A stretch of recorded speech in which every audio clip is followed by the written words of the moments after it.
down to the ferry with her little daughter. The daughter, who was also a child of 8, was wearing a little white frock. She looked at the boy and laughed, and she was carrying a little country basket, and in it a hedgehog. "Look, mother," said she, "how the boy is looking at my hedgehog." "No," said the lady, "he's frightened of something." "That are you afraid of, pretty boy?" All this was told afterwards.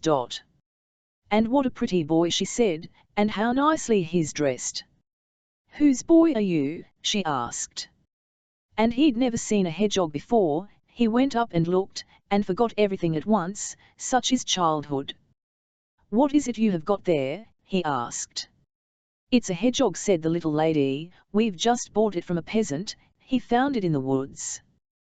"What's that?" he asked. "What is a hedgehog?" And he began laughing and poking it with his finger, and the hedgehog put up its bristles, and the little girl was delighted with the boy.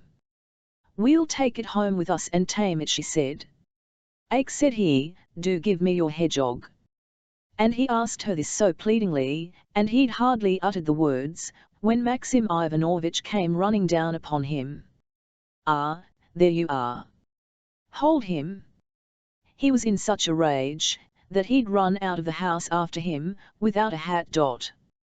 Then the boy remembered everything. He screamed, and ran to the water, pressed his little fists against his breast, looked up at the sky. They saw it, and leapt into the water. Well, people cried out, and jumped from the ferry, tried to get him out, but the current carried him away. The river was rapid, and when they got him out, the little thing was dead. His chest was weak, he couldn't stand being in the water, his hold on life was weak. And such a thing had never been known in those parts, a little child like that to take its life. What a sin! And what could such a little soul say to our Lord God in the world beyond? And Maxim Ivanovitch brooded over it ever after. The man became so changed one would hardly have known him. He sorrowed grievously. He tried drinking, and drank heavily, but gave it up. It was no help. He gave up going to the factory too. He would listen to no one. If anyone spoke to him, he would be silent, or wave his hand. So he spent 2 months, and then he began talking to himself. He would walk about talking to himself. Vaskovo, the little village down the hill, caught fire, and 9 houses were burnt. Maxim Ivanovitch drove up to look. The peasants whose cottages were burnt came round him wailing. He promised to help them and gave orders, and then he called his steward again and took it back. "There's no need," said he, "don't give them anything," and he never said why. "God has sent me to be a scorn unto all men," said he, "like some master, and therefore so be it. Like the wind," said he, "has my fame gone abroad." The archimandrite himself came to him. He was a stern man, the head of the community of the monastery. "That are you doing?" he asked sternly. "I will tell you." And Maxim Ivanovitch opened the Bible and pointed to the passage, "Viva so shall offend one of these little ones, which believe in me, it were better for him that a millstone were hanged about his neck and that he were drowned in the depth of the sea." "Yes," said the archimandrite, "though it was not said directly of this, yet it fits it well. It is sad when a man loses his measure, the man is lost. And thou hast exalted thyself." And Maxim Ivanovitch sits as though a stupor had come upon him. The archimandrite gazed upon him. "Listen," said he, "and remember. It is said, the word of a desperate man flies on the wind. And remember, also, that even the angels of God are not perfect. But perfect and sinless is one only, our Lord Jesus Christ, and him the angels serve. Moreover, thou didst not will the death of that child, but wast only without wisdom. But this," said he, "is marvellous in my eyes. Thou hast committed many even worse iniquities. Many men thou hast ruined, many thou hast corrupted, many thou hast destroyed, no less than, if thou hadst slain them. And did not his sisters, all the 4 babes, die almost before thine eyes? Why has this one only confounded thee? For all these in the past thou hast not grieved, I dare say, but hast even forgotten to think of them. Art thou so horror-stricken for this child for whom thou wast not greatly to blame? I dream at night, Maxim Ivanovitch said. And what? But he told nothing more. He sat mute. The archimandrite marvelled, but with that he went away. There was no doing anything with him. And Maxim Ivanovitch sent for the teacher, for Pyotr Stepanovitch. They had not met since that day. You remember him, says he. Yes. You painted a picture with oil colours, here in the tavern, said he, and took a copy of the chief priest's portrait. Could you paint me a picture? I can do anything, I have every talent. I can do everything. Paint me a very big picture, to cover the whole wall, and paint in it first of all the river, and the slope, and the ferry, and all the people who were there, the colonel's wife, and her daughter and the hedgehog.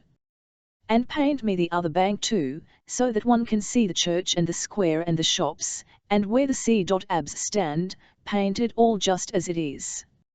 And the boy by the ferry, just above the river, at that very place, and paint him with his two little fists pressed to his little breast.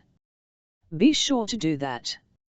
And open the heavens above the church on the further side, and let all the angels of heaven be flying to meet him. Can you do it or not? I can do anything. I needn't ask a dauber like you. I might send for the finest painter in Moscow, or even from London itself, but you remember his face. If it's not like, or little like, I'll only give you 50 rubles. But if it's just like, I'll give you 200. You remember his eyes were blue. And it must be made a very, very big picture. It was prepared. Pyotr Stepanovitch began painting, and then he suddenly went and said, no, it can't be painted like that. Why so? Because that sin, suicide, is the greatest of all sins. And would the angels come to meet him after such a sin? But he was a babe, he was not responsible. No, he was not a babe, he was a youth. He was 8 years old when it happened. He was bound to render some account. Maxim Ivanovitch was more terror-stricken than ever. But I tell you what, I've thought something, said Pyotr Stepanovitch. We won't open the heaven, and there's no need to paint the angels, but I'll let a beam of light, one bright ray of light, come down from heaven as though to meet him. It's all the same as long as there's something. So he painted the ray. I saw that picture myself afterwards, and that very ray of light, and the river. It stretched right across the wall, all blue, and the sweet boy was there, both little hands pressed to his breast, and the little lady, and the hedgehog. He put it all in. Only Maxim Ivanovitch showed no one the picture at the time, but locked it up in his room, away from all eyes, and when the people trooped from all over the town to see it, he bade them drive every one away.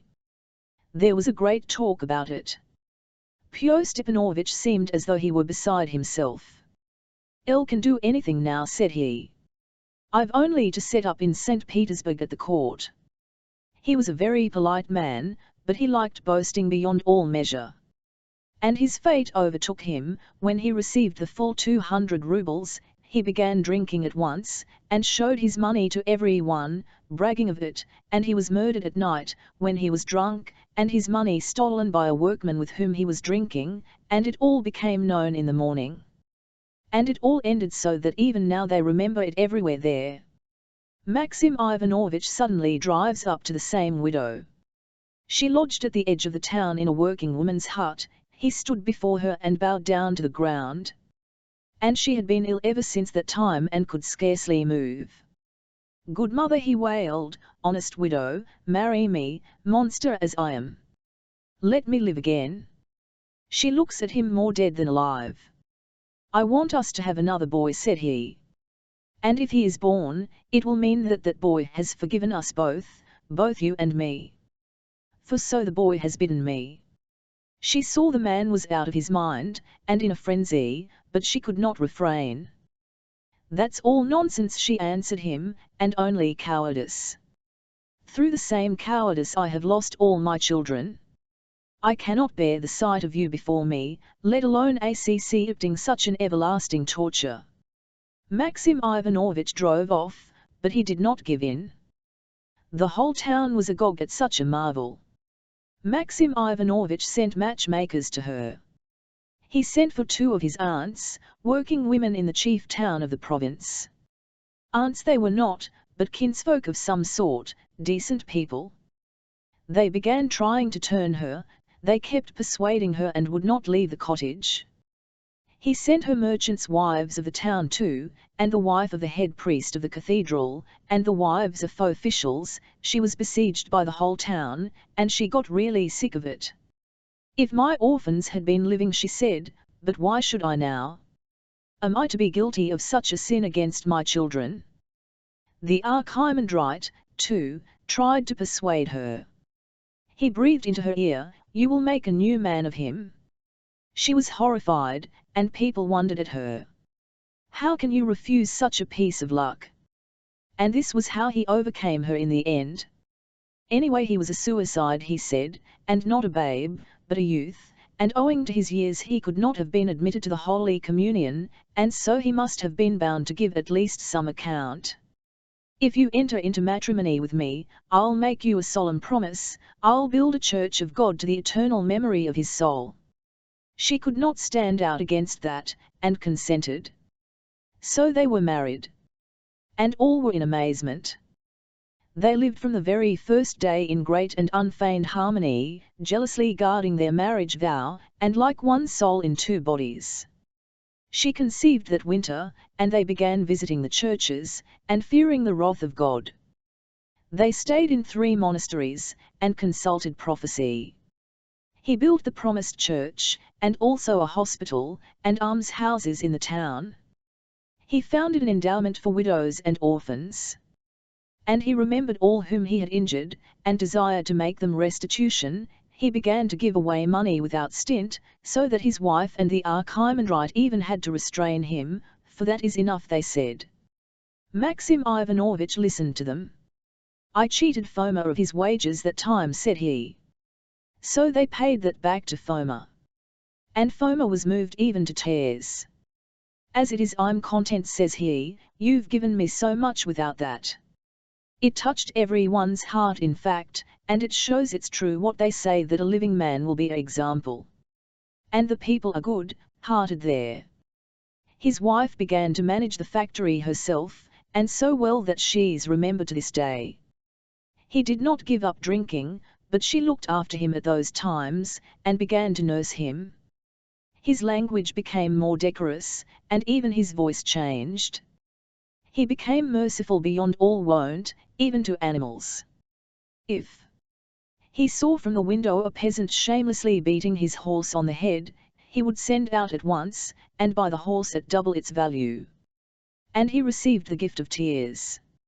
If anyone talked to him, he melted into tears. When her time had come, God answered their prayers at last, and sent them a son, and for the first time Maxim Ivanovich became glad. He gave alms freely, and forgave many debts, and invited the whole town to the christening. And next day he was black as night.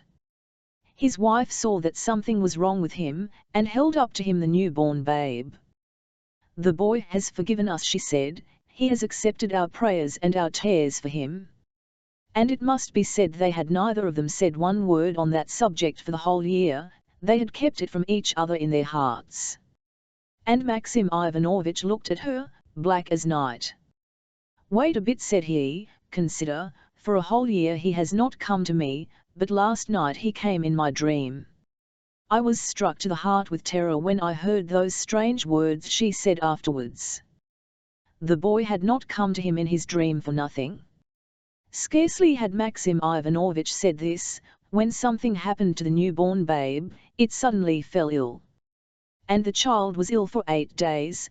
They prayed unceasingly and sent for doctors, and sent for the very best doctor in Moscow by train. The doctor came, and he flew into a rage. I'm the foremost doctor, said he, all Moscow is awaiting me. He prescribed a drop, and hurried away again. He took 800 rubles. and the baby died in the evening. And what after that? Maxim Ivanovich settled all his property on his beloved wife, gave up all his money and all his papers to her, doing it all in due form according to law. Then he stood before her and bowed down to the earth. "Let me go, my spouse, save my soul while it is still possible. If I spend the time without profit to my soul, I shall not return. I have been hard and cruel, and laid heavy burdens upon men, but I believe that for the woes and wanderings that lie before me, God will not leave me without requital, seeing that to leave all this is no little cross and no little woe." And his wife heard him with many tears. "You are all I have now upon the earth, and to whom am I left?" said she. "I have laid up affection in my heart for you this year." And every one in the town counselled him against it and besought him, and thought to hold him back by force. But he would not listen to them, and he went away in secret by night, and was not seen again. And the tale is that he perseveres in pilgrimage and in patience to this day, and visits his dear wife once a year. Chapter 4. I am now approaching the culminating catastrophe to which my whole story is leading up. But before I can continue, I must give a preliminary explanation of things of which I knew nothing at the time when I was taking part in them, but which I only understood and fully realized long afterwards, that is when everything was over. I don't know how else to be clear, as otherwise I should have to write the whole story in riddles. And so I will give a simple and direct explanation, sacrificing so-called artistic effect, and presenting it without any personal feelings, as though I were not writing it myself, something after the style of an interphilate in the newspaper. The fact is that my old schoolfellow, Lambert, might well, and indeed with certainty, be said to belong to one of those disreputable gangs of petty scoundrels who form associations for the sake of what is now called chantage, an offence nowadays defined and punished by our legal code. The gang to which Lambert belonged had been formed in Moscow and had already in a good many enterprises there. It was to some extent exposed later on. I heard afterwards that they had in Moscow an extremely experienced and clever leader, a man no longer young. They embarked upon enterprises, sometimes acting individually and sometimes in concert. While they were responsible for some filthy and indecent scandals, accounts of which have, however, already been published in the newspapers, they also carried out some subtle and elaborate intrigues under the leadership of their chief. I found out about some of them later on, but I will not repeat the details. I will only mention that it was their characteristic method to discover some secret, often in the life of people of the greatest respectability and good position. Then they would go to these persons and threaten to make public documentary evidence, which they often did not possess, and would demand a sum of money as the price of silence. There are things neither sinful nor criminal which even honorable and strong-minded people would dread to have exposed. They worked chiefly upon family secrets. To show how adroit their chief sometimes was in his proceedings, I will describe in 3 lines and without any details one of their exploits. A really wicked and sinful action was committed in a certain honorable family. The wife of a well-known and highly respected man entered into a secret love affair with a young and wealthy officer. They scented this out, and what they did was to give the young man plainly to understand that they would inform the husband. They hadn't the slightest proof, and the young man knew that quite well, and indeed they did not conceal it from him. But the whole ingenuity and the whole cunning of their calculations lay in the reflection that on receiving information, even without proofs, the husband would take exactly the same steps as though he had positive proofs. They relied upon their knowledge of the man's character, and of the circumstances of the family. The fact was that one member of the gang was a young man belonging to a very good set, and he had been able to collect information beforehand. They extracted a considerable sum from the lover, and without any risk to themselves, because their victim was himself eager for secrecy. Though Lambert took part in this affair, he was not actually one of the Moscow gang, acquiring a taste for the work he began by degrees and experimentally acting on his own account. I may mention beforehand that he was not altogether well fitted for it. He was very sharp and calculating, but hasty, and what's more, simple, or rather naive. that is, he had very little knowledge of men or of good society. I fancy, for instance, that he did not realize the capacity of the Moscow chief, and imagined that the organization and conduct of such projects were very easy. And he imagined that almost everyone was as great a scoundrel as he was himself, and if once he had conceived that a certain person was afraid, all must be afraid for this reason or for that, he would be as certain that the man was afraid as though it were an axiomatic truth. I don't know how to express this, I'll explain the fact more clearly later, but in my opinion he had rather coarse-grained intelligence, and not only had he no faith in certain good and generous feelings, but perhaps he had actually no conception of them. He had come to Petersburg because he had long conceived of Petersburg as offering a wider scope for his energies, and because in Moscow he had got into a scrape, and because someone was looking for him there with extremely evil intentions. On arriving in Petersburg he at once got into touch with an old comrade, but he found the outlooks unpromising and nothing to be done on a large scale. His acquaintance had increased, but nothing had come of it. "They are a wretched lot here, no better than boys," he said to me himself afterwards. And behold, one fine morning at sunrise he found me half frozen under a wall, and at once dropped upon the scent of what he regarded as a very rich job. It all rested on my ravings, as I thought, in his lodgings. I was practically delirious then.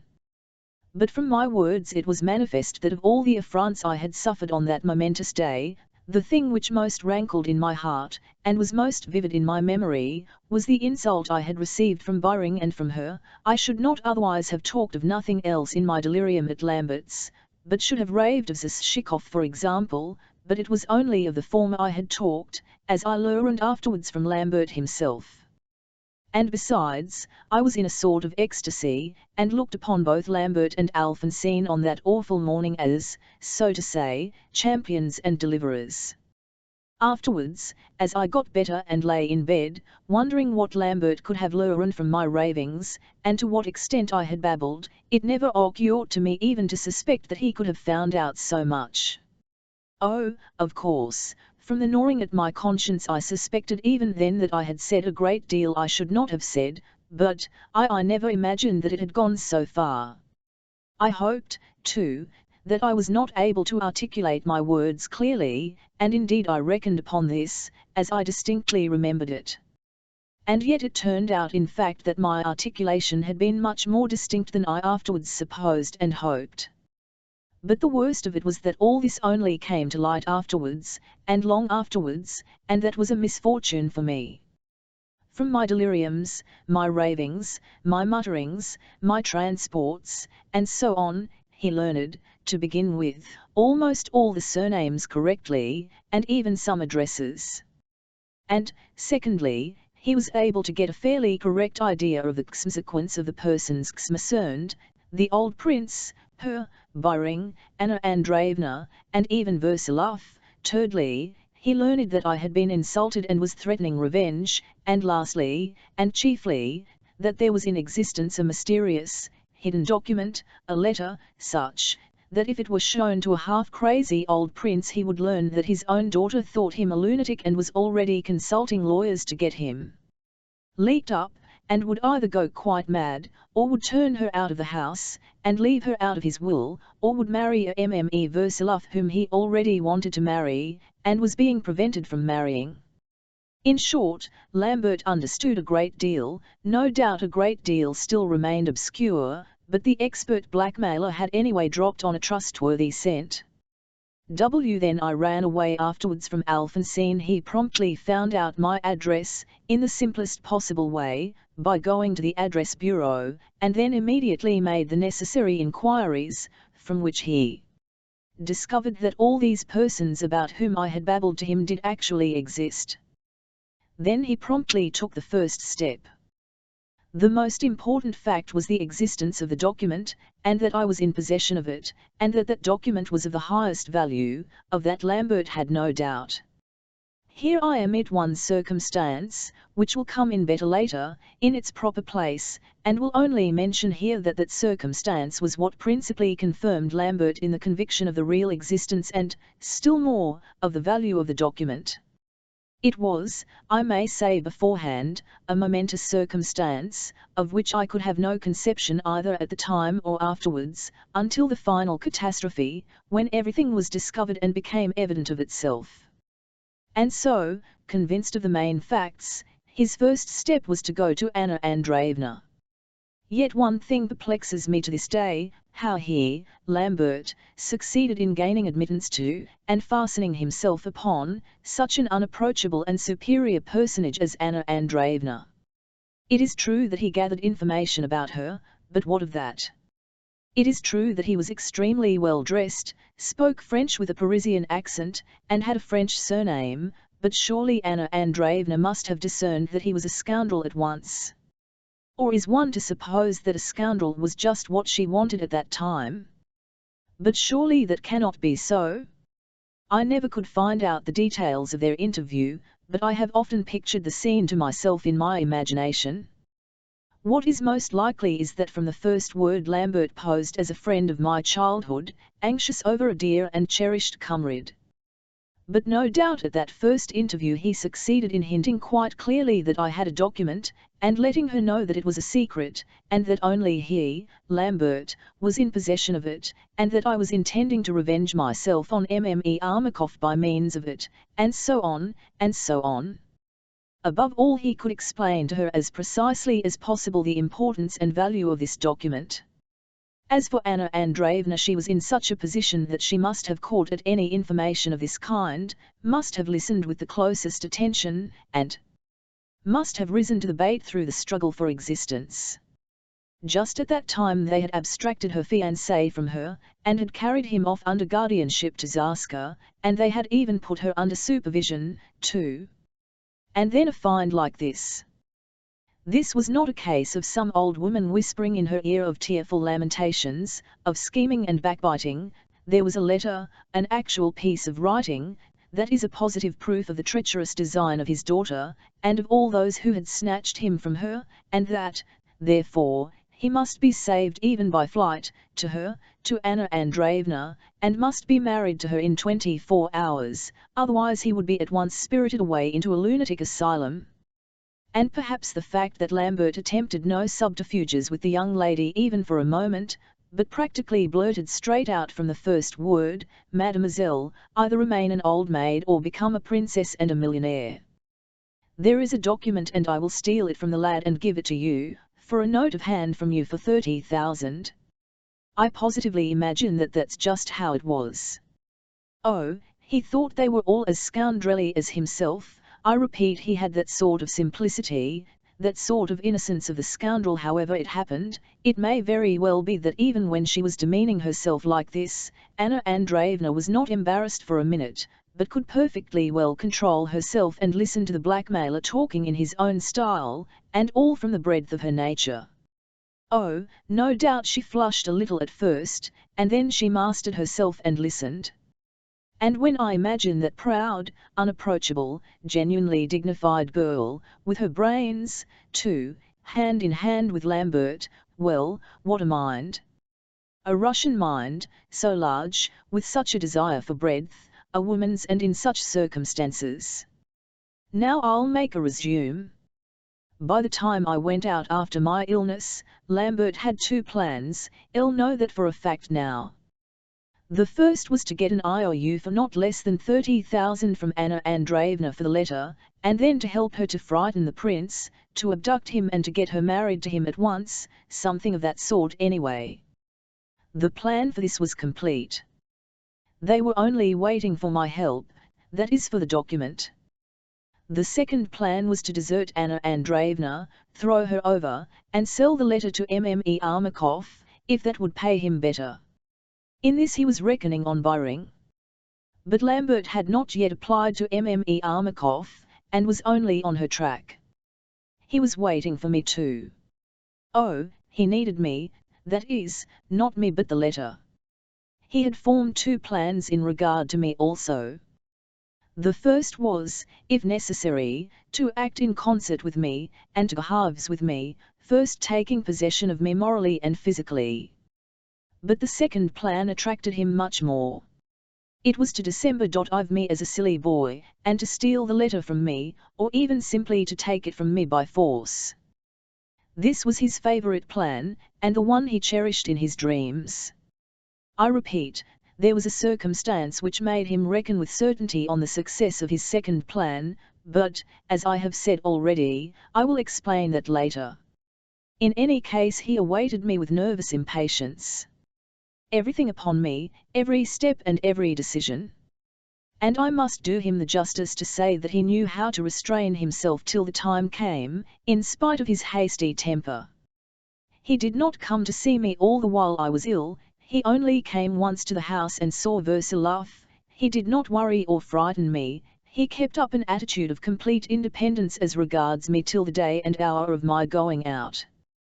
As for the possibility of my giving up the letter, telling about it, or destroying it, he had no anxiety on that score. From my words he had been able to gather how much importance I attached to secrecy, and how afraid I was that someone might find out about the letter. And that I should go straight to him and to no one else. On the first day I was well enough, he did not doubt in the least either. Darya Onizimovna came to see me partly by his orders, and he knew that my curiosity and apprehension were already aroused, and that I should not hold out. And, indeed, he had taken all precautions. He was in a position to know what day I was going out, so that I could hardly have eluded him if I had wanted to. But however eagerly Lambert may have been expecting me, Anna Andreevna perhaps was awaiting me even more eagerly. I must say frankly that Lambert was to some extent right in his reckoning when he contemplated throwing her over, and it was her own fault. In spite of the agreement that no doubt existed between them, in what form I don't know, but I have no doubt about it, Anna Andreevna up to the very last moment was not fully open with him. She did not lay all her cards on the table. She hinted at complete agreement on her part and at all sorts of promises, but she confined herself to hints. She listened perhaps to his whole plan in detail, but she only approved in silence. I have good evidence for this conclusion, and the reason of it all was that she was waiting for me. She would rather have had to do with me than with the rascally Lambert, that's a fact I have no doubt of.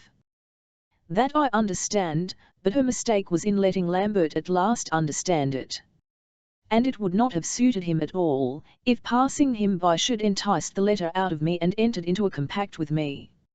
Moreover, at that time he had complete confidence in the soundness of the job. Another man in his place would have had fears and still have been uncertain, but Lambert was young, insolent, and filled with impatient greed for gain. He knew little of human nature, and confidently assumed that all were scoundrels. Such a man could have no doubts, as he had already observed all sorts of traits in Anna Andreevna which supported his belief. One last point, and the most important, did Ursula know anything by that time, and had he even then taken part with Lambert in any plan, however remote?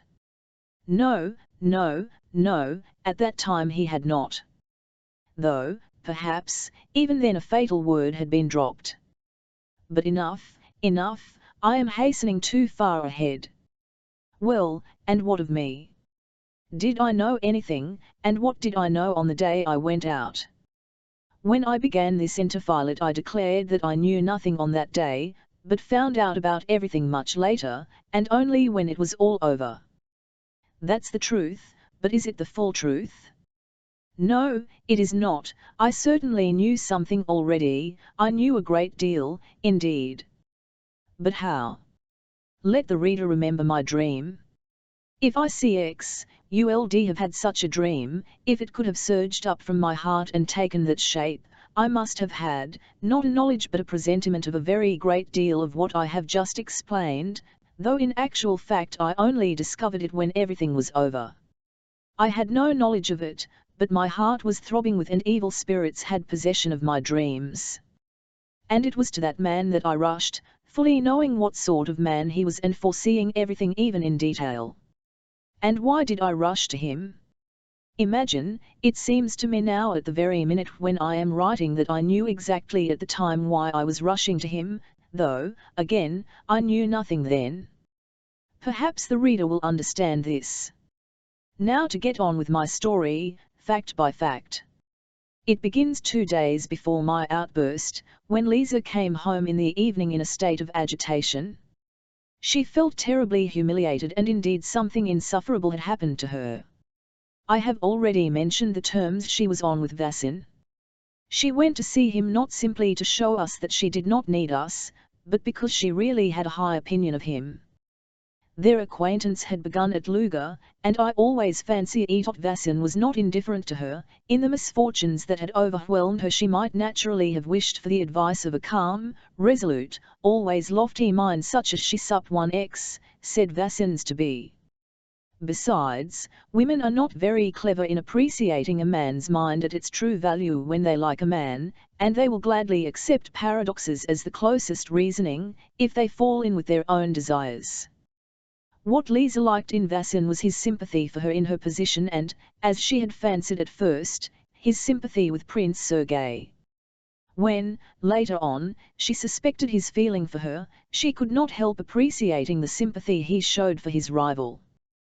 Even she told Prince Sergei that she sometimes went to consult Vassin. He had from the first shown the greatest uneasiness. He began to be jealous. Lisa was offended at this, and purposely maintained her friendly relations with Vassin. Prince Sergei said nothing, but was gloomy. Lisa confessed to me, long afterwards, that Vassin had very soon ceased to attract her. He was composed, and just this everlasting unruffled composure, which had so attracted her at first, afterwards seemed to her distasteful. One would have thought he was practical, and he did, in fact, give her some apparently good advice, but all his advice, as ill luck would have it, appeared later on impossible to carry out. He gave his opinions sometimes too conceitedly, and showed no trace of diffidence with her, becoming more and more free in his manner as time went on, which she ascribed to his unconsciously feeling less and less respect for her position. Once she thanked him for his invariable goodwill to me, and for talking to me as an intellectual equal though he was so superior to me. She was repeating my words. He answered, "That's not so, and not for that reason. It's because I see no difference between him and other people. I don't consider him more foolish than the clever, or more evil than the good. I treat everyone alike because everyone's alike in my eyes." Do you mean to say you see no differences? Oh, of course, are all different in one way or another, but differences don't exist for me because the differences between people don't concern me. To me they are all the same and everything's the same, and so I'm equally kind to it all. And don't you find it dull? No, I'm always satisfied with myself. And there's nothing you desire? Of course there is. But nothing I desire very much. There's scarcely anything I want, not another rouble. Whether I wear cloth of gold or remain as I am is all the same to me. Cloth of gold would add nothing to me. Titbits don't tempt me. Could places or honours be worth the place that I am worth? Lisa declared on her honour that these were literally his words. But it's not fair to criticize them like this without knowing the circumstances under which they were uttered. Little by little Lisa came also to the conclusion that his indulgent attitude to Prince Sergei was not due to sympathy for her, but was perhaps only because all were alike to him, and differences did not exist for him. But in the end he did apparently begin to lose his indifference, and to take up an attitude not only of disapproval, but even of contemptuous irony towards Prince Sergei. This incensed Lisa, but Vassin remained unaffected. Above all, he always expressed himself gently, and showed no indignation even in his disapproval, but confined himself to logical exposition of her hero's worthlessness, but there was irony in this very logic. Finally he demonstrated almost directly the irrationality, the perverse violence of her love. Your feelings have been mistaken, and a mistake once recognized ought invariably to be corrected. This had happened on that very day. Lisa indignantly got up from her plaque.e to go, but it will hardly be believed what this rational man did next, and how he concluded. With the air of a man of honor, and even with feeling, he offered her his hand. Lisa bluntly called him a fool to his face and walked out. To suggest deserting a man in misfortune because that man was unworthy of her, and above all to suggest it to a woman who was with child by that very man, there you have the mind of these people. I call this being dreadfully theoretical and knowing nothing whatever of life, and put it down to a prodigious conceit. And what's more, Lisa saw quite clearly that he was actually proud of his action, because he knew of her condition. With tears of indignation she hurried off to Prince Sergei, and he positively surpassed Vasin. One would have thought that after what she told him he might have been convinced that he had no cause for jealousy, but he became frantic. But jealous people are always like that.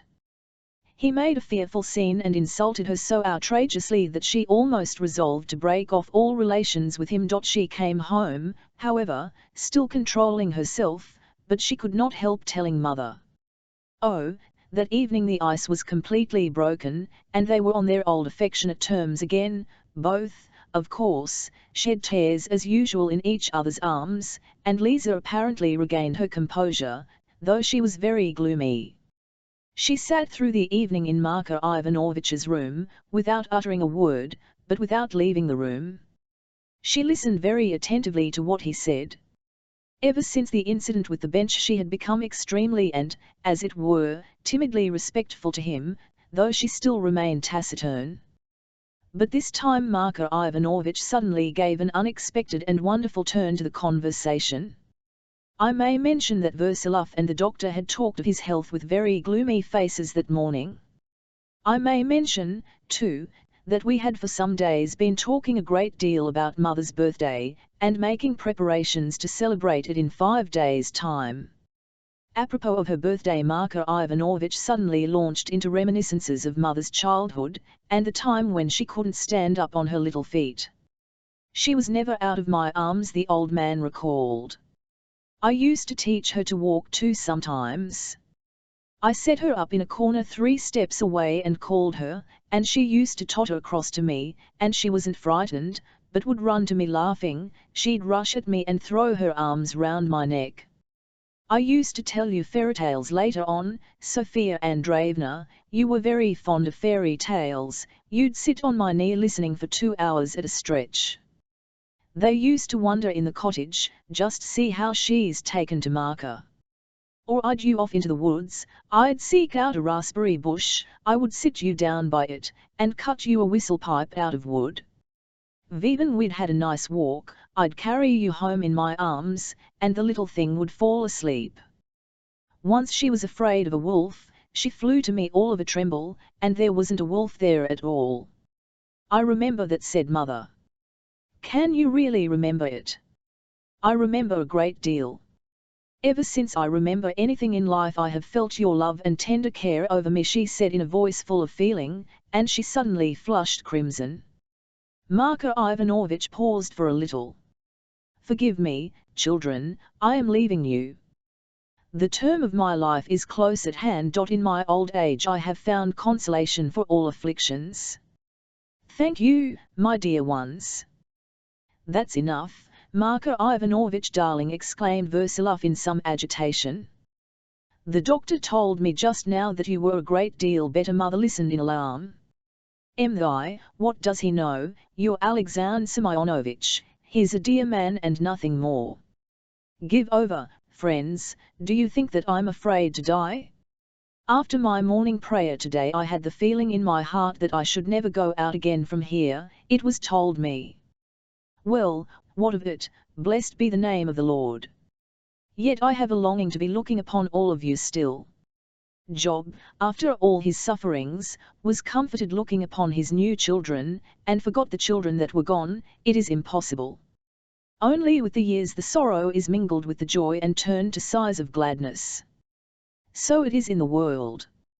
Every soul is tried and is comforted. I thought, children, to say one little word to you, he went on with a gentle, exquisite smile which I shall never forget, and he turned to me. Be zealous for the Holy Church, my dear, and if the time calls for it, die for her, but wait a bit, don't be frightened, it won't be at once, he added, laughing. Now perhaps you don't think of it, afterwards you will think of it. And something more. NEGCX, De thing you bethink yourself to do, do it for the sake of and not for envy. Stand firmly to your cause, and do not give way through any sort of cowardice, act steadily, neither rushing nor turning about. Well, that is all I want to tell you. Only accustom yourself to pray daily and unceasingly. I say this now, maybe you'll remember it. I should like to say something to you, too, Andrei Petrovich, sir, but God will find your heart without my words. And for long years we have ceased to speak of that, ever since that arrow pierced my heart. Now that I am departing I would only remind you of what you promised. Then he almost whispered the last words, with his eyes cast down. Marko Ivanovich, Versilov said in confusion, and he got up from his chair. There, don't be troubled, sir, I only recalled it. And in the sight of God I am more to blame than any of you, seeing that though you were my master I ought not to have allowed this weakness, and therefore, Sophia, fret not your soul too much, for all your sin is mine, and you scarcely had full judgment in those days, so I fancy, nor maybe you either, sir. He smiled with lips that quivered from some sort of pain, and though I might then have taught you, my wife, even with the rod, and indeed ought to have, yet I pitied you when you fell in tears before me, and hid nothing, and kissed my feet. Not to reproach you have I recalled this, beloved, but only to remind Andrei Petrovich, for you remember, sir, yourself your promise, as a nobleman, and all will be covered with the wedding crown. I speak before the children, master. He was extremely agitated and looked at Versilov as though from him some word of confirmation. I repeat, it was all so sudden, so unexpected, that I sat motionless. Versilov was no less agitated. He went up to mother in silence and warmly embraced her, then mother, also in silence, went up to Marko Ivanovich and bowed down to his feet. In short, the scene was overwhelming. On this occasion we were by ourselves. Even Tatiana Pavlovna was not present. Lisa drew herself up in her chair and listened in silence. Suddenly she stood up and said firmly to Marko Ivanovich, "Bless me, too, Marko Ivanovich, for my great anguish. Tomorrow will decide my whole fate, and you will pray for me today." And she went out of the room. I knew that Marko Ivanovich knew all about her already from mother. But it was the first time I had seen mother and Versilov side by side. Till then I had only seen her as his slave near him. There was still so much I did not understand and had not detected in that man whom I had condemned, and so I went back to my room in confusion.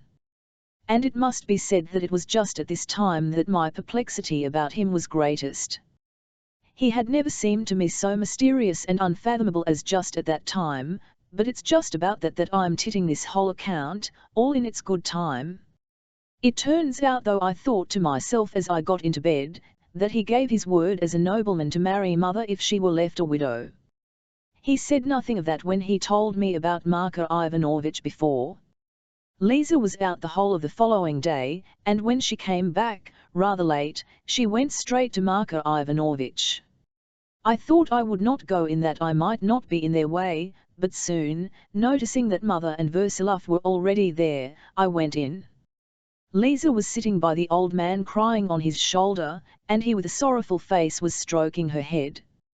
Versilov told me in my room afterwards that Prince Sergei insisted on having us way, and proposed marrying Lisa at the first opportunity before his trial was over. It was hard for Lisa to make up her mind to it, though she scarcely had the right to refuse. And indeed Marko Ivanovich commanded her to be married.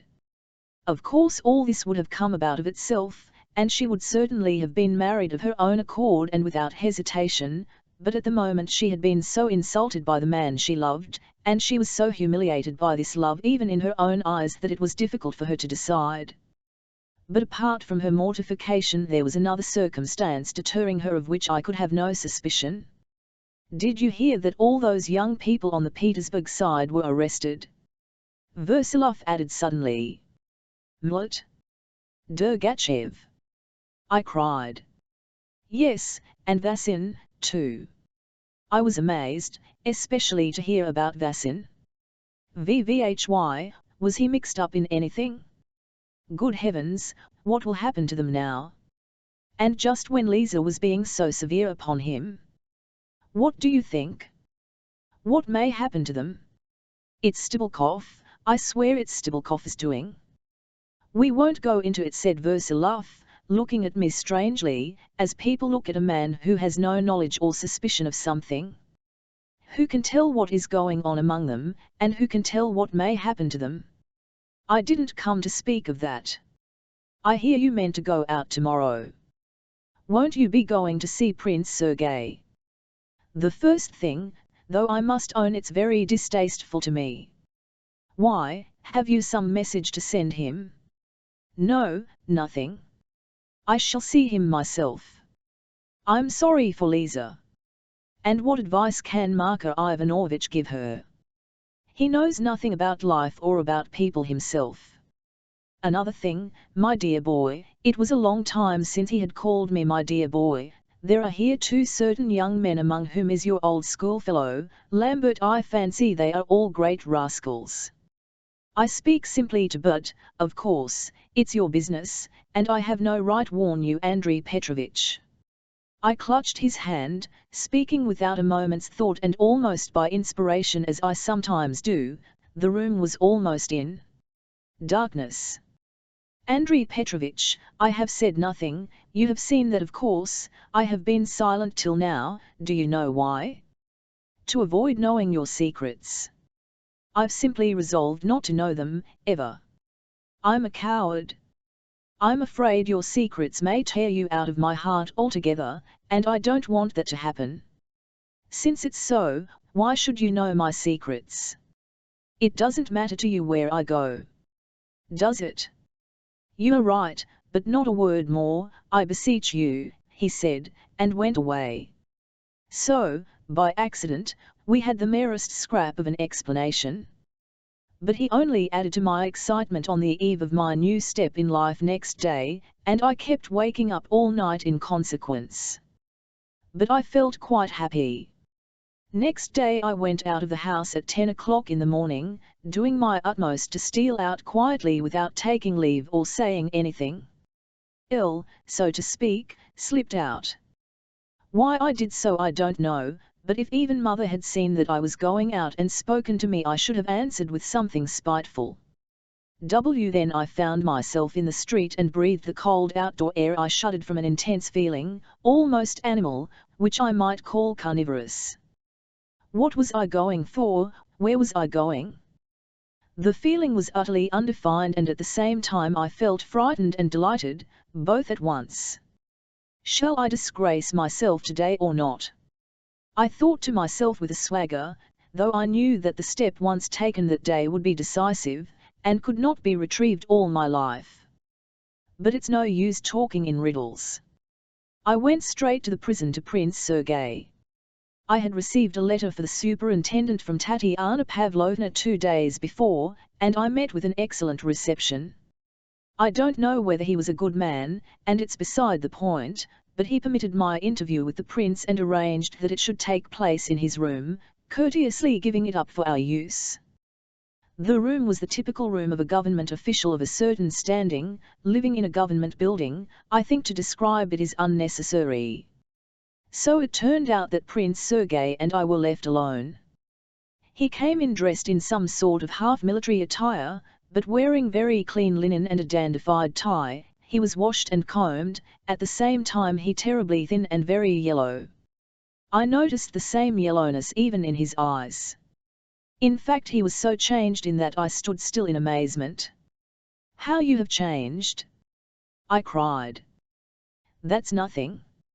Sit down, dear boy." Half fatuously he motioned me to the armchair and sat down opposite, facing me. "Let's get to the point. You see, my dear Aleksei Makarovich Arkady," I corrected him. "Vivat? Oh yes. No matter. Oh yes." He suddenly collected himself. "Excuse me, my dear fellow, we'll return to the point." He was, in fact, in a fearful hurry to turn to something. He was entirely from head to foot absorbed by something, some vital idea which he wanted to formulate and expound to me. He talked a great deal and fearfully fast, gesticulating and explaining with strained and painful effort, but for the first minute I really could make nothing of it.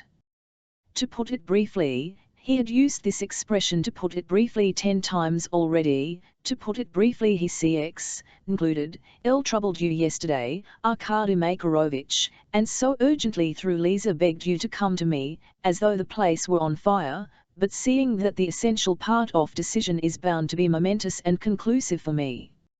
Excuse me, Prince, I interrupted, did you send me a message yesterday? Lisa said nothing to me about it. What? He cried, suddenly stopping short in extreme astonishment, almost in alarm. She gave me no message at all. She came home last night so upset that she couldn't say a word to me. Prince Sergei leapt up from his seat. Are you telling me the truth, Arkady Makarovich? If so, this. VVHY, what is there so serious about it? VVHY, are you so uneasy? She simply forgot or something? He sat down and seemed overcome by a kind of stupor. It seemed as though the news that Lisa had given me no message had simply crushed him. He suddenly began talking rapidly and waving his hands, and again it was fearfully difficult to follow him. Stay, he exclaimed suddenly, pausing and holding up his finger. Stay, this. If I'm not mistaken, this is a trick. He muttered with the grin of a maniac, and it means absolutely nothing, I interposed, and I can't understand how such a trivial circumstance can worry you so much. Ache, Prince, since that time, since that night, do you remember? Since what night, and what of it? He cried pettishly, evidently annoyed at my interrupting him. At Zashikov's, where we saw each other last. Why, before your letter. Don't you remember? You were terribly excited then, but the difference between then and now is so great that I am positively horrified when I look at you. Oh yes, he pronounced in the tone of a man of polite society, seeming suddenly to remember. Oh yes, that evening. I heard. Well, and are you better? How are you after all that, Arkady Makarovich? But let us return to the point. I am pursuing 3 aims precisely, you see, there are 3 problems before me, and I. He began rapidly talking again of his chief point. I realized at last that I was listening to a man who ought at once to have at least a vinegar compress applied to his head, if not perhaps to be bled. All his incoherent talk turned, of course, around his trial, and the possible issue of it, and the fact that the colonel of his regiment had visited him and given him a lengthy piece of advice about something which he had not taken, and the notes he had just lately sent to someone, and the prosecutor, and the certainty that they would deprive him of his rights as a nobleman and send him to the northern region of Russia, and the possibility of settling as a colonist and regaining his position in Tashkent, and his plans for training his son, which Lisa would bear him, and handing something down to him in the wilds of Archangel, in the whole Moghery. I wanted your opinion, Arkady Makarovich, believe me I so feel and value. If only you knew, Arkady Makarovich, my dear fellow, my brother, what Lisa means to me, what she has meant to me here, now, all this time, he shouted, suddenly clutching at his head with both hands. Sergei Petrovich, surely you won't sacrifice her by taking her away with you to the whole Moghery. I could not refrain from exclaiming. Lisa's fate, bound to this maniac for life, suddenly, and as it were for the first time, rose clearly before my imagination. He looked at me, got up again, took 1 step, turned and sat down again, still holding his head in his hands. I'm always dreaming of spiders, he said suddenly. You are terribly agitated. I should advise you to go to bed, Prince, and to ask for a doctor at once. No, excuse me, of that afterwards. I asked you to come and see me chiefly to discuss our marriage. The marriage, as you know, is to take place here, at the church. I've said so already. Permission has been given for all this, and, in fact, they inks, your agit as for Lisa. Prince, have pity on Lisa, my dear fellow. I cried. Don't torture her, now, at least, don't be jealous.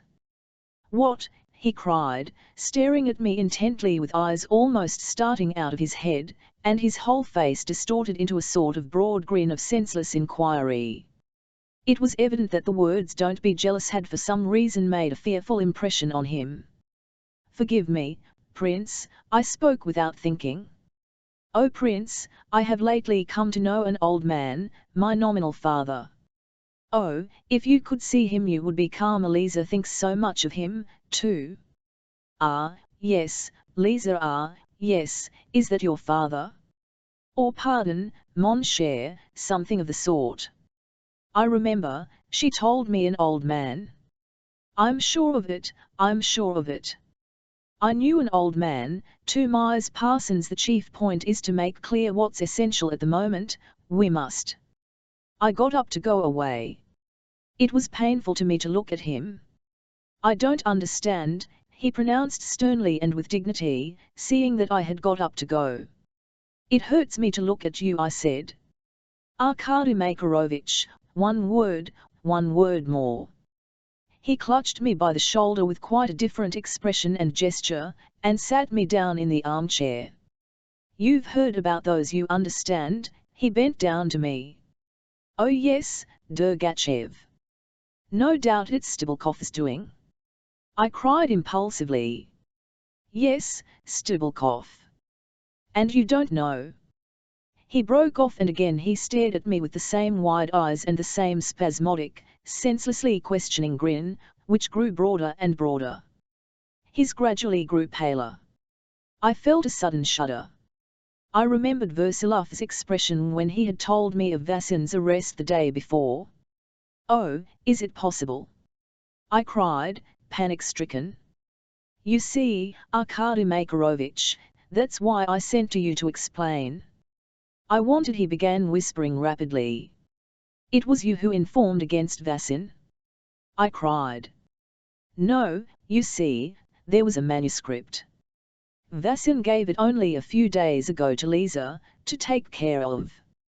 And she left it here for me to look at, and then it happened that they quarreled next day. You gave the manuscript to the authorities. Arkady Makarovich, Arkady Makarovich. And so you, I screamed, leaping up, emphasizing every word, without any other motive, without any other object, simply because Vasin was your rival, simply out of jealousy, you gave up the manuscript entrusted to Lisa. Gave it up to whom? To whom? To the public prosecutor. But he did not answer, and he hardly could have answered, for he stood before me like a statue, still with the same sickly smile and the same fixed look. But suddenly the door opened and Lisa came in. She almost swooned when she saw us together. You're here?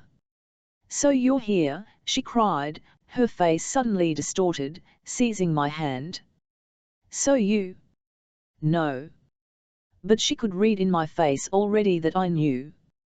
With a swift irresistible impulse I threw my arms round her and held her close. And at that minute for the first time I grasped in all its intensity the endless misery which shrouded in unbroken darkness the whole life of this willful seeker after suffering. Is it possible to talk to him now, she said, tearing herself away from me. Is it possible to be with him? Why are you here? Look at him. Look at him. And can one judge him? Her face was full of infinite suffering and infinite compassion as exclaiming this she motioned towards the unhappy wretch.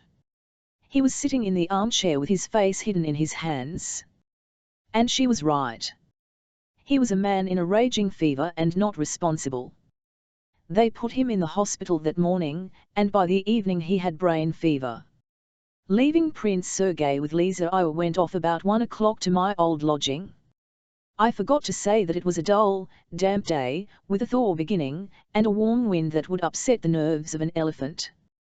The master of the house met me with a great display of delight, and a great deal of fuss and bustle, which I particularly dislike, especially at such moments. I received this dryly, and went straight to my room, but he followed me, and though he did not venture to question me, yet his face was beaming with curiosity, and at the same time he looked as though he had a right to be curious. I had to behave politely for my own sake, but though it was so essential to me to find out something, and I knew I should learn it, I yet felt it revolting to begin cross-examining him. I inquired after the health of his wife, and we went in to see her. The latter met me deferentially indeed, but with a businesslike and taciturn manner. This to some extent softened my heart. To be brief, I learned on this occasion some very wonderful things.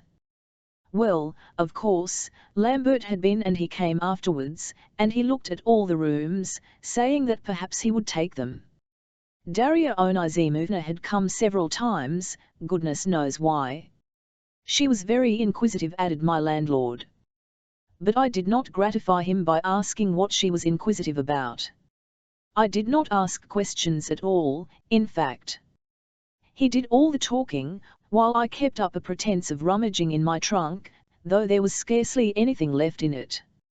But what was most vexatious, he too thought fit to play at being mysterious, and noticing that I refrained from asking questions, felt it incumbent upon him to be more fragmentary and even enigmatic in his communications. The young lady has been here, too, he added, looking at me strangely. That young lady? Anna Andreevna, she's been here twice. She made the acquaintance of my wife. A very charming L_son, very pleasant. Such an acquaintance is quite a privilege, Arkady Makarovich. And as he pronounced these words he positively took a step towards me. He seemed very anxious that I should understand something. Did she really come to I said with surprise. The second time she came with her brother. That was with Lambert, I thought involuntarily. No, not with Mr. Lambert, he said, seeming to guess at once, as though piercing into my soul with his eyes. But with her real brother, young Mr. Versilov. A Kamajunka, I believe. I was very much confused. He looked at me, smiling very caressingly.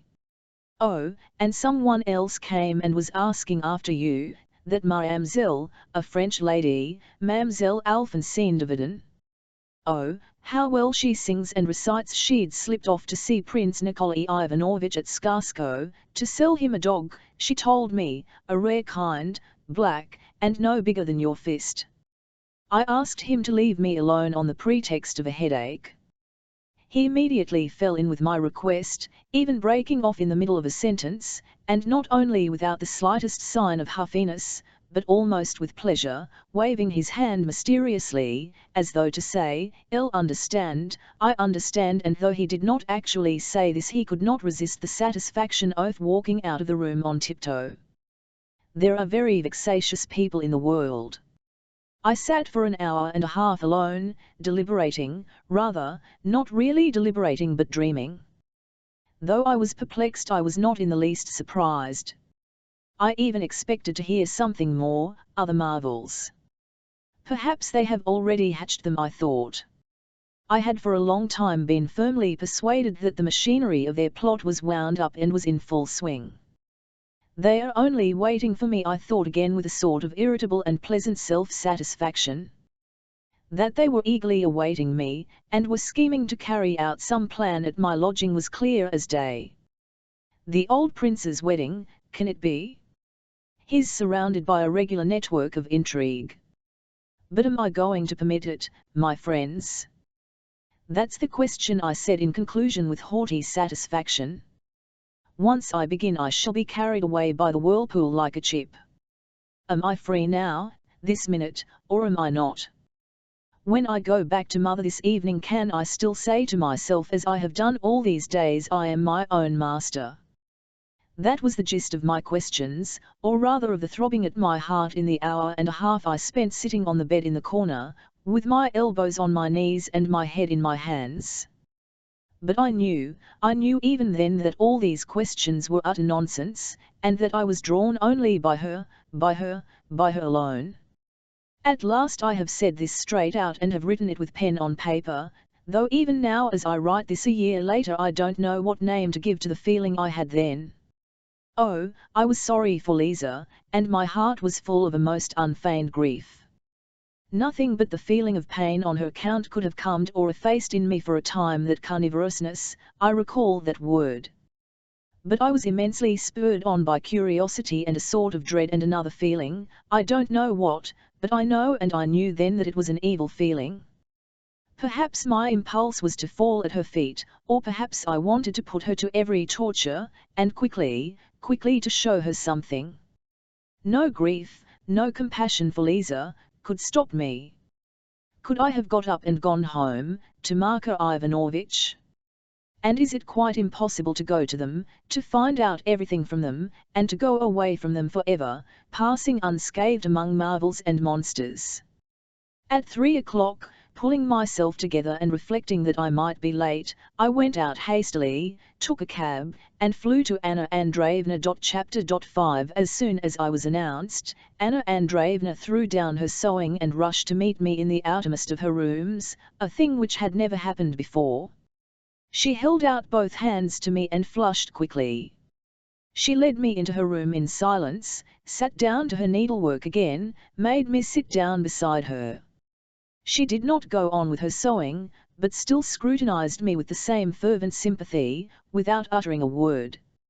"You sent Darya Onizimovna to me," I began bluntly, rather overwhelmed by this exaggerated display of sympathy, though I found it agreeable. She suddenly began talking without answering my question. "I have heard all about it, I know all about it. That terrible night, oh, what you must have gone through. Can it be true? Can it be true that you were found unconscious in the frost? You heard that, from Lambert?" I muttered, reddening. "I heard it all from him at the time, but I've been eager to see you." "Oh," he came to me in alarm.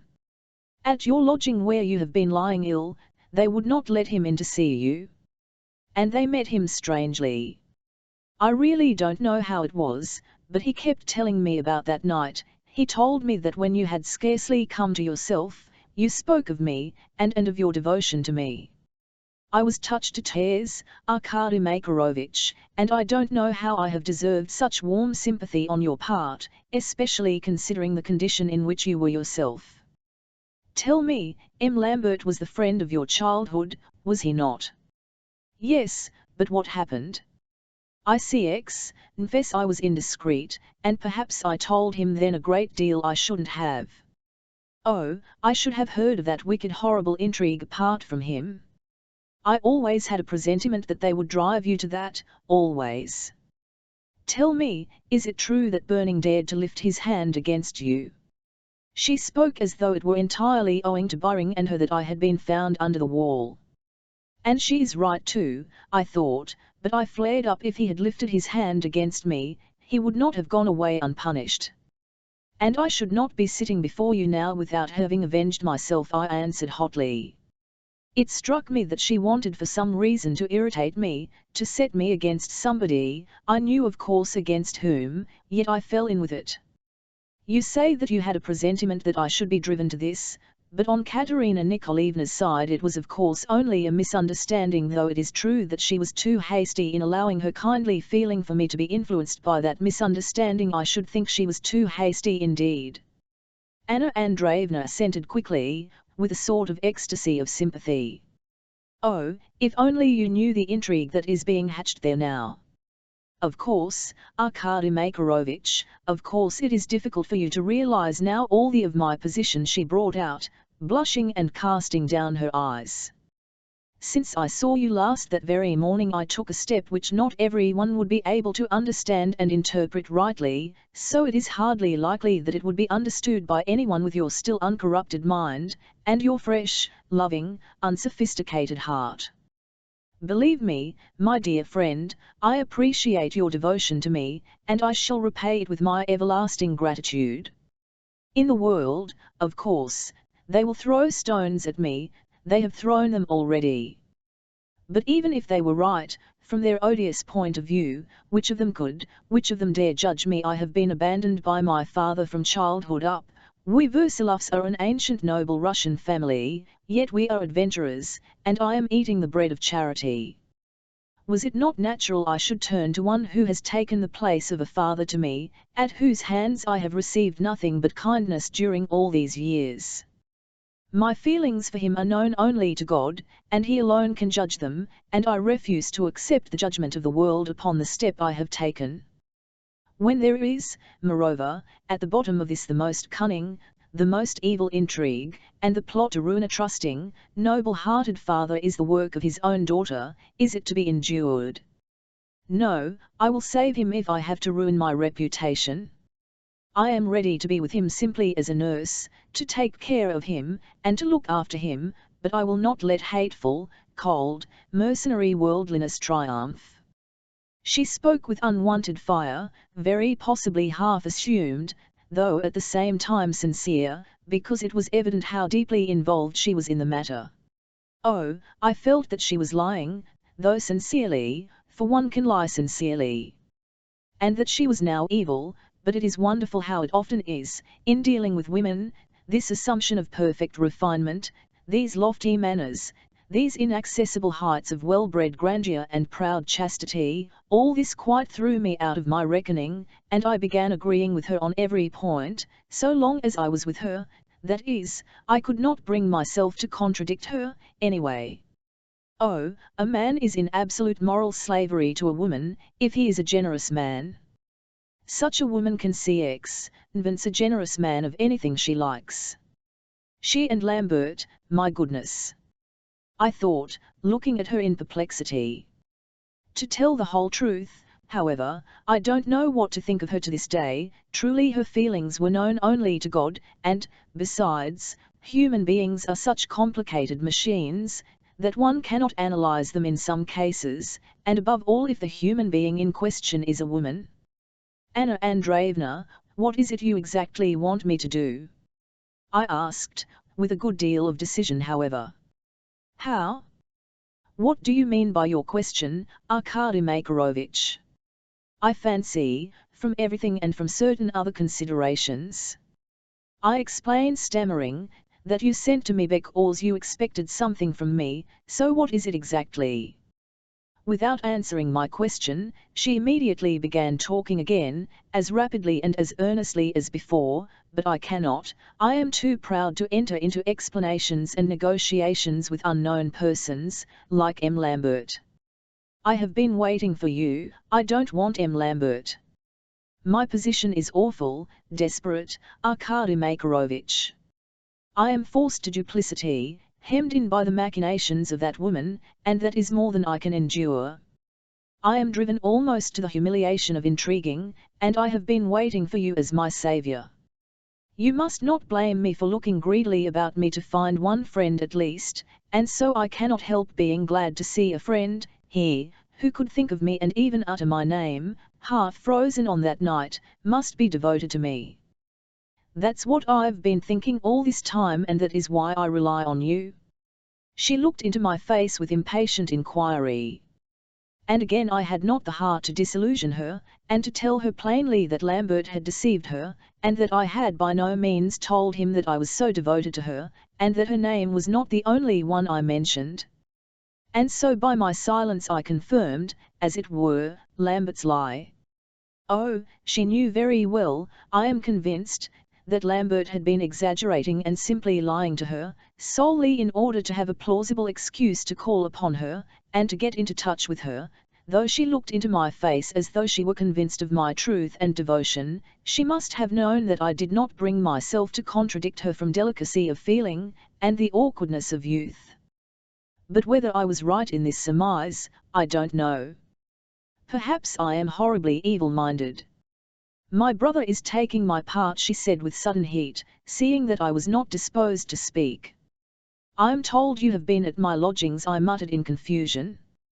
Yes, you know poor Prince Nikolai Ivanitch has no place now where he can take refuge from this intrigue, or rather from his own daughter, unless in your lodgings. that is the lodgings of a friend, you know he looks upon you at least as a friend. And if you will only do something for his benefit, then do this, if only you can, if only you have the generosity and courage. And finally, if it is really true, that there is something you can do. Oh, it is not for my sake, it's not for my sake, but for the sake of the poor old man, the only person who genuinely loved you, and who has become as attached to you as though you were his own son, and is still missing you. For myself I expect nothing, even from you, since even my own father has played me such a treacherous, such a spiteful trick. Believe, Andrei Petrovitch, I began. Andrei Petrovitch, she repeated with bitter mockery. Andrei Petrovitch, in answer to a direct question from me, told me on his word of honor that he had never had any intentions in regard to Katerina Nikolaevna, and I completely believed it when I took that step, and yet it seemed that his composure only lasted till he heard of Baron Byring. That's wrong, I cried. There was a moment when I too believed in his love for that woman, but it's a mistake. And even if it were so, he might, I should think, be perfectly composed about it now since the retirement of that gentleman. That gentleman? Byring? Who has told you of his retirement? Perhaps the gentleman in question never had any such views. She jeered malignantly. I fancied too, that she looked at me jeeringly. Darya Onizimovna told me, I muttered in confusion, which I was not able to conceal, and which she saw only clearly. Darya Onizimovna is a very nice person, and, of course, I cannot forbid her loving me, but she has no means of knowing what does not concern her. My heart began to ache, and, as she had been reckoning on rousing my indignation, I did in fact begin to feel indignant, but not with that woman but for the time being with Anna Andreevna herself. I got up. As an honourable man, I ought to warn you, Anna Andreevna, that your expectations in regard to me may turn out to be utterly unfounded. I expect you to be my champion, she said, looking at me resolutely, abandoned as I am by every one, your sister, if you care to have it so, Arkady Makarovich. Another instant, and she would have burst into tears. Well, you had better not expect anything, for, perhaps nothing will come of it, I muttered with an indescribable feeling of disgust. How am I to understand your words, she said, showing her consternation too plainly. Why, that I am going away from you all, and that's the end of it. I suddenly exclaimed almost furiously, and the letter, I shall tear up. Goodbye. I bowed to her, and went out without speaking, though at the same time I scarcely dared to look at her, but had hardly gone downstairs when Darya Onizimovna ran after me, with a half-sheet of paper folded in two. There Darya Onizimovna had sprung from, and where she had been sitting while I was talking with Anna Andreevna, I cannot conceive. She did not utter a word, but merely gave me the paper, and ran away. I unfolded it. On the paper, clearly and distinctly written, was Lambert's address, and it had apparently been got ready several days before. I suddenly recalled that when Darya Onizimovna had been with me that day, I had told her that I did not know where Lambert lived, meaning, I don't know and don't want to know. But by this time I had learned Lambert's address from Lisa, whom I had asked to get it for me from the address bureau. Anna Andreevna's action seemed to me too definite, even cynical. Although I had declined to assist her, she was simply sending me straight to Lambert, as though she had not the slightest faith in my refusal. It was quite clear to me that she knew everything about the letter, and from whom could she have learnt it if not from Lambert, to whom she was sending me that I might cooperate with him. There was no doubt that they all, every one of them, looked upon me as a feeble boy without character or will, with whom they could do anything, I thought with indignation. Nevertheless, I did go to Lambert's. Where else could I have satisfied my curiosity? Lambert, as it appeared, lived a long way off, in Cross Alley, close to the Summer Gardens, still in the same lodgings, but when I ran away from him that night I had so completely failed to notice the way and the distance, that when I got his address from Lisa, 4 days earlier, I was surprised and could scarcely believe that he lived there. As I was going upstairs I noticed at the door of the flat, on the 3rd story, 2 young men, and thought they had rung the bell before I came and were waiting for the door to be opened. While I was mounting the stairs they both, turning their backs on the door, scrutinized me very attentively. The flat is all let out in rooms, and they must be going to see another lodger, I thought, frowning, as I went up to them. It would have been very disagreeable to me to find anyone else at Lambert's. Trying not to look at them, I put out my hand to the bell. "Attendes," one of them cried to me. "Please, please don't ring again yet," said the other young man in a soft musical voice, slightly drawling the words. "Here, we'll finish this, and then we'll all ring all together. Shall we?" I waited. They were both very young men, about 20 or 22, they were doing something rather strange at the door, and I began to watch them with surprise. The one who had cried "Attendes" was a very tall fellow, over 6 feet, thin and lean, but very muscular, with a very small head in proportion to his sheet, and with a strange, as it were comic expression of gloom on his rather pockmarked though agreeable and by no means stupid face. There was a look as it were of exaggerated intentness and of unnecessary and excessive determination in his eyes. He was very badly dressed, in an old wadded overcoat, with a little fur collar of mangy-looking raccoon. It was too short for him and obviously second-hand. He had on shabby high boots almost like a peasant's, and on his head was a horribly crushed, dirty-looking top hat. His whole appearance was marked by slovenliness. His ungloved hands were dirty and his long nails were black. His companion, on the other hand, was smartly dressed, judging from his light skunk fur coat, his elegant hat, and the light new gloves on his slender fingers. He was about my height, and he had an extremely charming expression on his fresh and youthful face. The tall fellow was taking off his tie, an utterly threadbare greasy ribbon, hardly better than a piece of tape, and the pretty-looking youth, taking out of his pocket another newly purchased black tie, was putting it round the neck of the tall fellow, who, with a perfectly serious face, submissively stretched out his very long neck, throwing his overcoat back from his shoulders. "No, it won't do if the shirt is so dirty," said the younger one. "The effect won't be good, it will only make it look dirtier. I told you to put on a collar." "I don't know how, do you know how to do it?" he said, turning suddenly to me. "What?" I asked. "Why, fasten his tie. You see, it ought to go like this, to hide his dirty shirt, or else the whole effect is spoilt whatever we do. I have just bought the tie for a rouble at Philip's, the hairdresser's, on purpose for him." "Was it that rouble?" muttered the tall one. "Yes, I haven't a farthing now." "Then you can't do it. In that case we must ask Alphonsine." "To see Lambert?" the tall fellow asked me abruptly. "Yes," I answered with no less determination, looking him in the face. "Dolgoruki," he went on with the same air and the same voice. "No, not Korovkin," I answered as abruptly, mistaking what he said. "Dolgoruki," the tall fellow almost shouted again, and he took a step towards me almost menacingly. His companion burst out laughing. "He says Dolgoruki and not Korovkin," he explained to me. "You know, in the journal des Debats the French constantly distort Russian names," growled the tall fellow. "Well, it's just the same in the Independence. Dolgoruki, for instance, they write Dolgoruki. I have seen it myself, and Valeniev is always Titankontwoyenif." "Doboyny," cried the tall fellow. "Yes, there's Doboyny, I've seen it myself," and we both laughed. "Some Russian Madame Doboyny abroad. But there's no need to mention them all, you know," he said, turning suddenly to the tall fellow.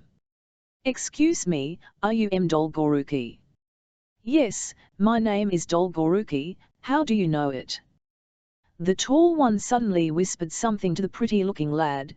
The latter frowned and shook his head, but the tall fellow immediately addressed me. "Monsieur le Prince, vous en avez pas de rouble d'argent pour nous, pas du, mais unseul, voulez-vous? Oh, how horrid you are, cried the boy. Nous vous rendons, concluded the tall one, mispronouncing the French words coarsely and clumsily. He's a cynic, you know. The boy laughed to me, and do you suppose doesn't he speak French? He speaks like a Parisian, but he is mimicking those Russians who are awfully fond of talking aloud in French together before other people, though they can't speak it themselves. Dans les wagons, the tall fellow explained. To be sure, in railway carriages. Oh, what a bore you are! There's no need to explain. Why will you always pretend to be a fool? Meanwhile I took out a rouble and offered it to the tall fellow. Nous vous rendons, said the latter, pocketing the rouble, and turning to the door with a perfectly unmoved and serious face, he proceeded to kick it with his coarse boot, and without the faintest sign of ill humour at all. You will be fighting with Lambert again, the boy observed uneasily. You had much better ring the bell. I rang the bell, but the tall fellow continued kicking the door nevertheless. Ah, sacre! We heard Lambert's voice the other side of the door, and he quickly opened it. Dites donc, voulez-vous que je vous casse la tête, mon ami? He shouted to the tall man. Mon ami, voilà dolgorouki, l'autre mon ami, the tall fellow replied with dignified gravity, staring at Lambert, who was red with anger. As soon as the latter saw me, he seemed suddenly transformed. It's you, Arkady. At last. Then you are better are you at last? He seized my hands, pressing them warmly. He was in fact so genuinely delighted that I felt pleased at once, and even began to like him. I've come to you first of all. Alphonsine, cried Lambert. She instantly skipped out from behind the screen. Le voilà.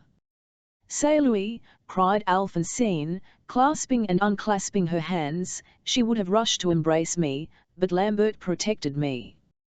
There, down, down, he shouted to her as though she were a dog. It's like this, Arkady, some fellows have agreed to dine together today at the Tartars. I shan't let you go, you must come with us. We'll have dinner, I'll get rid of these fellows at once, and then we can have a chat. Come in, come in. We'll set off at once, only wait a minute. I went in and stood in the middle of that room, looking about me, and remembering it. Lambert behind the screen hurriedly dressed. The tall fellow and his companion followed us in spite of Lambert's words. We all remained standing. Mademoiselle Alphonsine, voulez-vous me baiser, growled the tall man. Mademoiselle Alphonsine, the younger one, was beginning, showing her the tie, but she flew savagely at both of them. Ah, le petit vilain, she shouted to the younger one, ne m'approchez pas, ne me sollicez pas, et vous, le grand dardari, je vous planque à la porte tous les deux, savez-vous cela? Though she warned him off with contempt and disgust, as though she were really afraid of being soiled by contact with him, which I could not at all understand because he was such a pretty fellow, and turned out to be just as well dressed when he took off his overcoat. The younger of the two men kept asking her to tie his tall friend's cravat for him, and to put him on one of Lambert's clean collars first. She was on the point of beating them in her indignation at such a suggestion, but Lambert, overhearing, shouted to her behind the screen not to hinder them, but to do as they asked. They won't leave off if you don't, he added, and Alphonsine instantly produced a collar and began to fasten the tall man's cravat without the slightest sign of disinclination. The man stretched out his neck just as he had done on the stairs, while she tied his cravat. Mademoiselle Alphonsine, avez-vous vendu votre ballon? He asked. Questionist CEQQ.A, ma ballon. The younger man explained that ma ballon meant Etienne's, Curlist CE baragouin. Je parle comme un dame rus sur les eaux minérales, observed le grand dardari, still with his neck outstretched. Questionist CEQQA, question un dame rus sur les eaux minérales et, ou ist donc votre joli monteur, que Lambert vous a donné, she said suddenly to the younger one. Mlut, no watch again, Lambert chimed in irritably behind the screen. We've eaten it up, growled Legrand Dardari. Il sold it for 8 rubles, it was only silver gilt, and you said it was gold, so now at the shop it's only 16 rubles, the younger answered Lambert, defending himself reluctantly. We must put an end to this, Lambert said even more irritably. Il don't buy our clothes, my young friend, and give you good things, for you to spend them on your tall friend. What was that tie too that you bought him? That was only a ruble, that was not with your money. He had no cravat at all, and he ought to buy a hat too. Nonsense. Lambert was really angry. I gave him enough for a hat too, and he goes off and wastes it on oysters and champagne. He positively reeks, he's dirty and untidy, you can't take him anywhere. How can I take him out to dinner? I'm a cad, growled the Dardari. Nous avons un ruble d'argent que nous avons preach chez notre nouvel ami. Don't you give him anything, Arkady, Lambert cried again. Excuse me, Lambert, I ask you plainly for 10 rubles, cried the boy, growing suddenly angry and flushing, which made him look as handsome as before, and don't ever dare to say such stupid things as you did just now to Dolgoruki. I must have 10 rubles to pay Dolgoruki back that ruble at once, and with the rest I'll buy Andreev a hat, so you see. Lambert came out from behind the screen. Here are 3 yellow notes, and 3 rubles, and there's nothing more till Tuesday, and don't dare or else Legrand Dardari fairly snatched the money from him. Dolgoruki, here is the ruble, nous vous rendons avec beaucoup de grâce. Petya, come along, he called to his companion. Then holding up the 2 notes and waving them in the air, while he stared fixedly at Lambert, he yelled at the top of his voice, Oi Lambert! Oh you ist Lambert, as to view Lambert! How dare you, Lambert yelled too, in terrible wrath. I saw that underlying all this was something in the past of which I knew nothing, and I looked on in astonishment. But the tall fellow was not in the least alarmed by Lambert's wrath. On the CX, Drury, he yelled louder than ever, Oi Lambert, and so on. And so shouting, they went out on the stairs.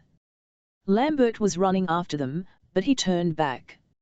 I'll throw them out by the scrr for their necks. They cost more than they're worth. Come along, Arkady. I'm late. I am there by another fellow I need, a beast too, they are all beasts. A low lot, he shouted again, almost gnashing his teeth, but all at once he recovered himself completely. I am glad that you have come at last. Alphonsine, not a step out of the house. Let us go. At the steps a smart turnout was waiting for him. We got in, but all the way he could not quite regain his composure and get over a sort of rage against the 2 young men. I was surprised at his taking it so seriously, and what's more, at their being so disrespectful to Lambert, and his seeming almost frightened of them. From the old impression that had been stamped on me from childhood, it still seemed to me that everyone must be afraid of Lambert, as in spite of all my independence, I certainly stood in awe of him myself at that moment. I tell you now they are all a low lot, Lambert persisted. Would you believe it, that tall ruffian pestered me, the day before yesterday, in decent company. He stood in front of me and shouted, Oi Lambert, in decent company. Everyone laughed, and do you know, it was for me to give him money, would you believe it? I gave it him. Oh, that, ruffian. Would you believe it? He was an ensign in a regiment, but he was kicked out, and, you wouldn't imagine it, but he is a man of education, he was brought up in a good family, you would hardly believe it. He has ideas, he might, and damn it all. And he is a perfect Hercules. He is of use, though of not much use. And you can see he does not wash his hands. I interested a lady in his case, an old lady of very good position, telling her that he was penitent, and on the point of committing suicide from remorse, and he went to see her, sat down and began whistling. And the other, The pretty fellow is a general's son, his family is ashamed of him. I got him off when he was arrested, I saved him, and you see how he repays me. There are no people worth their salt here. I'll pay them out, I'll pay them out. They know my name, did you talk to them about me? Yes, it was stupid of me. Please stay on a little after dinner, control your feelings. There's an awful canal coming. Yes, he's an awful canal, and awfully cunning, they are all rascals here, there's not an honest man about. Well, we'll finish, then. What's your favorite dish? But it doesn't matter, the fare is always good. I'll pay, don't you worry. It's a good thing you are well dressed. I can give you money. You must come often. Only fancy, I've stood them meat and drink here, it's fish pie every day of the week, that watch he sold, it's the second time. That little fellow, Trishatoth, you saw him, Alphonsine is sick at the very sight of him, and won't let him come near her, and here in the presence of officers he calls out, I must have woodcock. I stood him woodcock. But I'll pay them out. Do you remember, Lambert, how we went to a restaurant together in Moscow, and you stuck a fork into me, and how you had 50 rubles then? Yes, I remember. Damn it, I remember. I like you, you may believe it. Nobody likes you, but I like you, I'm the only one that does, you remember that. The pock-marked fellow that is coming here is a cunning canal, don't you answer any of his questions, if he begins talking, it's all right, but if he begins questioning, make some nonsensical answer, or hold your tongue. At any rate, in his excitement he did not question me much on the way. I even felt insulted at his having such confidence in me, and not even suspecting that I mistrusted him, I fancied that I detected in him the absurd idea that he could still order me about. And what's more, he's awfully ignorant and ill-bred, I thought, as I went into the restaurant.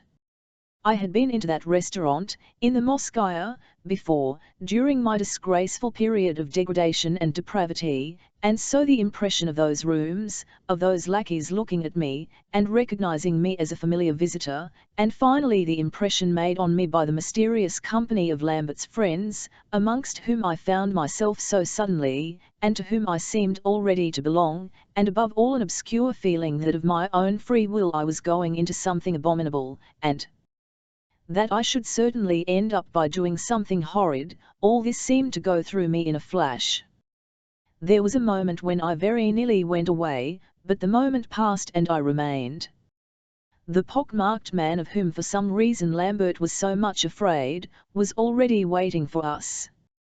He was one of those men of stupidly practical appearance, whom I have always from my childhood detested. He was about 45, of middle height, with hair just turning grey. He was disgustingly close-shaven, except for 2 little neatly trimmed grey whiskers, like sausages, one each side of his extremely flat and spiteful-looking face. He was of course dull, solemn, and taciturn, and even conceited, as such nonentities always are. He looked at me very attentively, but he did not say a word. Lambert was so stupid that though he sat us down at the same table together, he did not think it necessary to introduce us, and so he may well have taken me for one of the blackmailers associated with Lambert. To the 2 young men, who arrived almost simultaneously with us, he did not address a single word during the whole of dinner, but it was evident that he knew them well. He talked only to Lambert, and then almost in a whisper, and indeed Lambert did most of the talking, and the pock-marked man confined himself to fragmentary and wrathful ejaculations, which sounded like an ultimatum. He behaved superciliously, was ill-humoured and sarcastic, while Lambert on the other hand was extremely excited and was evidently trying to persuade him all the time, probably urging him on to some undertaking. On one occasion I put out my hand to take a bottle of red wine, the pock-marked man immediately a bottle of sherry and handed it to me, though he had not said a word to me till then. "Try this," he said, offering me the bottle. I guessed, on the spot, that he too knew everything in the world about me, my story, and my name, and perhaps the fact that Lambert was counting upon me. The idea that he was taking me for a satellite maddened me again, and Lambert's face betrayed an intense and very stupid uneasiness when the pock-marked man addressed me. The latter noticed it and laughed. There's no doubt that Lambert depends on all of them, I thought, hating him at that instant with my whole soul. In this way, though we were sitting at the same table, throughout the whole dinner we were divided into two groups, the pock-marked man with Lambert, facing each other close to the window, while I was beside the grubby Andreev, and Trichatov sat facing me. Lambert hurried on the dinner, continually urging the waiters to make haste with the dishes. Even the champagne was brought. He held out his glass to me. "To your health, let's clink glasses," he said, breaking off his conversation with the pock-marked man.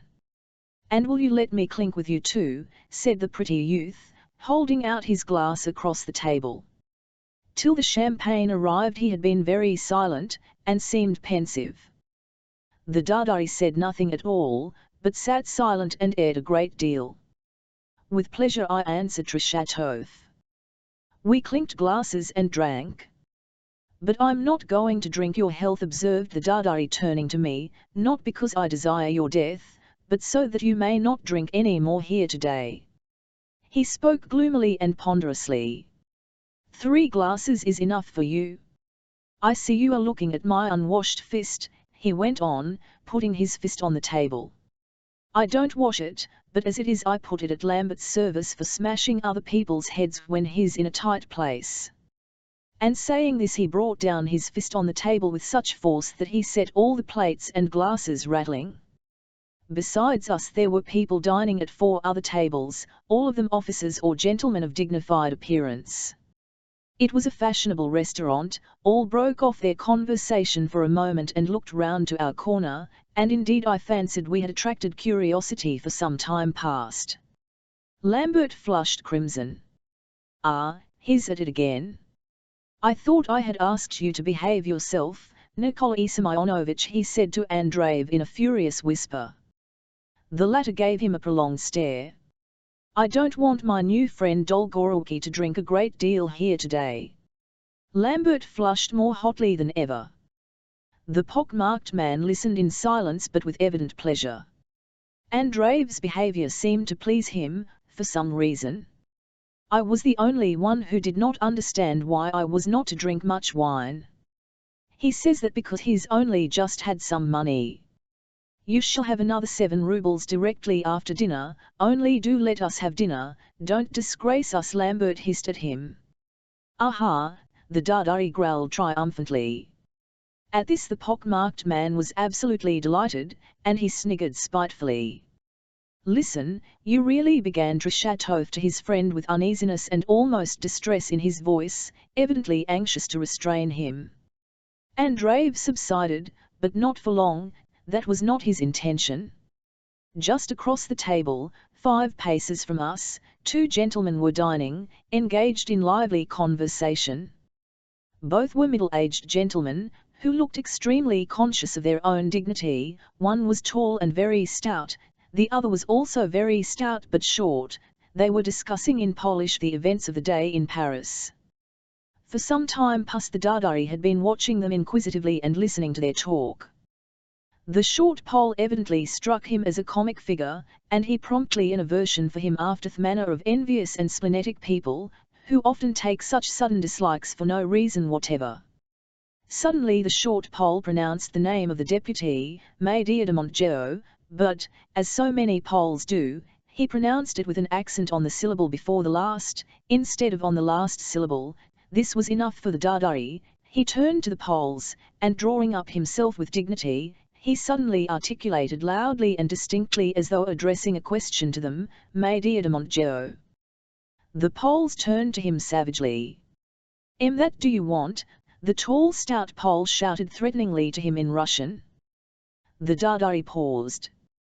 "Major de Montgeo," he repeated suddenly again, to be heard by the whole room, giving no sort of explanation, just as he had stupidly set upon me at the door with the reiterated question, "Dolgorukhy."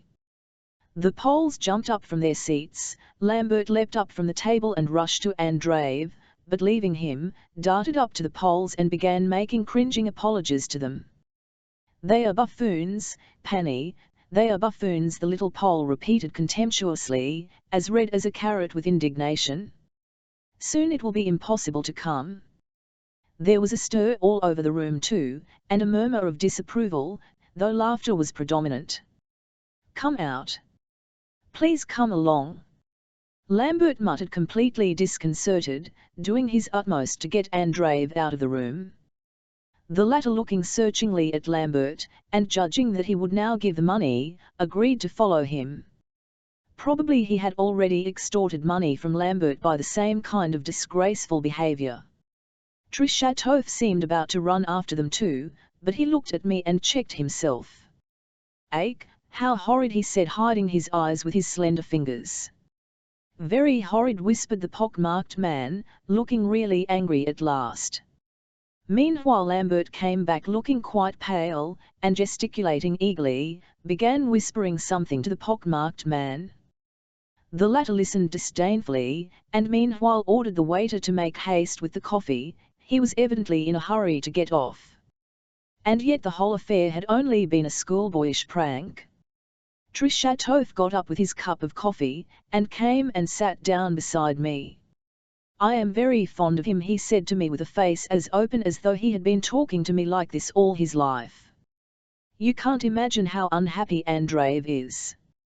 He has wasted all his sister's dowry on eating and drinking, and in fact all they had he spent on eating and drinking during the year he was in the service, and I see now he worries.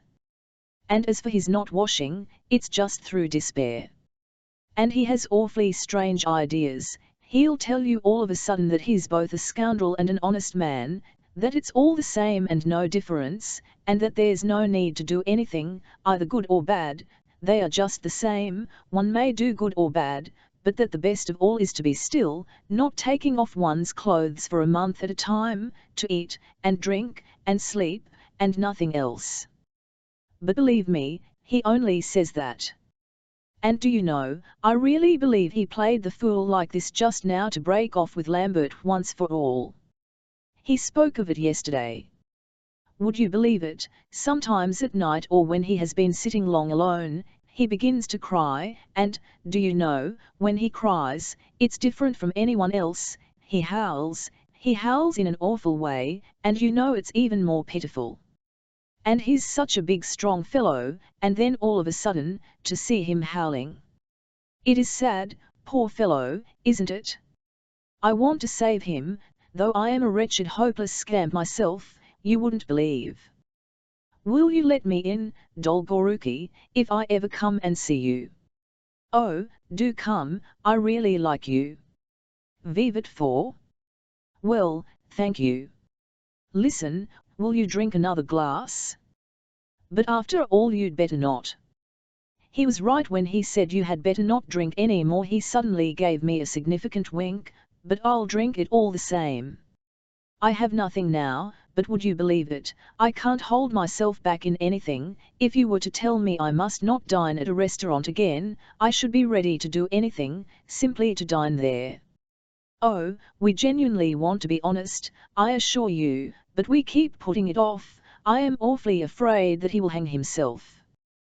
He'll go and do it without telling anyone. He's like that. They are all hanging themselves nowadays. Why, I don't know, perhaps there are a great many people like us. I, for instance, can't exist without money to spend.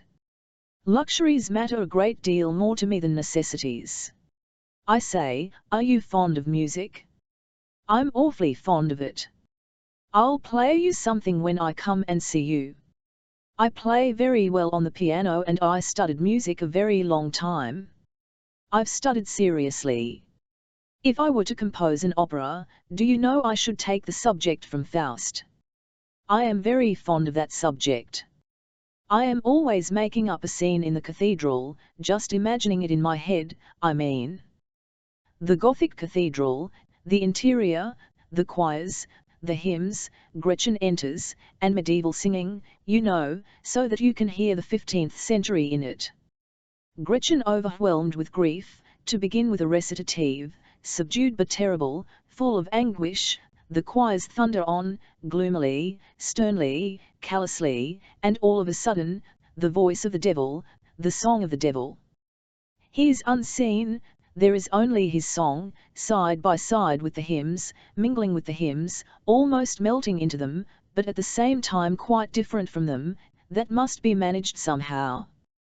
The song is prolonged, persistent, it must be a tenor, it must be a tenor. It begins softly, tenderly, do you remember, Gretchen, when you were innocent, when you were a child, you came with your mother to this cathedral and lisped your prayers from an old prayer book. But the song gets louder and louder, more intense, on higher notes, there's a sound of tears in them, misery unceasing, and hopeless, and finally despair. There's no forgiveness, Gretchen, there's no forgiveness for you here. Gretchen tries to pray, but only cries of misery rise up from her soul, when the breast is convulsed with tears, but Satan's song never ceases, and pierces deeper and deeper into the soul like a spear, it gets higher and higher, and suddenly breaks off almost in a shriek, the end to it all, accursed one.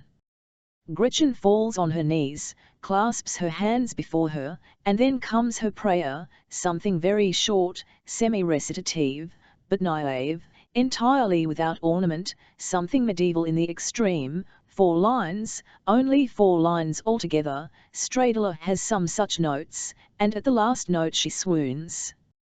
General confusion. She is picked up, carried out, and then the choir thunders forth.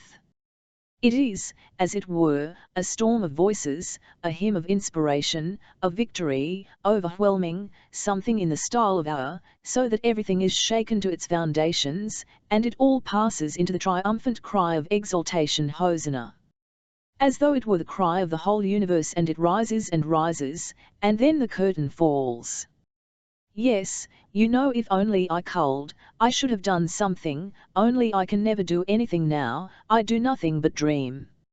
I am always dreaming, my whole life has turned into a dream. I dream at night too. Ah, Dolgoruki, have you read Dickens' Old Curiosity Shop? Yes, why? Do you remember, wait, I will have another glass, do you remember, there's one passage at the end, when that mad old man and that charming girl of 13, his grandchild, take refuge after their fantastic flight and wandering in some remote place in England, near a Gothic medieval church, and the little girl has received some post there, and shows the church to visitors. Then the sun is setting, and the child in the church porch, bathed in the last rays of light, stands and gazes at the sunset, with gentle pensive contemplation in her child's soul, a soul full of wonder as though before some mystery, for both alike are mysteries, the sun, the thought of God, and the church, the thought of man, aren't they? Oh, I don't know how to express it, only God loves such first thoughts in children. While near her, on the step, the crazy old grandfather gazes at her with a fixed look. There's nothing special in it, in that picture of Dickens, there's absolutely nothing in it, but yet one will remember it all one's life, and it has survived for all Europe. Why? It's splendid. It's the innocence in it. And I don't know what there is in it, but it's fine. I used always to be reading novels when I was at school. Do you know I had a sister in the country only a year older than me? Oh, now it's all sold, and we have no country place. I was sitting with her on the terrace under our old lime trees, we were reading that novel, and the sun was setting too, and suddenly we left off reading, and said to one another that we would be kind too, that we would be good. I was then preparing for the university and Dolgoruki, every man has his memories. And he suddenly let his pretty little head fall on my shoulder and burst out crying. I felt very, very sorry for him. It is true that he had drunk a great deal of wine, but he had talked to me so sincerely, so like a brother, with such feeling. Suddenly, at that instant, we heard a shout from the street, and there was a violent tapping at the window. There was a large plate glass window on the ground floor, so that anyone could tap on the window with his fingers from the street. This was the ejected Andreev. "Here, Lambert. Ist Lambert?" As to view Lambert, we heard his wild shout in the street. "Ah! Yes, here he is. So he's not gone away," cried the boy, jumping up from his place. "Our account!" Lambert cried through his clenched teeth to the waiter. His hands shook with anger as he paid the bill, but the pock-marked man did not allow Lambert to pay for him. "Why not?" "Why, I invited you, you accepted my invitation." "No, excuse me." The pock-marked man pulled out his purse, and reckoning out his share he paid separately. "You'll offend me, Semyon Sidorovitch." "That's what I wish." Semyon Sidorovitch snapped out, taking his hat, and without saying goodbye to anybody, he walked alone out of the room. Lambert tossed the money to the waiter and hurriedly ran after him, even forgetting my existence in his confusion. Trishatov and I walked out last of all. Andreev was standing like a post at the door, waiting for Trishatov. "You scoundrel!" cried Lambert, unable to restrain himself. There, there!" Andreev grunted at him, and with one swing of his arm he knocked off his round hat, which went spinning along the pavement. Lambert flew abjectly to pick it up. "Vingt-cinq rubles." Andreev showed Trishatov the note, which he had just got from Lambert. "That's enough!" Trishatov shouted to him. "Why must you always make an uproar? And why have you wrung 25 rubles out of him? You only ought to have had 7. Why did I wring it out of him? He promised us a private dinner with Athenian women, and instead of women he regaled us with the pock-marked man, and what's more, I did not finish my dinner and I've been freezing here in the cold. It's certainly worth 18 rubles. He owed me 7, so that makes 25. Go to the devil both of you," yelled Lambert. "I'll send you both packing, I'll pay you out." "Lambert, I'll send you packing." "I'll pay you out," cried Andreev. "Adieu, mon prince, don't drink any more wine." "Petya, marsh." "Oi, Lambert.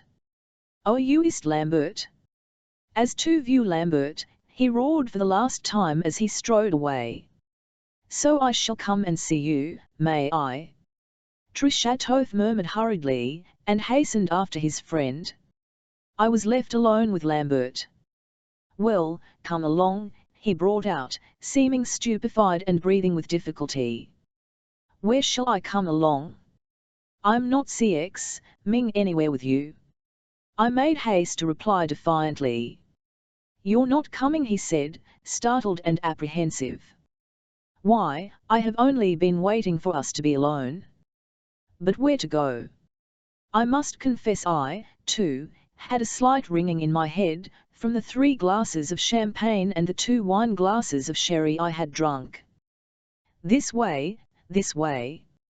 Do you see? But this is an oyster bar, you see it is written up.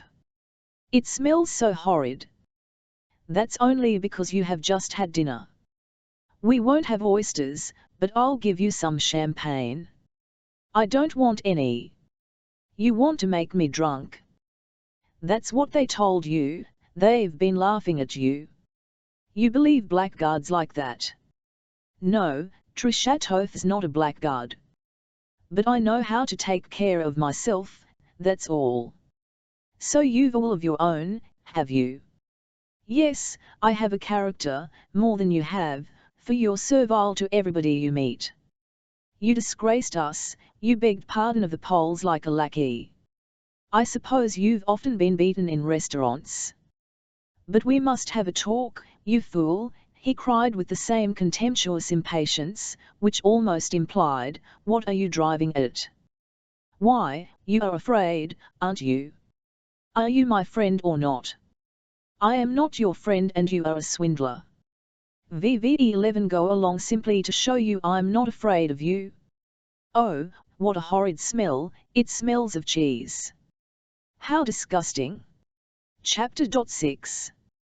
I must beg the reader to remember again that I had a slight giddiness in my head. If it had not been for that I should have acted and spoken differently. In the shop, in a back room, one could indeed have eaten oysters, and we sat down to a table covered with a filthy cloth. Lambert ordered champagne, a glass of cold wine of a golden colour was set before me and seemed looking at me invitingly, but I felt annoyed. You see, Lambert, what annoys me most is that you think you can order me about now as you used to do at Touchard's, while you are cringing upon everybody here. You fool. AIE, let's clink glasses. You don't even deign to keep up appearances with me, you might at least disguise the fact that you want to make me drunk. You're talking rot and you're drunk. You must drink some more, and you'll be more cheerful. Take your glass, take it. Why do you keep on take it? I am going and that's the end of it. And I really did get up. He was awfully vexed. It was Trichateau whispered that to you, I saw you whispering. You are a fool for that. Alphonsine is really disgusted if he goes near her. He's a dirty beast, I'll tell you what he's like. You've told me already. You can talk of nothing but your Alphonsine, you're frightfully limited. Limited, he did not understand. They've gone over now to that pock-marked fellow. That's what it is. That's why I sent them about their business. They're dishonest. That fellow's a blackguard and he's corrupting them. I insisted that they should always behave decently. I sat still and as it were mechanically took my glass and drank a draught. I'm ever so far ahead of you in education, I said. But he was only too delighted that I went on sitting there, and at once filled up my glass. And you know you're afraid of them. I went on taunting him, and no doubt I was even nastier than he was at that moment. Andreev knocked your hat off, and you gave him 25 rubles for it. I did give it him, but he'll pay me back. They are rebellious, but I'll be quits with them. You are awfully upset by that pock-marked man. And do you know it strikes me that I'm the only one left you. All your hopes now are resting on me, aren't yes, Arkasha, that is so, you are the only friend left me, you are right in saying that, he slapped me on the shoulder. What could be done with a man so crude, he was utterly obtuse, and took irony for serious praise. You could save me from bad things if you would be a good comrade, Arkady, he went on, LCX, king at me caressingly. In what way could I save you? You know yourself what it is. Without me, like a fool, you will certainly be stupid, but I'd get you 30,000 and we would go halves and you know how. Why, think who you are, you're nothing, no name, no position, and here you'd win first prize straight off, and having such a fortune, you'll know how to make a C.R. I was simply astounded at this attack. I had taken for granted that he would dissemble, but he had begun upon it with such bluntness, such schoolboyish bluntness. I resolved to listen to him from a desire to be open-minded and from intense curiosity. Look here, Lambert, you won't understand this, but I'm consenting to listen to you because I'm open-minded, I declared firmly, and again I took a gulp at my glass. Lambert at once filled it up. I'll tell you what, Arkady, if a fellow like Meyering had dared to abuse me and strike me in the presence of a lady I adored, I don't know what I should have done. But you put up with it, I'm ashamed of you, you're a poor creature. How dare you say that Meyering struck me? I shouted, turning crimson. It was more I struck him than he me. No, it was he struck you, not you struck him. You're lying, I trod on his foot too. But he shoved you back, and told the footman to drag you away.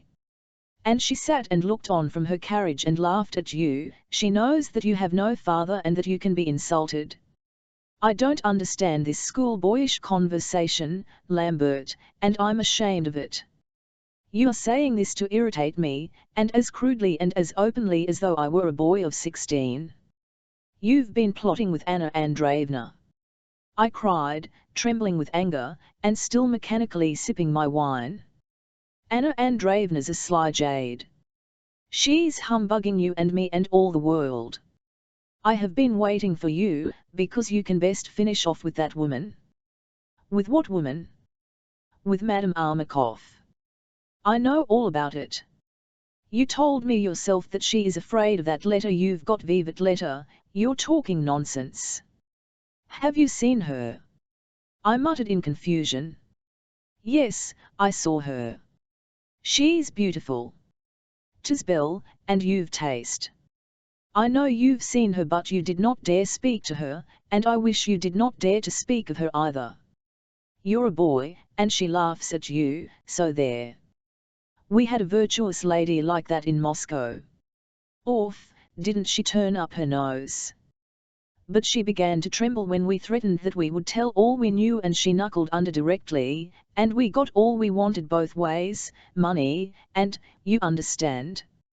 Now she's virtue unapproachable again in society, phoo. My word, isn't she high and mighty, and hasn't she got a turn out? Ah, you should have seen that little back room it happened in. You've not lived, if only you knew the little back rooms they don't shrink from. I've thought that I could not help muttering. They are corrupt to their very fingertips, you don't know what they are capable of. Alphonsine lived in a house like that, and she was disgusted. I have thought of that, I chimed in again. But they beat you, and you complain, Lambert, you're a blackguard, you're a damned beast. I cried, suddenly pulling myself together and beginning to tremble.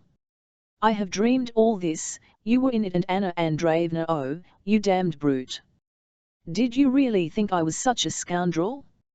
I dreamed it because I knew that you would say this. And besides, all this can't be so simple that you can talk to me about it so simply and directly. He's in a rage, tut, tut, tut. Lambert drawled, laughing and triumphant. Well, Arkasha, my boy, now I've found out all I wanted to know. That's why I was so eager to see you. Listen, you love her, I see, and want to revenge yourself on Meyering. That's what I wanted to find out. I've been suspecting it all this time while I've been waiting to see you. Ceci pose, cela change la question. And so much the better, for she loves you too. So you must marry her without a moment's delay, that's the best thing, you can't do anything else, that's your safest position. And then remember, Arkady, that you have a friend in me of whom you can make any use you like. And that friend will help you, and will marry you, I'll move heaven and earth, Arkasha. And you can give your old friend 30,000 for his trouble afterwards, eh? And I'll help you, don't doubt that. I know all the ins and outs of the business, and they shall give you the whole dowry, and you'll be a wealthy man with a career before you. Though my head was in a whirl, I looked at Lambert with wonder. He was in earnest, and not merely in earnest in what he said, but in believing in the possibility of my marrying. I could see that he thoroughly believed in it himself, and, in fact, caught at the idea with enthusiasm.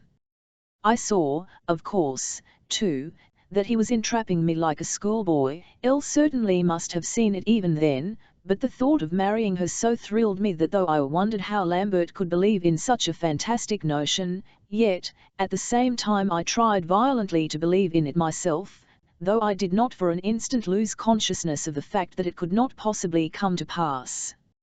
All this was mingled together at the same time. But is it possible? I faltered. Why not? You will show her the letter, she'll be frightened and marry you to keep her money. I made up my mind not to stop Lambert in his vile suggestions, for he disclosed them to me with such simplicity and did not that I might be revolted by them. I did mutter, however, that I should not like to marry her simply by force. I don't want to use force for anything, how can you be so base as to think me capable of it? Hoity-toity. She'll marry you of her own accord, it won't be your doing, she'll be frightened and marry you herself, And she'll marry you because she loves you, too, Lambert put in hastily. That's a lie, you're laughing at me.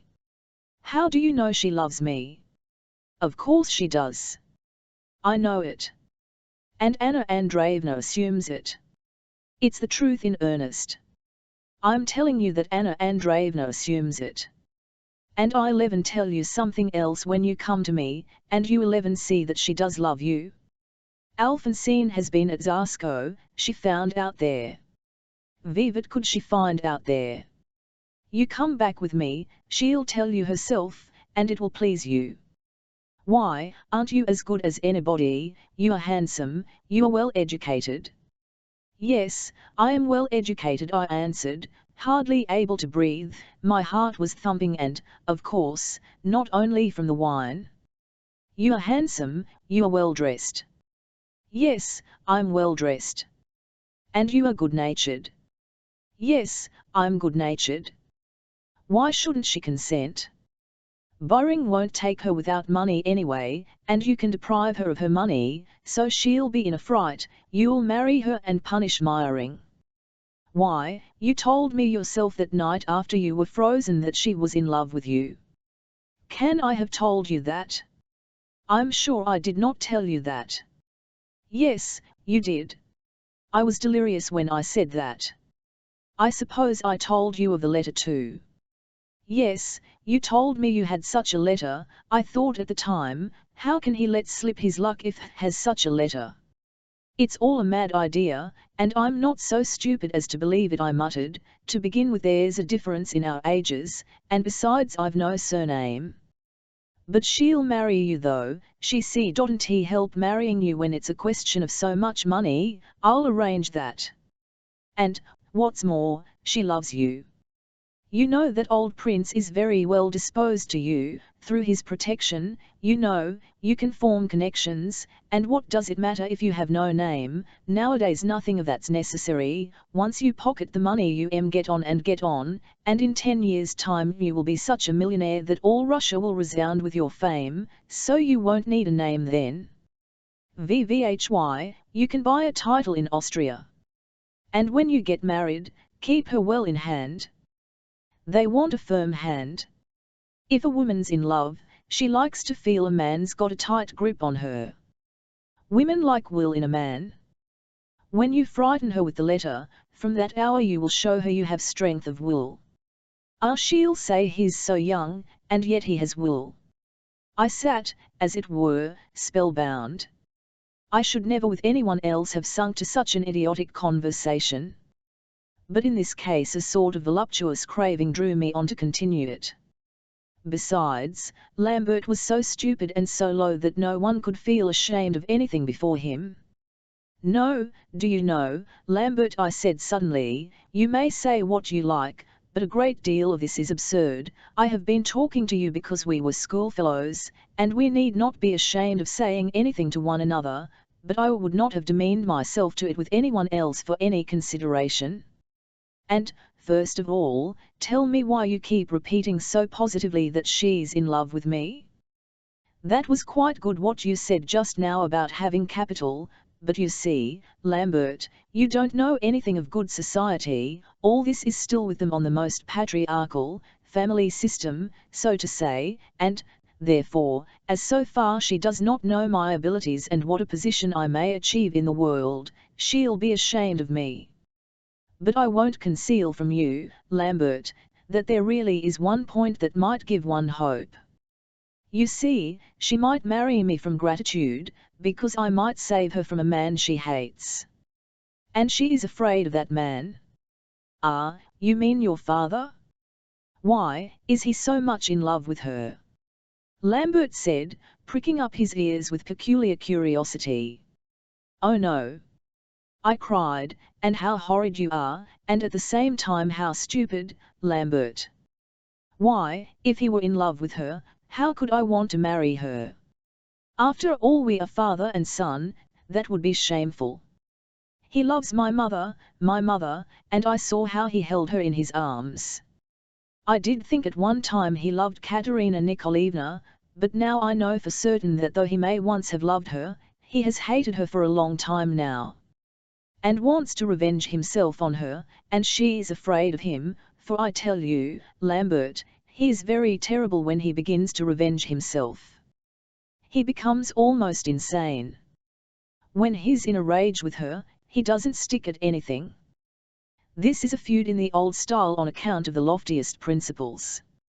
In our time we don't care a hang for any general principles. Nowadays there are no general principles but only special cases. Ah, Lambert, you don't understand, you are as stupid as a post. I am talking to you about these principles, but I am sure you don't understand. You are awfully uneducated. Do you remember you used to beat me? Now I'm stronger than you are, do you know that? Arkasha, come home with me. We'll spend the evening and drink another bottle, and Alphonsine will sing to the guitar. No, I'm not coming. Listen, Lambert, I've got an idea. If I don't succeed and don't marry, I shall fall back on the idea, but you haven't an idea.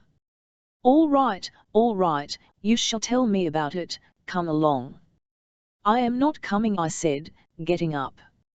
I don't want to, and I'm not coming. I shall come and see you, but you are a blackguard. I'll give you 30,000, but I am cleaner and better than you, I see. You want to deceive me all round. But I forbid you even to think of her, she is above everyone, and your plan is so low that I really wonder at you, Lambert. I want to be married, that's a different matter, but I don't want money, I despise money. I wouldn't take it if she begged me to on her knees, but marriage, that's a different matter. But you know that was quite right what you said, that one ought to keep a tight hand on her. It's a good thing to love passionately, with all the generosity of which a man is capable, and which can never be found in a woman, but to be despotic is a good thing too. For, do you know, Lambert, a woman loves despotism. You understand woman, Lambert. But you are wonderfully stupid in everything else. And do you know, Lambert, you are not at all such a blackguard as you seem, you're simple. I like you. Ah, Lambert, why are you such a rogue? Viva a jolly time we might have if you weren't. You know Trishata Euroesa dear. These last incoherent phrases I muttered in the street. Oh, I set all this down in every trivial detail, that the reader may see that with all my enthusiasm and my vows and promises to reform, and to strive for seemliness, I was capable then of falling so easily and into such filth. And I swear that if I were not fully convinced that I am no longer the same, but have gained strength of character by practical life, I should not have confessed all this to the reader. We went out of the shop, and Lambert supported me slightly, putting his arm round me. Suddenly I looked at him, and saw in his fixed, terribly intent and perfectly sober eyes the very same expression as I had seen that morning when I was frozen and when he had led me to the cab with his arm round me in the same way, and listened, all eyes and ears, to my incoherent babble. Men who are drunk but not quite hopelessly drunk, sometimes have moments of absolute soberness. I'm not going home with you for anything, I declared firmly and coherently, looking at him sarcastically and putting aside his arm. Come, nonsense. I'll tell Alphonsine to make tea for us, come. He was horribly confident that I should not get away. He put his arm round me and held me with a sort of relish, as his prey, and the prey was what he needed of course, that evening and in that condition. It will be clear later why. I'm not coming. I cab. At that instant a sledge drove up and I jumped into it. Where are you off to? What are you about? Yelled Lambert, clutching at my fur coat in extreme dismay. And don't dare to follow me. I cried, don't drive after me. At that very instant the sledge started, and my coat was torn out of Lambert's hands. You'll come all the same, he shouted after me in an angry voice. I shall come if I want to. I can do as I like.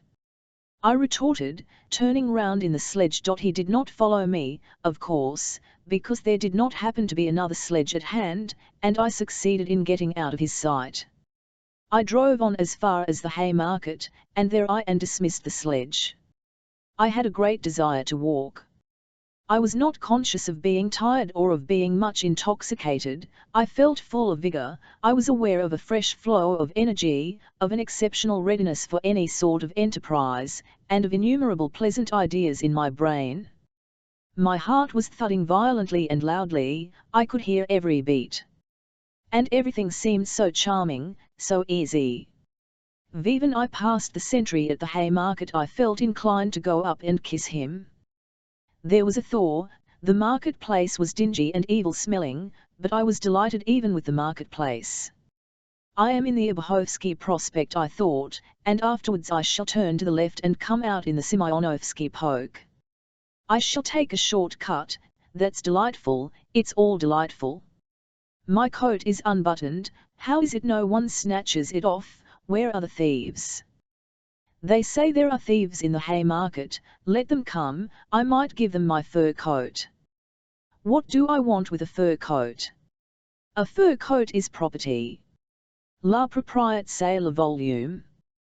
But what nonsense, and how nice everything is. It's nice that the snow is melting. Why frost? There's no need of a frost at all. It's nice to talk nonsense too.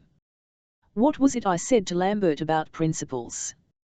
I said there were no general principles, but only special cases. That was stuff, utter stuff. And I said it on purpose, out of swagger. I am a little ashamed, but after all it matter, 111 make up for it. Don't be ashamed, don't distress yourself, Arkady Makarovich. Arkady Makarovich. I like you. I like you very much, in fact, my young friend. It's a pity you're a little rascal, and, yes. I suddenly stood still, and my heart began to ache with ecstasy again. Good God! What was it he said? He said that she loves me. Oh, he is a scoundrel, he told a lot of lies, that was to make me stay the night with him. But perhaps not. He said Anna Andreevna thinks so too. B.A. But Darya Onizimovna might have found out something about it for him, she pokes her nose into everything. And why didn't I go to him? I should have found out everything. H.M. He has a plan, and I had a presentiment of it all, every bit of it. The dream? A bold scheme, M. Lambert, only let me tell you it won't be so. Perhaps it will though, perhaps it will. And can he bring off my marriage? Perhaps he can. He is naive and he believes it. He is stupid and impudent like all practic.al people. Stupidity and combined are a great force. But confess, you were really afraid of Lambert, Arkady Makarovich. And what does he want with honest people? He says so seriously, there isn't an honest man here. Why, what are you yourself? And what am I? Don't scoundrels need honest men? In swindling honest men are more needed than anywhere. Ha! Ha! You did not know that till now, Arkady Makarovich, you were so innocent. Good God! Vivat if he really were to bring about my marriage. ISTCX, D still again. Here I must confess something stupid, as it is all so long ago. I must confess that I had long before been wishing to be married, at least not wishing, and it would never have happened, and I can guarantee it never will in the future, but more than once, a great many times in fact, I had dreamed how splendid it would be to be married, especially as I was falling asleep at night. I began to dream of it when I was about 16. I had a schoolfellow of my own age at the high school, called Lavrovsky, such a quiet, sweet, pretty boy, not particularly distinguished in any other way, however. I hardly ever talked to him. One day we happened to be sitting side by side, and he was very dreamy, and suddenly he said to me, Dolgoruki, what do you think, we ought to be married now? Yes, really, when should we be married if not now? Now would be the very best time, and yet it's impossible. And he said that so frankly. And I agreed with it at once entirely, for I already had visions of something of the sort. For several days afterwards we met and talked, as it were, in secret, only of that however. But afterwards, I don't know how it happened, but we left off talking to each other and drifted apart. And from that time I began to dream of marriage. This, of course, would not have been worth mentioning, only I wanted to show how far back this feeling sometimes goes. There is only one serious objection, I mused, as I went on again. Oh, of CX, the trivial difference in our ages is no real obstacle, but she is such an aristocrat and I am simply Dolgoruki. It's awfully horrid. Couldn't Versilov marry mother and petition the government for me to be legitimatized as a reward for his services, so to say? He's been in the service, so must have rendered services, he was a mediator at the emancipation. Oh, damn it all, how loathsome! I suddenly uttered this exclamation and stood still for the third time, but this time I felt as though I had been crushed to the earth. The agonizing feeling of humiliation from the consciousness that I could desire anything so shameful as the change of my surname by being legitimized, this treachery to my whole child hoaxl, all this in one flash shattered my previous mood, and all my joyfulness was dissipated like smoke. No, I'm never tell that to anyone, I thought, turning crimson. I've sunk so low because I'm in love and stupid. No, if Lambert is right in anything, it is that nowadays, in our age, the man is what matters, and afterwards his money. Or rather not his money, but rather his property. With a capital like that I would throw myself into the idea and all Russia would ring with my fame in 10 years, and I would revenge myself on them all. And there's no need to stand on ceremony with her. Lambert's right there.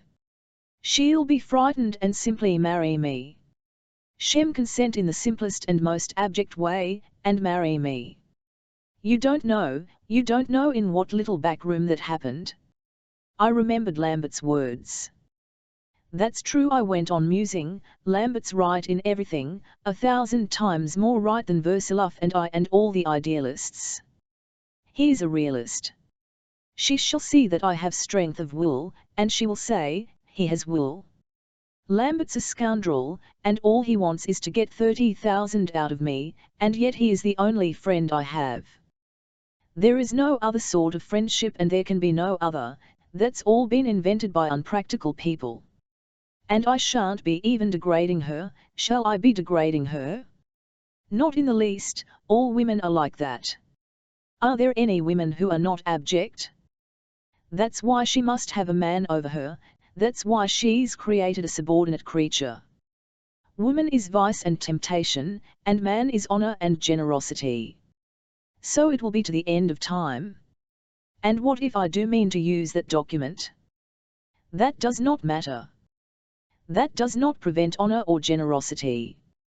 Pure, unadulterated shillers don't exist, they are invented. It does not matter if one has to pass through filth to get there, as long as the goal is magnificent. It will all be washed off, it will all be smoothed away afterwards. And now it's only breadth, it's only life, it's only vital truth, that's what it is called nowadays.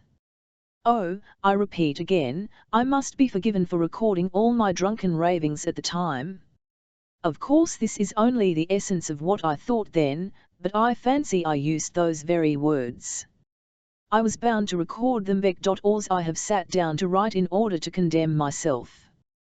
And what is to be condemned, if not that? Can there be anything graver in my life? Wine is no justification. In vino veritas. Entirely absorbed in such dreams I did not notice that I had reached home, that is, mother's lodgings. I did not even notice going in, but as soon as I slipped into our tiny I realized at once that something unusual was happening. There were loud voices and outcries in the room, and I could hear that mother was crying. In the doorway I almost fell over Lukeria, who was running from Marko Ivanovitch's room to the kitchen.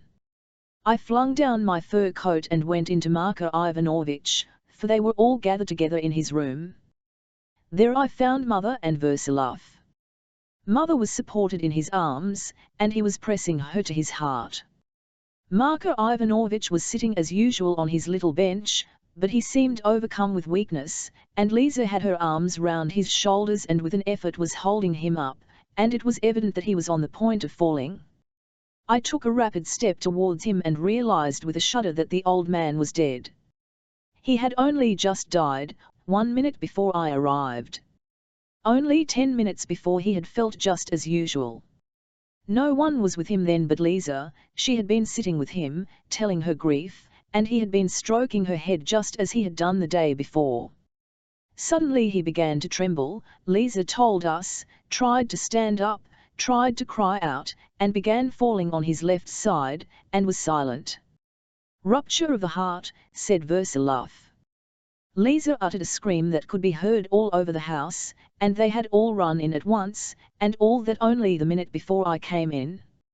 Arkady Versilov cried, "Run instantly to Tatiana Pavlovna. She's sure to be at home. Ask her to come at once. Take a sledge. Make haste, I entreat you." His eyes were shining. I remember that clearly. I did not notice in his face anything like simple pity, anything like tears. The others, Mother, Lisa, and Lukeria, were crying. I was struck, on the contrary, and I remember this very well, by a look of unusual excitement, almost of elation in his face. I ran for Tatiana Pavlovna. It was not far to go, as the reader knows already. I did not take a sledge, but ran all the way without stopping. My mind was in confusion, and yet there was something almost like elation in my heart, too. I realized something momentous was happening. Every trace of drunkenness had disappeared completely, and with it every ignoble thought, by the time I was ringing at Tatiana Pavlovna's door. The Finnish cook opened the door. "Not at home," she said, and would have shut it at once. "Not at home?" I cried, and rushed headlong into the passage. Impossible. Marko Ivanovich is dead. What, at?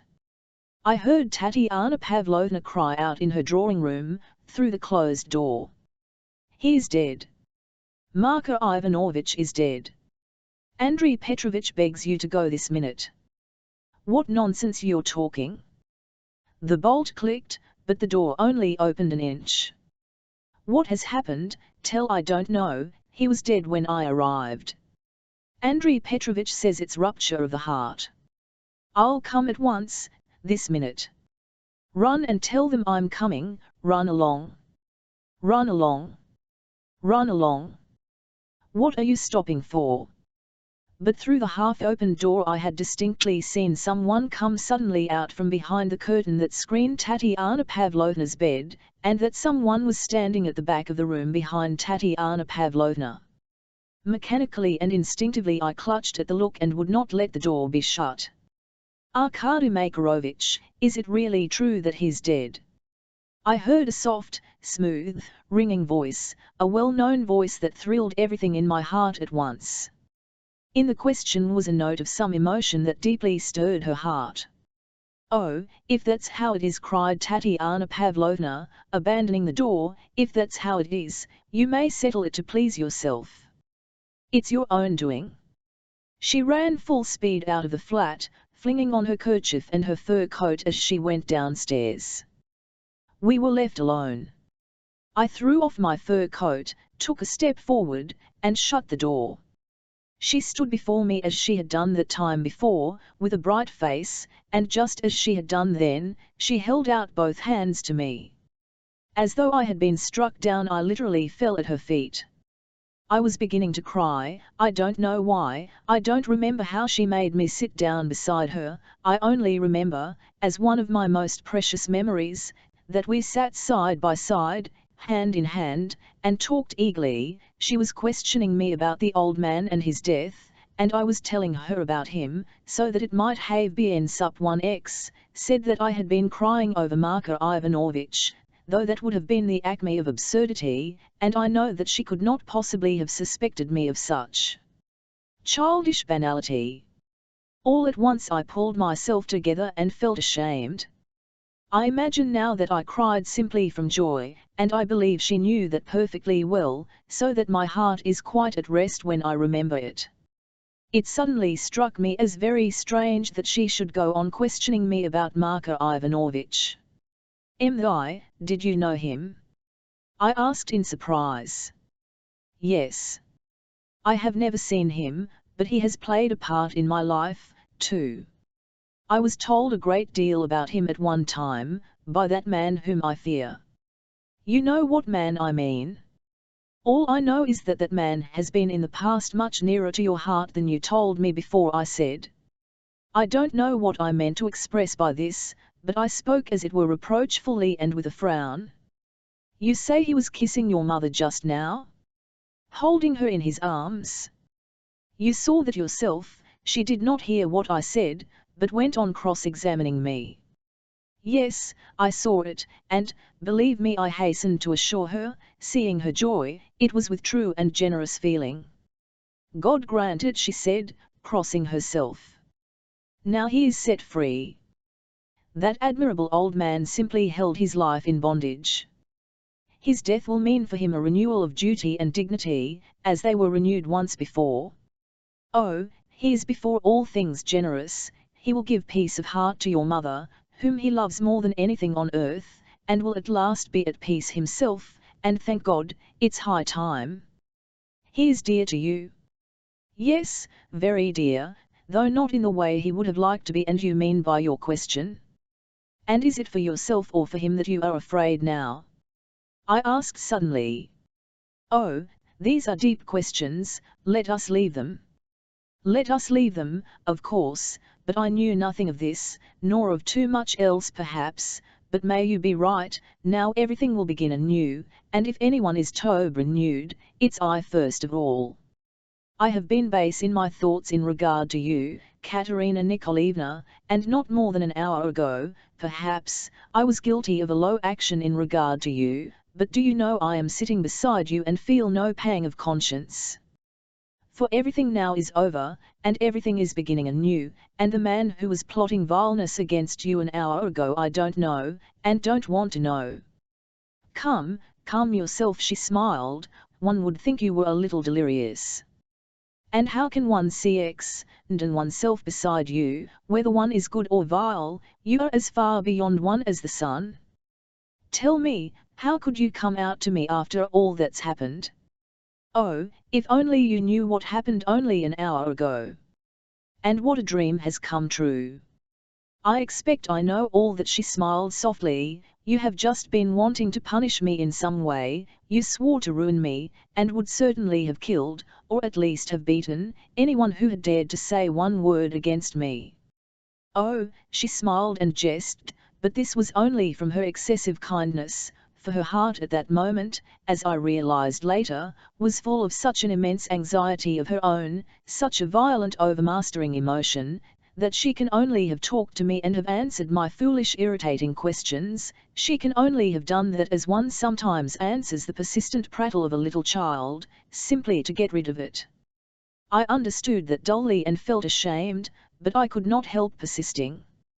No, I cried, unable to control myself. No, I did not kill the man who spoke ill of you, I encouraged him instead.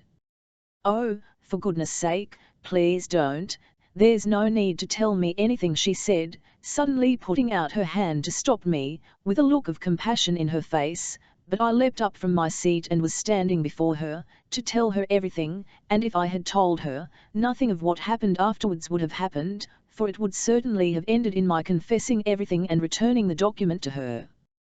But she suddenly laughed. There's no need of anything, no facts at all.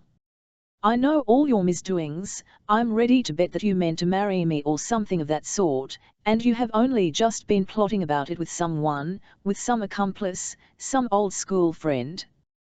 Why, I believe I've guessed right, she cried, looking gravely at my far what impressed.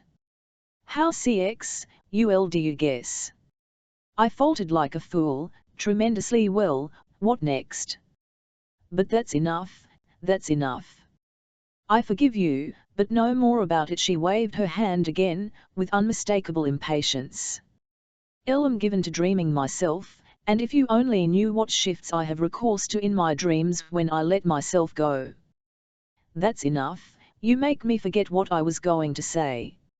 I am very glad that Tatiana Pavlovna has gone away. I have been very anxious to see you, and we could not have talked as we are doing before her. I believe I was to blame for what happened. I was. Of course I was. You to blame? But I had betrayed you to him, and what can you have thought of me? I have been thinking of that all this time, all these days. I've been thinking and feeling about it every minute. It was not a lie. There was no need for you to distress yourself so much. I quite at the time how it had all happened. You simply spoke too freely in your joy, and told him that you were in love with me and that that I listened to you. Just what you would do at 20. You love him more than anyone in the world, don't you, and look to him to be your friend, your ideal? I quite understood that, but it was too late. Oh yes, I was to blame. I ought to have sent for you at the time, and have set your mind at rest, but I felt annoyed, and I told them not to admit you. That's what led to the scene at the entrance, and then that night. And do you know, like you, I've been dreaming all this time of meeting you secretly, only I did not know how to arrange it. And what do you suppose I dreaded more than anything? That you would believe what he said against me. Never. I cried.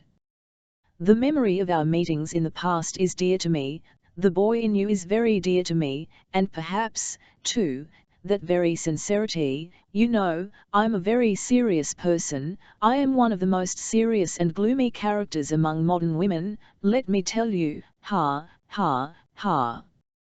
We'll have another talk sometime, but now I'm not quite myself. I am upset and I believe I'm a little hysterical. But, at last, he will let me, too, live in peace. This exclamation broke from her unconsciously. I understood it at once, and did not want to catch it up, but I trembled all over. He knows I've forgiven him, she exclaimed suddenly again, as though to herself. Could you really forgive him that letter? And how could he tell that you forgave him? I could not help exclaiming.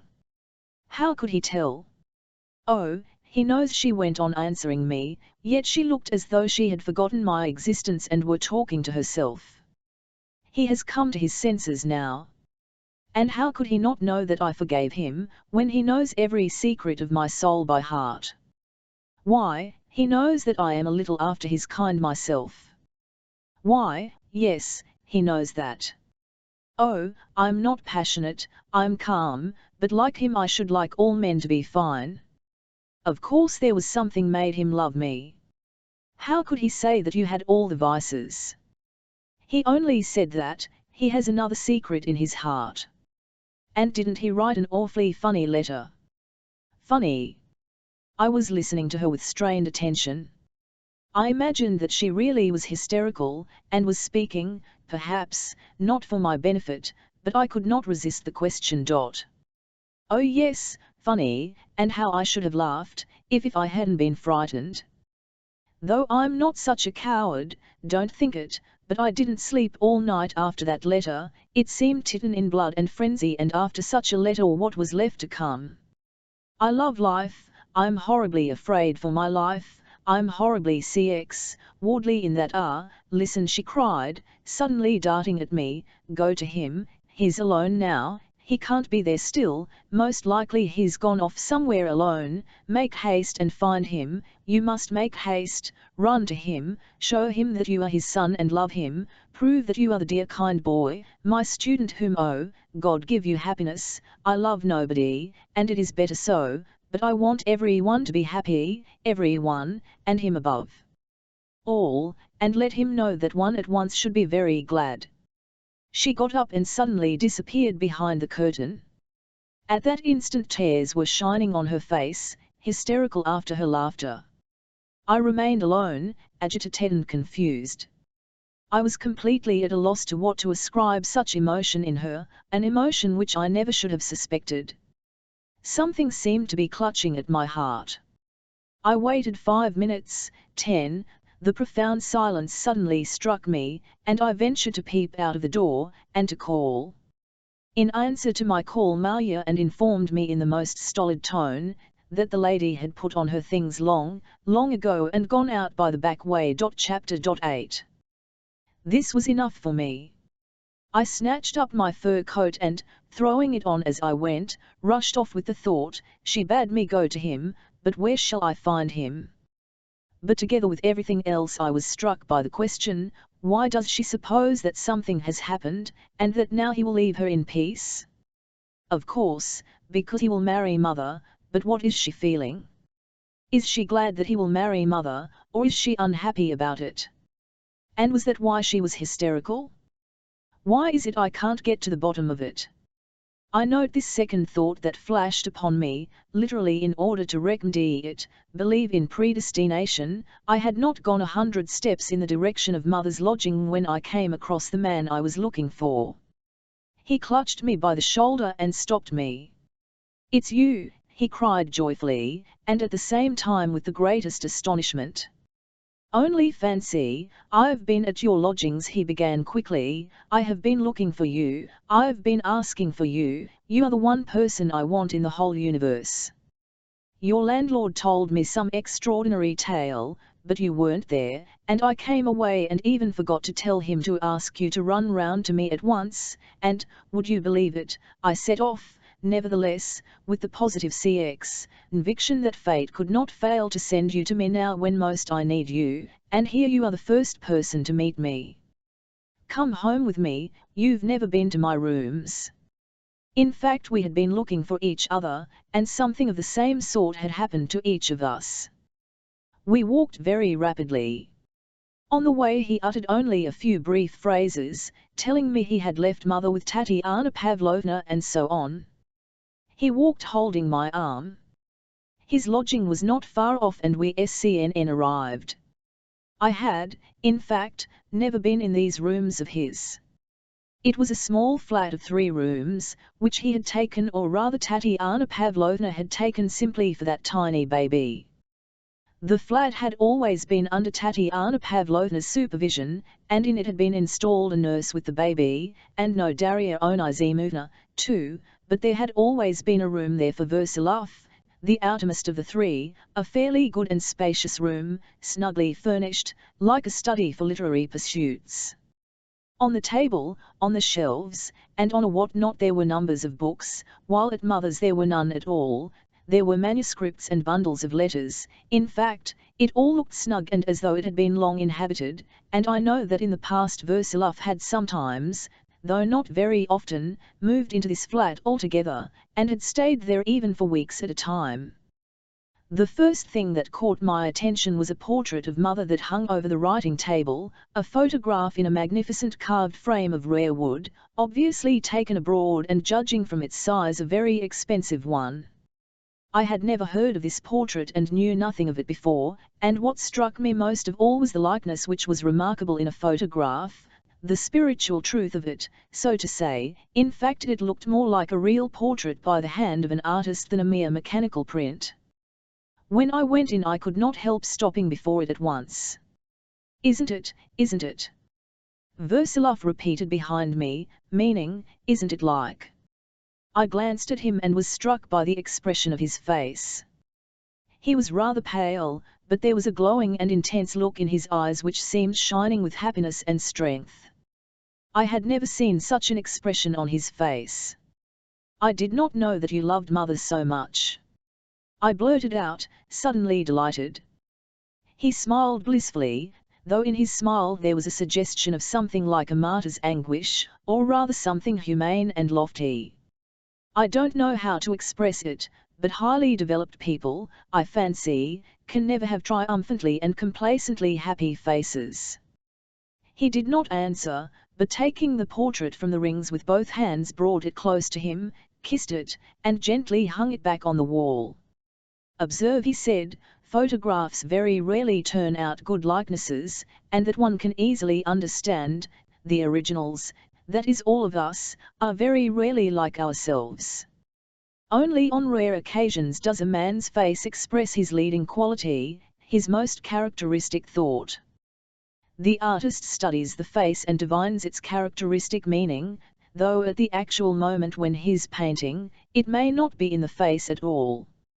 Photography takes a man as he is, and it is extremely possible that at moments Napoleon would have turned out stupid, and Bismarck tender.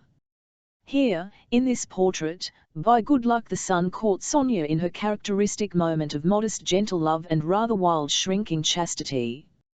And how happy she was when at last she was convinced that I was so eager to have her portrait. Though that photograph was taken not so long ago, still she was younger then and handsomer, yet even then she had those hollow cheeks, those lines on her forehead, that shrinking timidity in her eyes, which seems to gain upon her with the years, and increase as time goes on.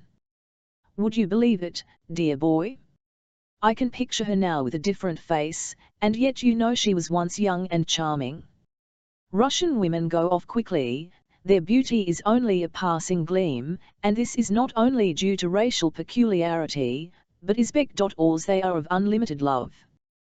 The Russian woman gives everything at once when she loves, the moment and her whole destiny and the present and the future. She does not know how to be thrifty, she keeps nothing hidden in reserve, and their beauty is quickly consumed upon him whom they love.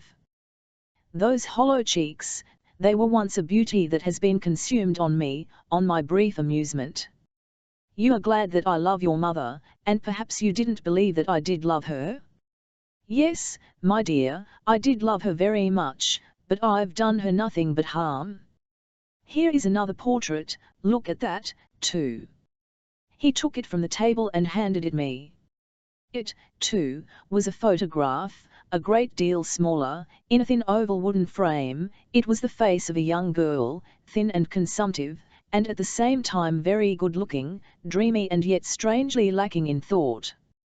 The features were regular, of the type suggesting the pampering of generations, but it left a painful impression. It looked as though some fixed idea had taken possession of this creature and was torturing her, just because it was too much for her strength. That is the girl you meant to marry and who died of consumption? Her stepdaughter, I said rather timidly. Yes, I meant to marry her, she died of consumption, her stepdaughter. I knew that you knew all that gossip. Though you could have known nothing about it but the gossip. Put the portrait down, my boy, that was a poor, mad girl and nothing more. Really mad. Or imbecile, I think she was mad though. She had a child by Prince Sergei. It came about through madness, not through love. It was one of Prince Sergei's most scoundrelly actions. The child is here now in the next room, and I've long wanted to show it to you. Prince Sergei has never dared come here to look at the child. That was the compact I made with him abroad. I took the child to bring up with your mother's permission. With your mother's permission I meant at the time to marry that unhappy creature. Could such permission have been possible? I protested warmly. Oh yes, she allowed it. Jealousy could only have been felt of a woman, and that was not a woman. Not a woman to anyone but mother. I shall never in my life believe that mother was not jealous. I cried. And you're right. I guessed it was so when everything was over, that is when she had given her permission. But enough of that. It all came to nothing through Lydia's death, and perhaps it wouldn't have come off if she had lived, and even now I don't let mother come to see the child. It was only my dear boy, I've been looking forward to having you here for ever so long. I've been dreaming of how we should get to know each other here. Do you know how long? For the last 2 years. He looked at me sincerely and truthfully, and with a warmth of heart in which there was no reserve. I gripped his hand. Why have you put it off? Why did you not invite me long ago? If only you knew all that has been. Which would not have been if only you had sent for me earlier. At that instant the samovar was brought in, and Darya Onizimovna suddenly brought in the baby asleep. Look at it, said Versilov. I am fond of it, and I told them to bring it in now that you might look at it. Well, take it away again, Daria Onizimovna. Sit down to the samovar. I shall imagine that we have always lived together like this, and that we've been meeting every evening with no parting before us. Let me look at you, there, sit like this, that I can see your face. How I love your face! How I used to imagine your face when I was expecting you from Moscow. You ask why I did not send for you long ago? Wait a little, you will understand that now. Can it be that it's only that old man's death that has set your tongue free? That's strange, but though I said that, I looked at him with love. We talked like two friends in the highest and fullest sense of the word. He had asked me to come here to make something clear to me, to tell me something, to justify himself, and yet everything was explained and justified before a word was said. Whatever I might hear from him now, the result was already attained, and we both knew that and were happy, and looked at each other knowing it. It's not the death of that old man, he answered, it's not his death alone, there is something else too, which has happened at the same time. God bless this moment and our future for a long time to come. Let us talk, my dear boy. I keep wandering from the point and letting myself be drawn off. I want to speak about one thing, but I launch into 1,000 side issues. It's always like that when the heart is full.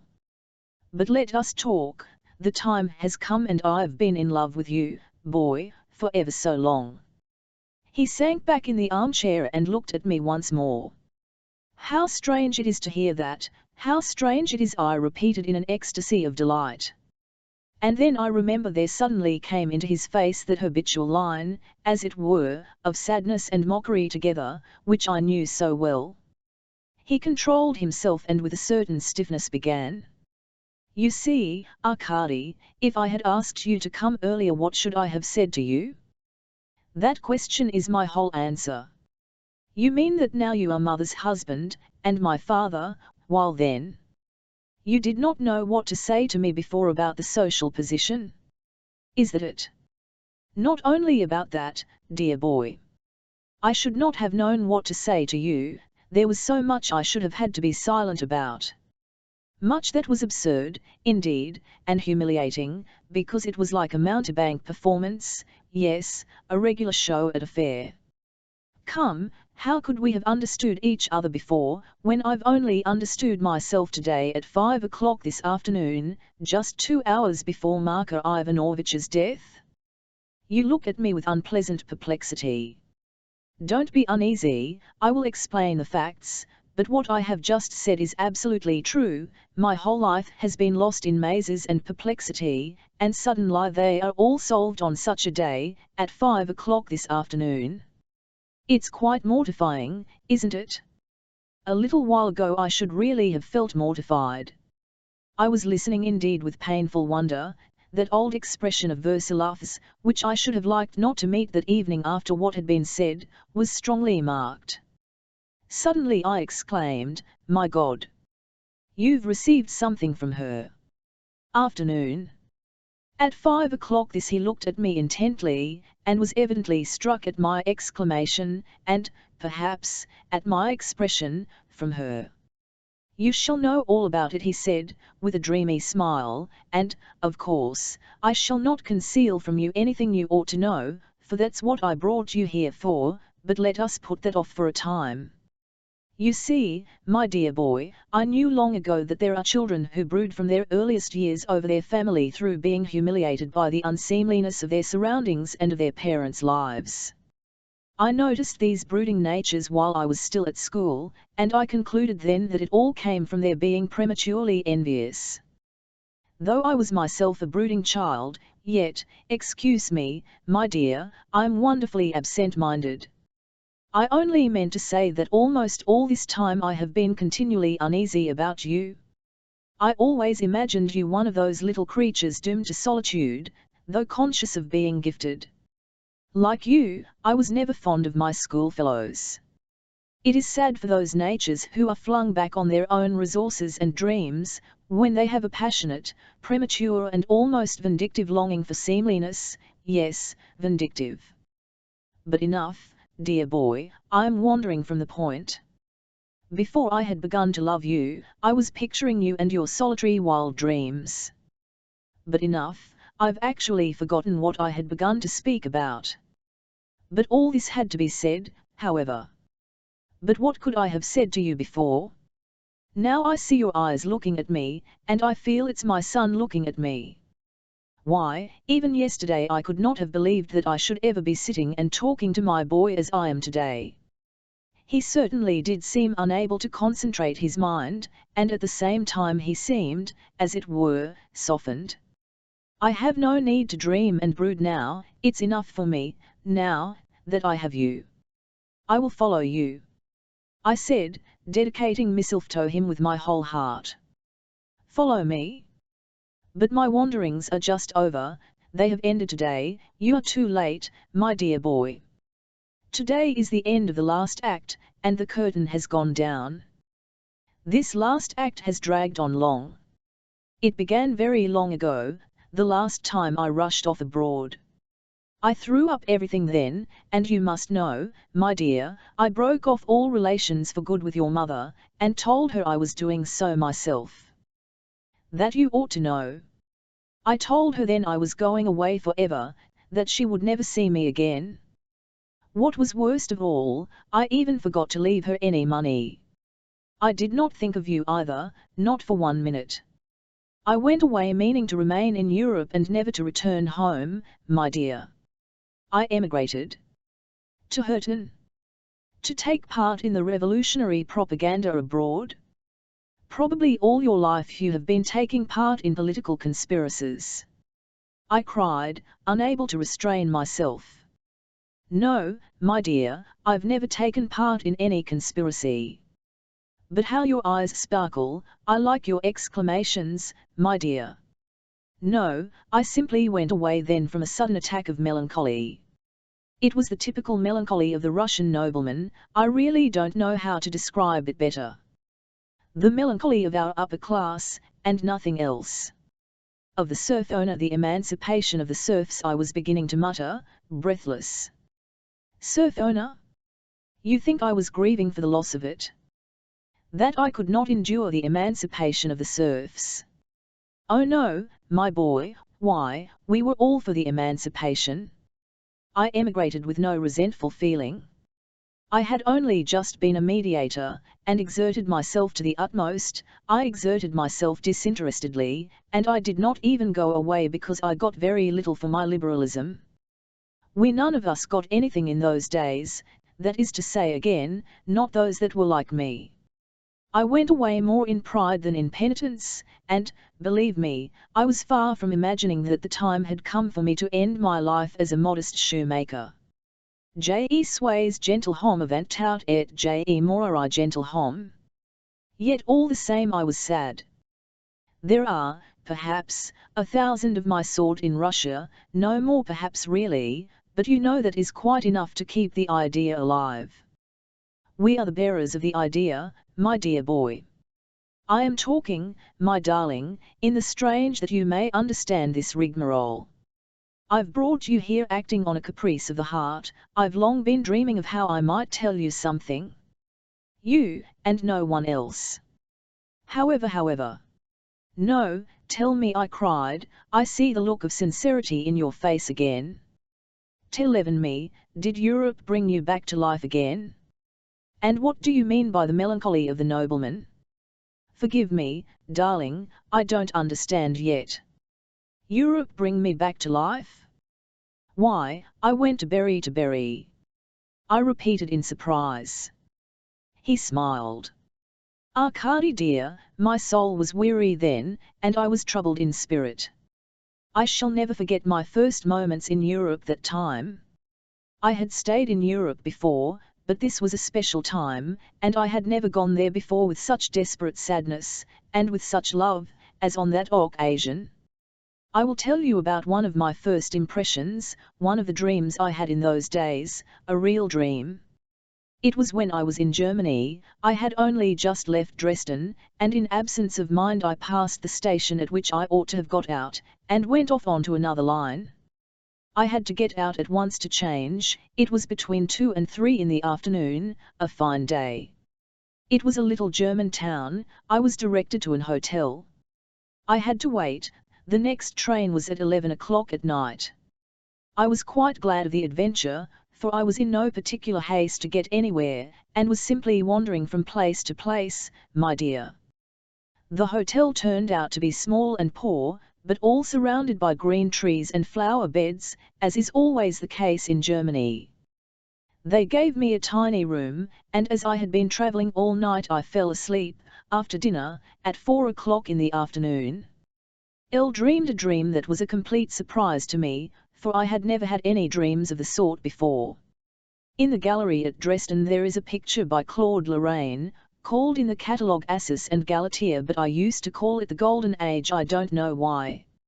I had seen it before, but I had it again in passing 3 days earlier.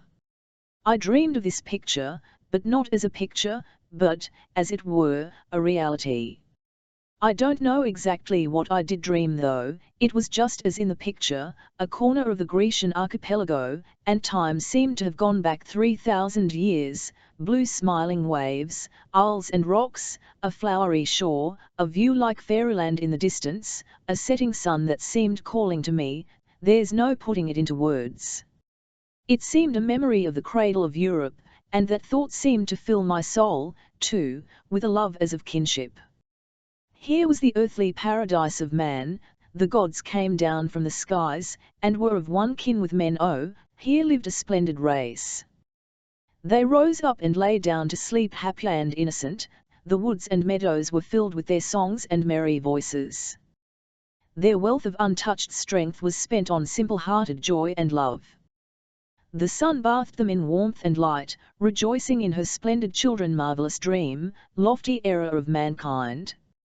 The Golden Age is the most unlikely of all the dreams that have been, but for it men have given up their life and all their strength, for the sake of it prophets have died and been slain, without it the peoples will not live and cannot die, and the feeling of all this I lived through, as it were, in that dream, rocks and sea, and the slanting rays of the setting sun, all this I seemed still to see when I woke up and opened my eyes, literally wet with tears. I remembered that I was glad. A sensation of happiness I had never known before thrilled my heart till it ached. It was the love of all humanity. It was by then quite evening. Through the green of the flowers that stood in the windows of my little room, broke slanting rays that flooded me with light.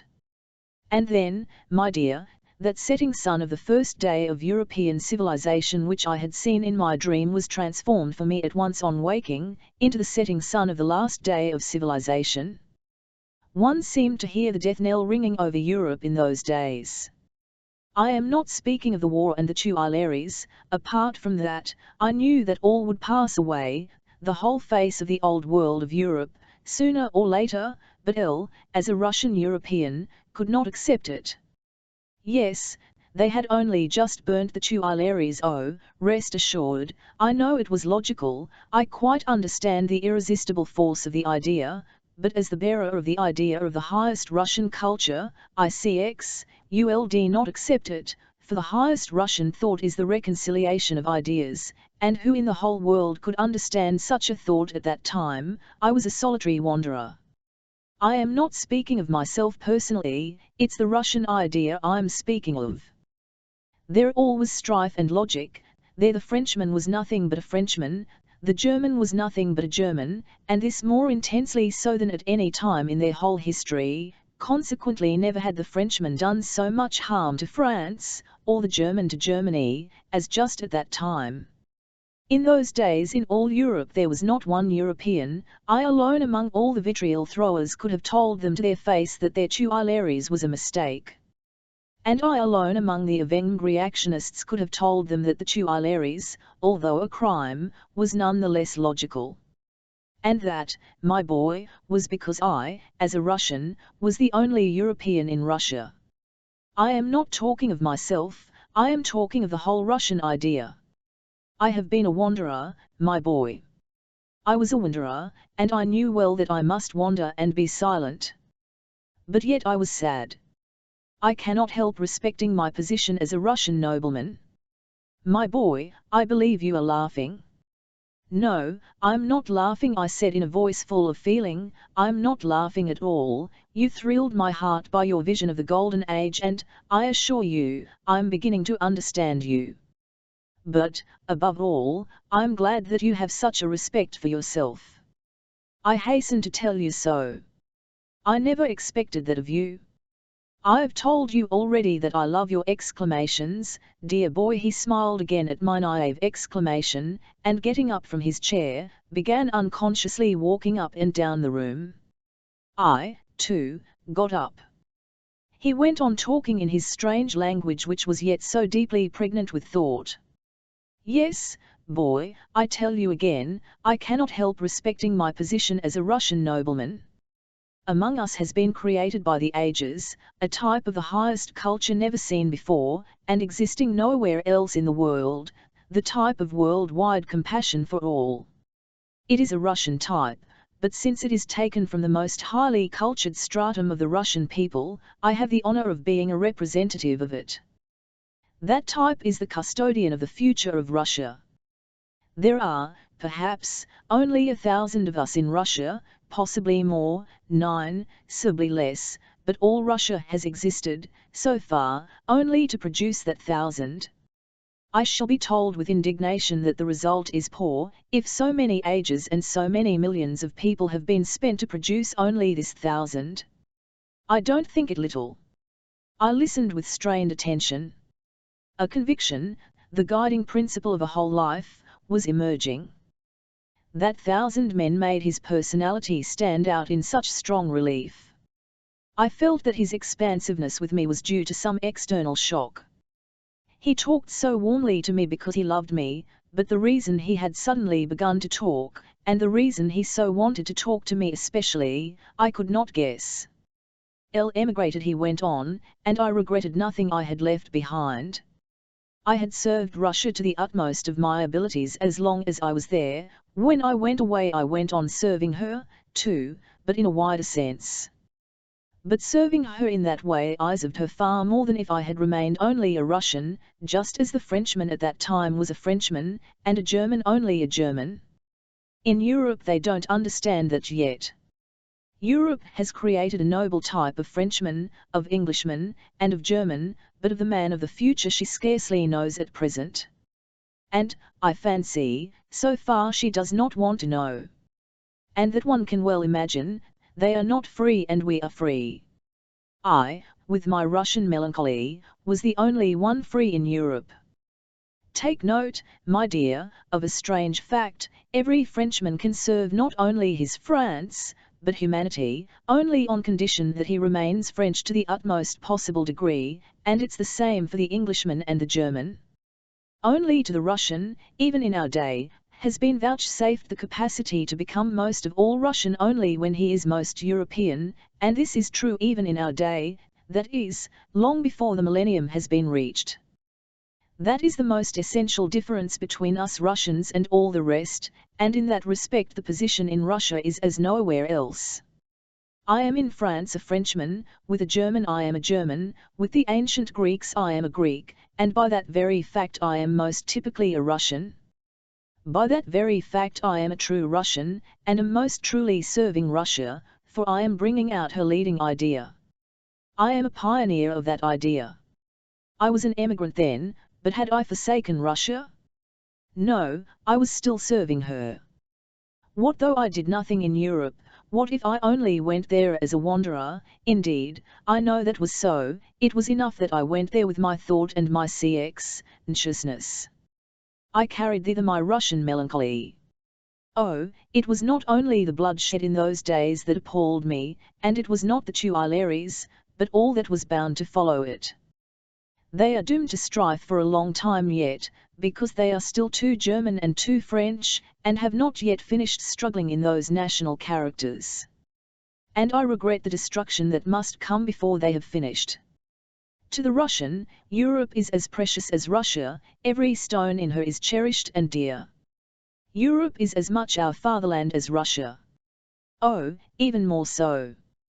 No one CX, UL dear love Russia more than I do, but I never reproached myself that Venice, Rome, Paris, the treasures of their arts and sciences, their whole history, are dearer to me than Russia. Oh, those old stones of foreign lands, those wonders of God's ancient world, those fragments of holy marvels are dear to the Russian, and are even dearer to us than to the inhabitants of those lands themselves. They now have other thoughts and other feelings, and they have ceased to treasure the old stones there. The conservative struggles only for existence, and the vitriol thrower is only fighting for a crust of bread. Only Russia lives not for herself, but for an idea, and, you must admit, my dear, the remarkable fact that for almost the last 100 years Russia has lived absolutely not for herself, but only for the other states of Europe. And, what of them? Oh, they are doomed to pass through fearful agonies before they attain the kingdom of God. I must confess I listened in great perplexity. The very tone of his talk alarmed me, though I could not help being impressed by his ideas. I was morbidly afraid of falsity. I suddenly observed in a stern voice, "You spoke just now of the kingdom of God. I've heard that you used to preach, used to wear chains." "Let my chains alone," he said with a smile, "that's quite a different matter. I did not preach anything in those days, but that I grieved for their God, that is true. Atheism was proclaimed only by one group of them, but that made no difference. It was only the hotheads, but it was the first active step, that's what mattered. In that, too, you have their logic, but there's always melancholy in logic.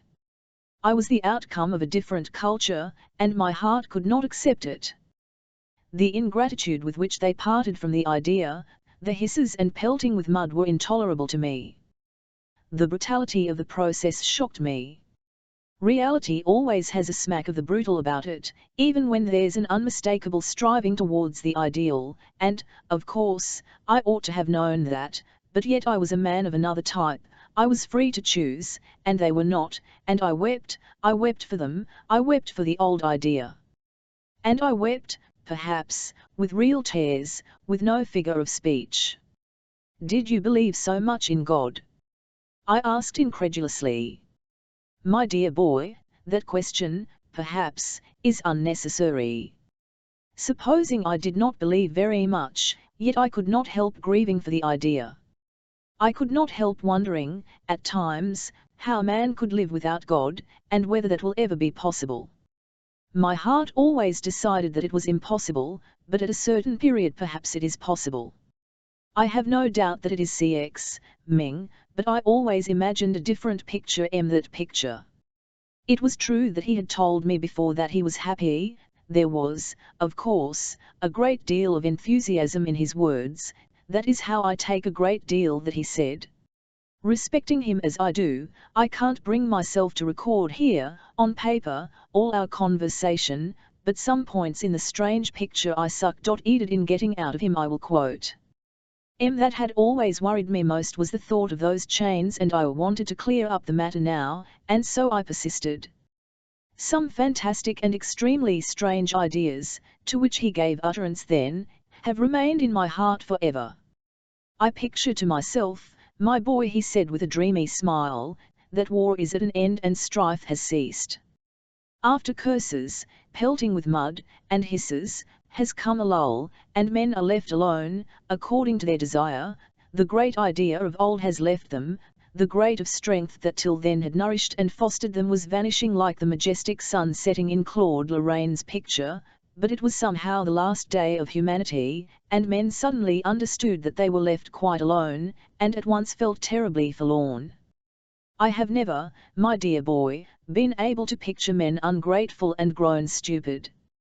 Men left forlorn would begin to draw together more closely and more lovingly, they would clutch one another's hands, realizing that they were all that was left for one another.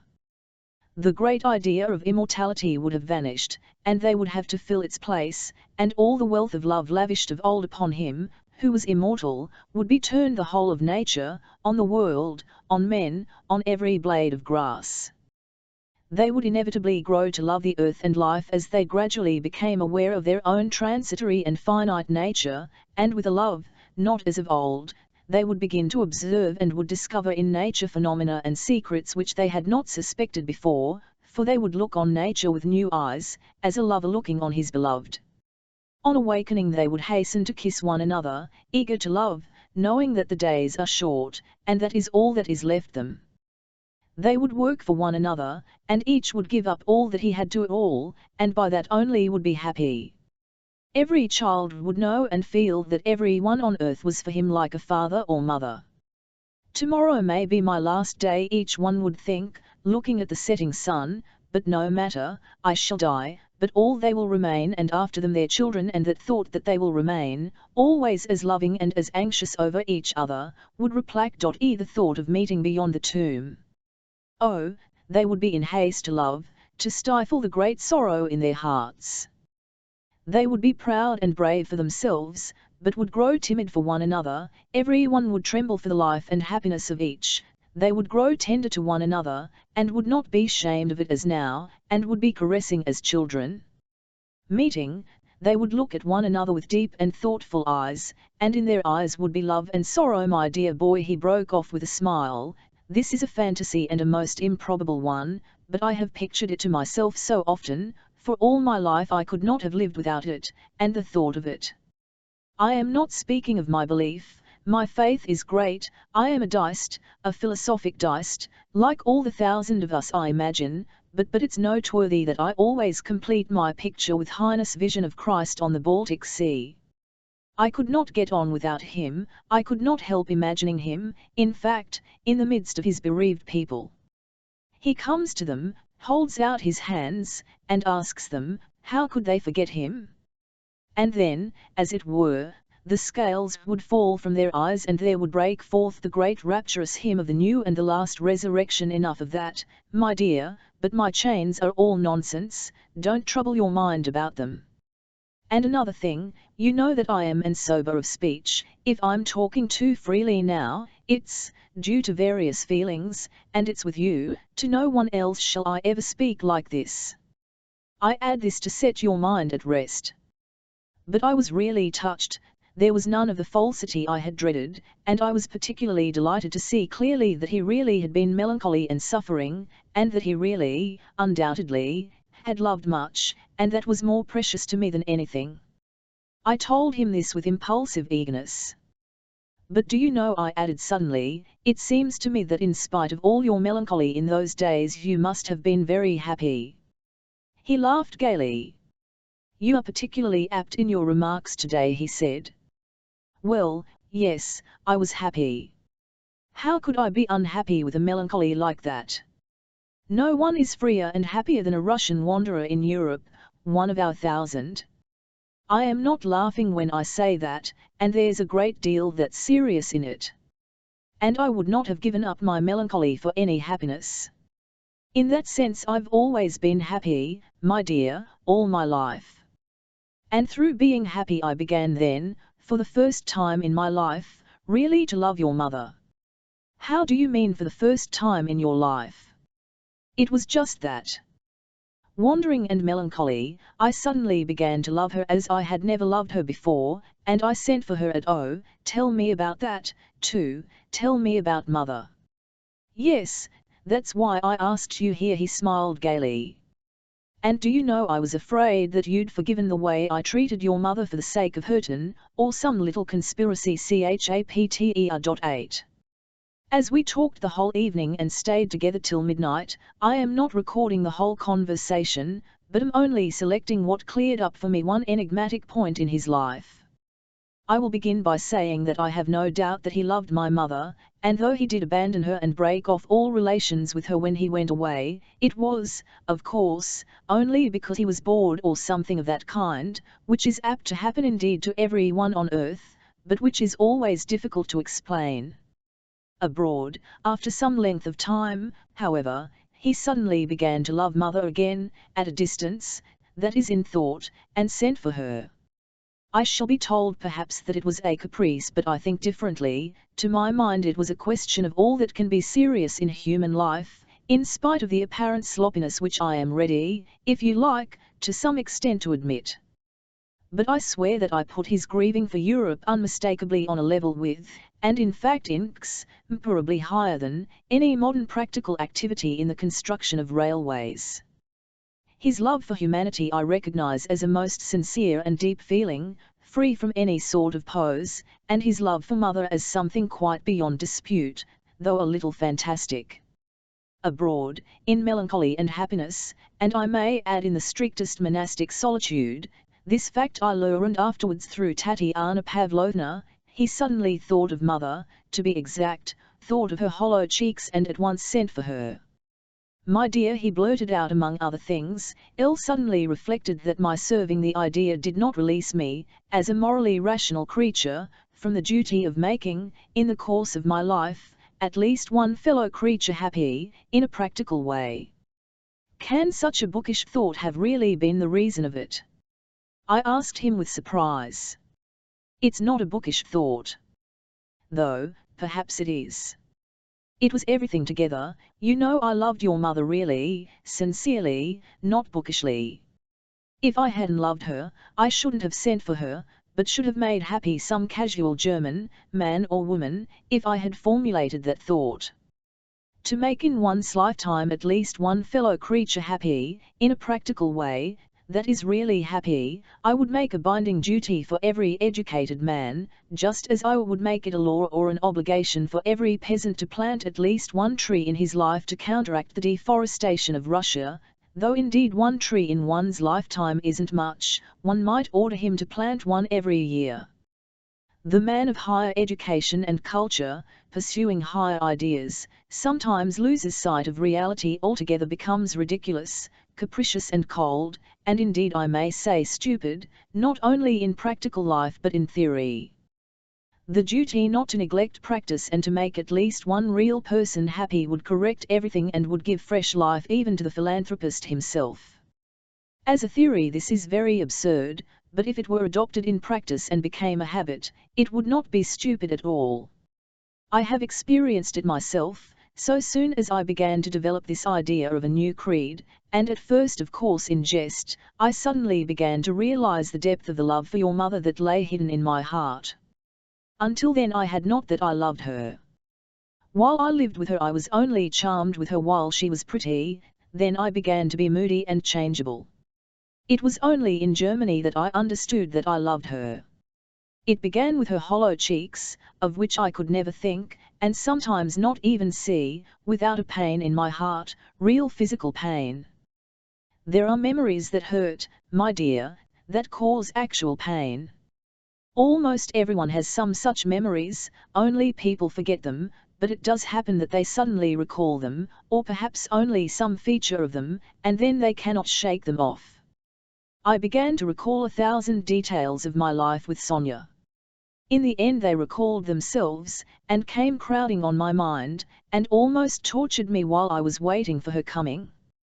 What distressed me most of all was the memory of her everlasting submissiveness to me, and the way she continually thought herself inferior to me, in every respect, even, imagine it, physically. She was ashamed and flushed crimson when I looked at her hands and fingers, which were by no means aristocratic, and not her fingers only. She was ashamed of everything in herself, in spite of my loving her beauty. She was always shrinkingly modest with me, but what was wrong was that in it there was always a sort of fear. In short, she thought herself something insignificant beside me, something almost unseemly in fact. I used really sometimes to think at first that she still looked upon me as her master, and was afraid of me, but it was not that at all. Yet, I assure you, no one was more capable of understanding my failings, and I have never in my life met a woman with so much insight and delicacy of heart. Oh, how unhappy she was if I insisted at first, when she was so pretty, on her dressing smartly. It was a question of vanity, and some other feeling, that was wounded. She realized that it would never be in her line to be a lady, and that in any dress but her own she would simply be ridiculous. As a woman she did not want to be ridiculous in her dress, and knew that every woman has her own style of dress, which thousands and hundreds of thousands of women will never understand, so long as they are dressed in the fashion. She feared my ironical looks, that was what she feared. But it was particularly sad for me to recall the look of deep amazement which I often caught fixed upon me, during the time we were together. In her eyes there was the fullest comprehension of her lot and of the future awaiting her, so that I felt weighed down by that look in them, though I must admit, in those days, I did not discuss things with her, and treated all this somewhat disdainfully.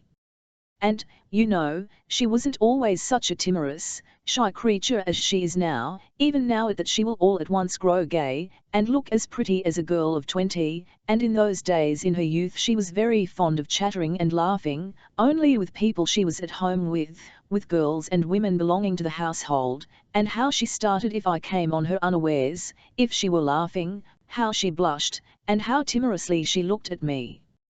Once, not long before I went abroad, almost on the eve of my breaking off all relations with her, in fact, I went into her room and found her alone, at a little table, without any work in her hands, but deep in thought, resting her elbow on the table. It had hardly ever happened to her before to sit without work. At that time I had quite given up showing her affection. I succeeded in stealing in very quietly, on tiptoe, and suddenly embracing and kissing her. She leapt up, and I shall never forget the rapture, the bliss in her eyes, and suddenly it was succeeded by a swift rush of color, and her eyes flashed. Do you know what I read in those flashing eyes? You are kissing me as a charity, that's what it is. She began sobbing hysterically, making the excuse that I had startled her, but even at the time it made me think. And, in fact, all such reminiscences are very dreary things, dear boy. It's like those painful scenes which you sometimes find in the works of great artists, which one remembers ever afterwards with pain. For instance, Othello's last monologue in Shakespeare, Yevgeny, at the feet of Tatiana, or the meeting of the runaway convict with the little girl on the cold night at the well, in Les Miserables of Victor Hugo. It stabs the heart once for all, and leaves a wound for ever. Oh, how eager I was for Sonia to come and how I longed to hold her in my arms. I dreamed with feverish impatience of a complete new program of existence. I dreamed that gradually, by systematic efforts, I would break down that constant fear of me in her soul, would make her appreciate her own value, and all in which she was actually superior to me. Oh, I knew quite well, even then, that I always began to love your mother as soon as we were parted, and always grew cold to her at once as soon as we were together again, but that time, it was different, then it was different. I was astonished, and the idea flashed across me. Well, and how did mother and you meet then? I asked cautiously. Then? Oh, we didn't meet then at all. She only got as far as Königsberg, and stopped there, and I was on the Rhine. I didn't go to her, and I told her to stay there and wait. We only saw each other again long after, when I went to her to ask her to consent to my marriage. Now I'm coming to the core of it all, that is, as far as I was able to grasp it myself, for, indeed, his own account began to be somewhat disconnected. His talk became 10 times as incoherent and rambling as soon as he reached this part of the story.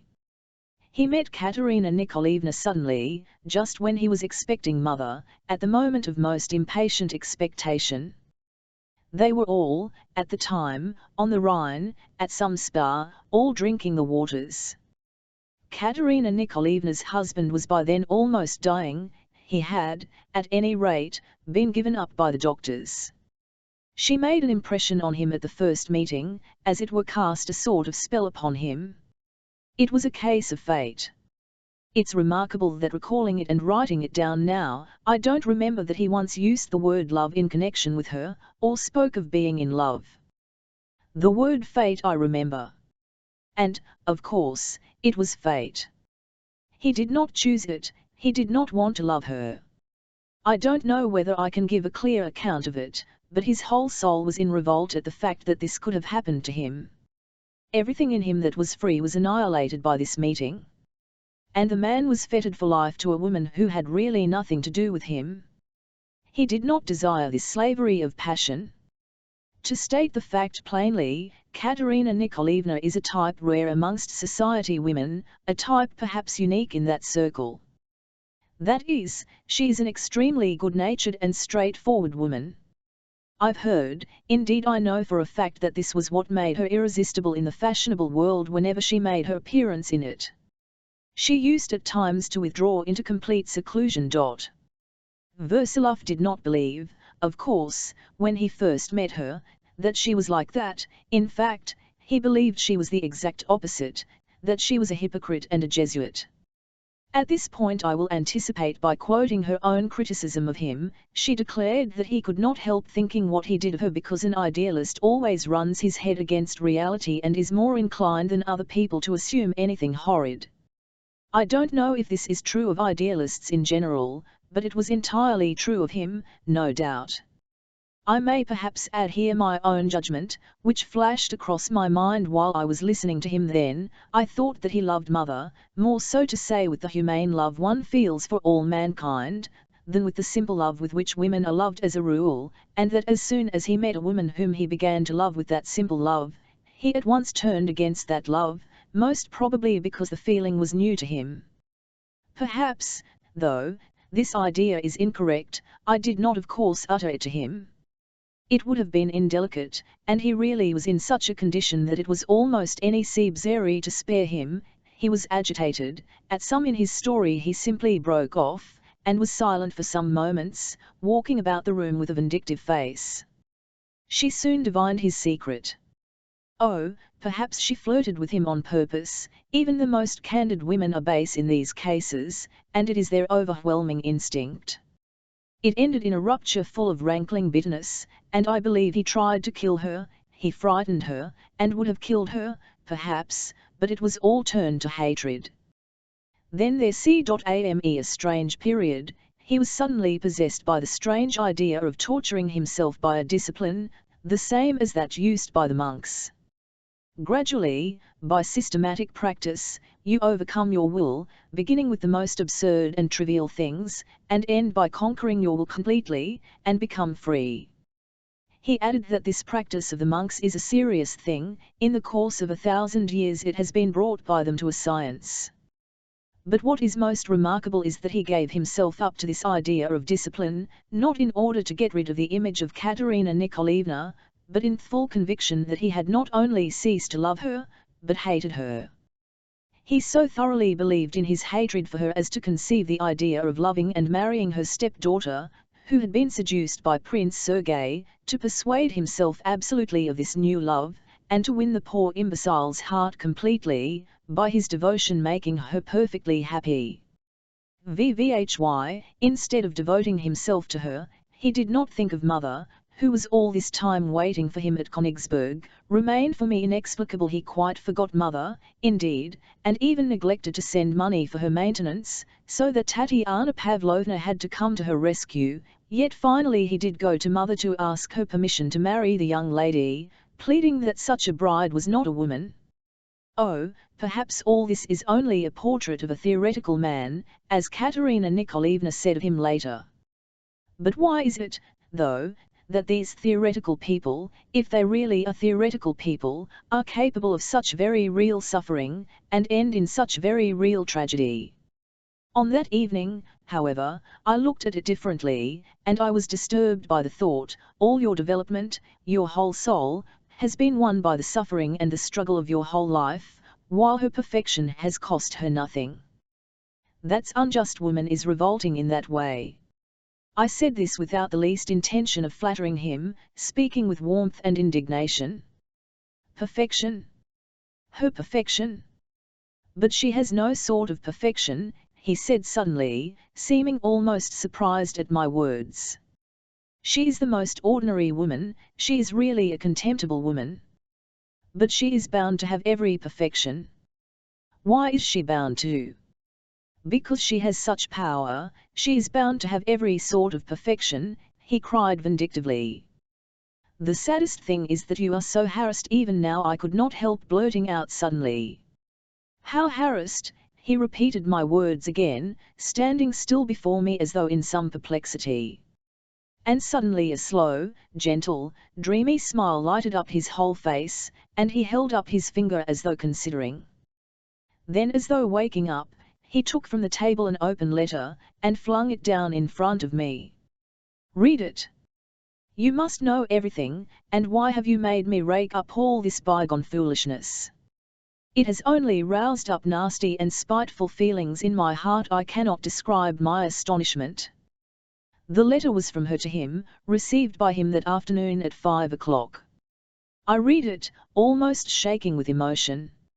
It was not long, and was written so simply and straightforwardly, that as I read it I seemed to see her before me and hear her words. With the most simple truthfulness, and so almost touchingly, she confessed her terror, and then simply besought him to leave her in peace. In conclusion, she told him that she definitely was to marry Byring. Till then she had never written a word to him. And this is what I could make out of his explanation. As soon as he had read the letter that day, he was aware of a new sensation. For the first time in those fatal 2 years he felt not the slightest hatred for her, or the slightest shock of emotion, such as had driven him out of his mind at a mere rumour of Byring. On the contrary, I sent her my blessing, with perfect sincerity he told me, with deep feeling. I heard these words with ecstasy. Then all the passion and agony that had possessed him had vanished all at once of itself, like a dream, like an obsession that had lasted 2 years. Hardly yet able to believe in himself, he hastened to mother's and arrived at the very moment when she was set free by the death of the old man who had bequeathed her to him. The coincidence of these two events had deeply stirred his soul. Not long afterwards he rushed to find me, and that immediate thought of me I shall never forget. I shall never forget the end of that evening either. The whole man was suddenly transformed again. We did not separate till late at night. The effect that all he told me had upon me I will describe later, in its proper place, and will confine myself now to a few words, in conclusion, about him.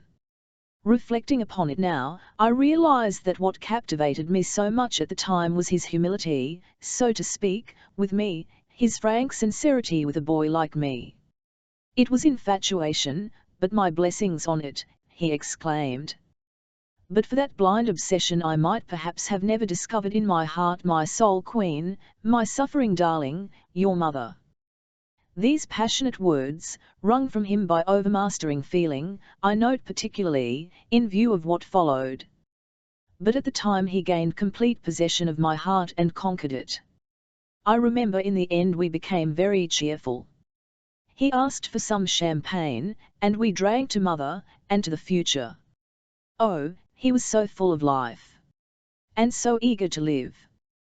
But we suddenly became extremely merry, not from the wine, we only drank 2 glasses. I don't know why, but in the end we laughed almost helplessly. We began talking of quite extraneous matters, he began telling me an anecdote and I told him one. And our laughter and our anecdotes were by no means malicious or amusing, but we were merry. He was unwilling to let me go. Stay a little longer, he repeated, and I stayed. He even came out to see me home. It was an exquisite evening, with a slight frost. "Tell me, have you sent her an answer yet?" I asked, quite casually, as I pressed his hand for the last time at the crossroad. "No, not yet, but that's no matter. Come tomorrow, come early.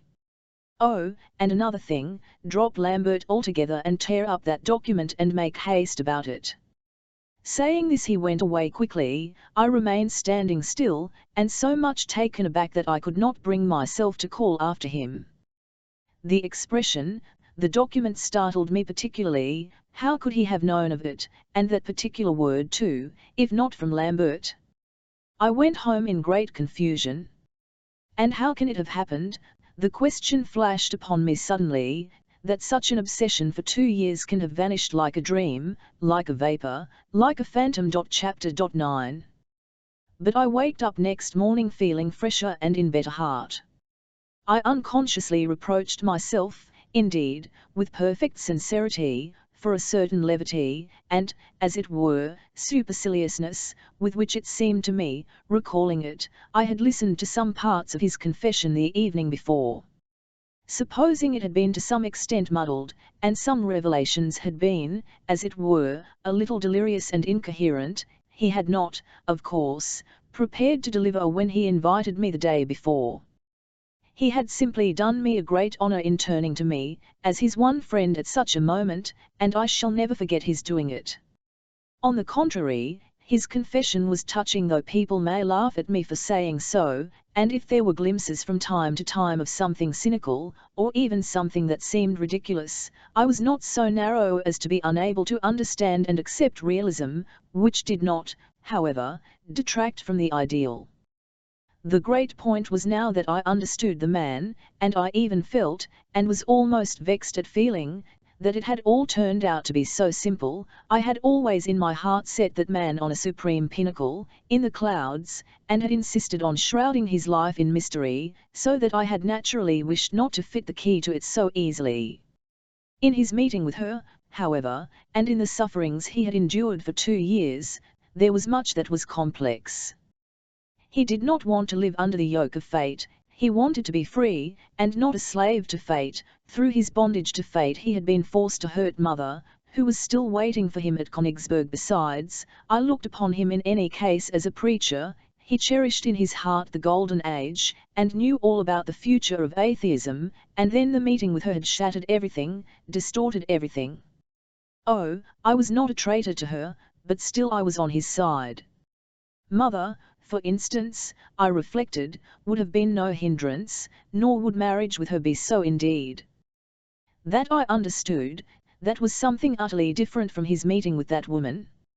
Mother, it is true, would not have given him peace either, but that was all the better. One cannot judge of such men as of others, and their life must always be different, and that's not unseemly at all. On the contrary, it would be unseemly if they settled down and became altogether like other ordinary people. His praises of the nobility, and his words, "Je more I gentle homme," did not disconcert me in the least. I understood what sort of gentle homme he was. He was a man ready to abandon everything, and to become the champion of political rights for all, and the leading Russian thought of a universal harmony of ideas. And even though all this might be nonsense, that is the universal harmony of ideas, which is of course inconceivable, yet the very fact that he had all his life bowed down to an idea, and not to the stupid golden calf, was good. My God!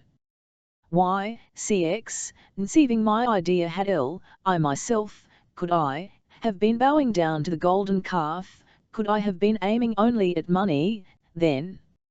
I swear that all I wanted was the idea. I swear I would not have had one chair, one sofa upholstered in velvet, and I would have eaten the same plate of soup as now, if I had had millions. I dressed and hurried off impatiently to see him. I may add that in regard to his outburst yesterday about the document I was ever so much more at ease in my mind than I had been the day before. To begin with, I hoped to have it out with him, and besides, what was there in Lambert's having wormed his way into him, and having talked to him of something? But what rejoiced me most was an extraordinary sensation. It came from the thought that he no longer loved her. I put absolute faith in it, and felt as if someone had lifted a fearful weight off my heart. I recall a conjecture that flashed upon me at the time, that the unseemliness and senselessness of his last violent outbreak, on hearing about burning, and the sending of that insulting letter, that final crisis might be taken as a sign and augury of a change in his feeling, and an approaching return to sanity. It must be as it is in illness, I thought, and, in fact, he is bound to reach the opposite extreme. It is a pathological episode, and nothing more. This thought made me happy. And let her arrange her life as she pleases, let her marry her burning as much as she likes, so long as he, my father, my friend, loves her no longer, I exclaimed. I had, however, certain secret feelings of my own, on which I do not care to enlarge in my notes here. That's enough. And now, without further reflections, I will give an account of the awful event that followed, and how the facts worked together to bring it about. At 10 o'clock, just as I was getting ready to go out, to see him of course, Darya Onizimovna appeared. I asked her joyfully, whether she came from him, and heard with vexation that she did not come from him, but from Anna Andreevna, and that she, Darya Onizimovna, had left the lodging as soon as it was light. That lodging? VVHY, the same where you were yesterday. You know, the lodging where you were yesterday, where the baby is, it is taken in my name now, and Tatiana Pavlovna pays the rent. Oh, well, that's nothing to me. I interrupted with annoyance. Is he at home, anyway? Shall I find him? And to my surprise I heard from her that he had gone out even before she had, so she had gone out as soon as it was light, and he had gone out even earlier. Then has he come back yet? No, he's certainly not back yet, and perhaps he won't come back at all, she declared, turning upon me the same sharp and furtive eye, and keeping it fixed on me, as she had done on the occasion I have described, when she visited me as I lay ill in bed. What infuriated me most was that their mysteries and imbecilities should be forced on me again, and that these could not get on without secrets and intrigues. Why do you say, he will certainly not come back? That do you mean by that? He has gone to see mother, that's all. I don't know. And what have you come for? She told me that she had just come from Anna Andreevna, who had sent her for me, and urgently expected me at once, or else it would be too late. These last enigmatic words finally exasperated me. Am I too late? I don't want to come and I'm not coming. I won't let them take possession of me again. I don't care a damn for Lambert, you can tell her so, and if she sends Lambert to me, I'll kick him out, you can tell her so. Darya Onizimovna was awfully alarmed. Oh no, she said, taking a step towards me, clasping her hands as though sure beseeching me. Don't be so hasty.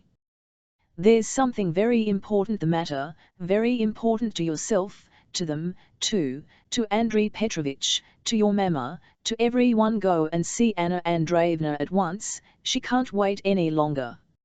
I assure you, on my honor, and afterwards you can make your decision. I looked at her with surprise and repulsion. Nonsense, it will be nothing, I'm not coming. I shouted obstinately and vindictively, now everything's different. Though how could you understand that? Goodbye, Darya Onizimovna, I won't go on purpose, I won't question you on purpose. You simply bother me. I don't want to know anything about your mysteries. As she did not go away, however, but still stood waiting, I snatched up my fur coat and cap, and went out myself, leaving her in the middle of the room. There were no letters or papers in my room, and I never used to lock my door when I went out.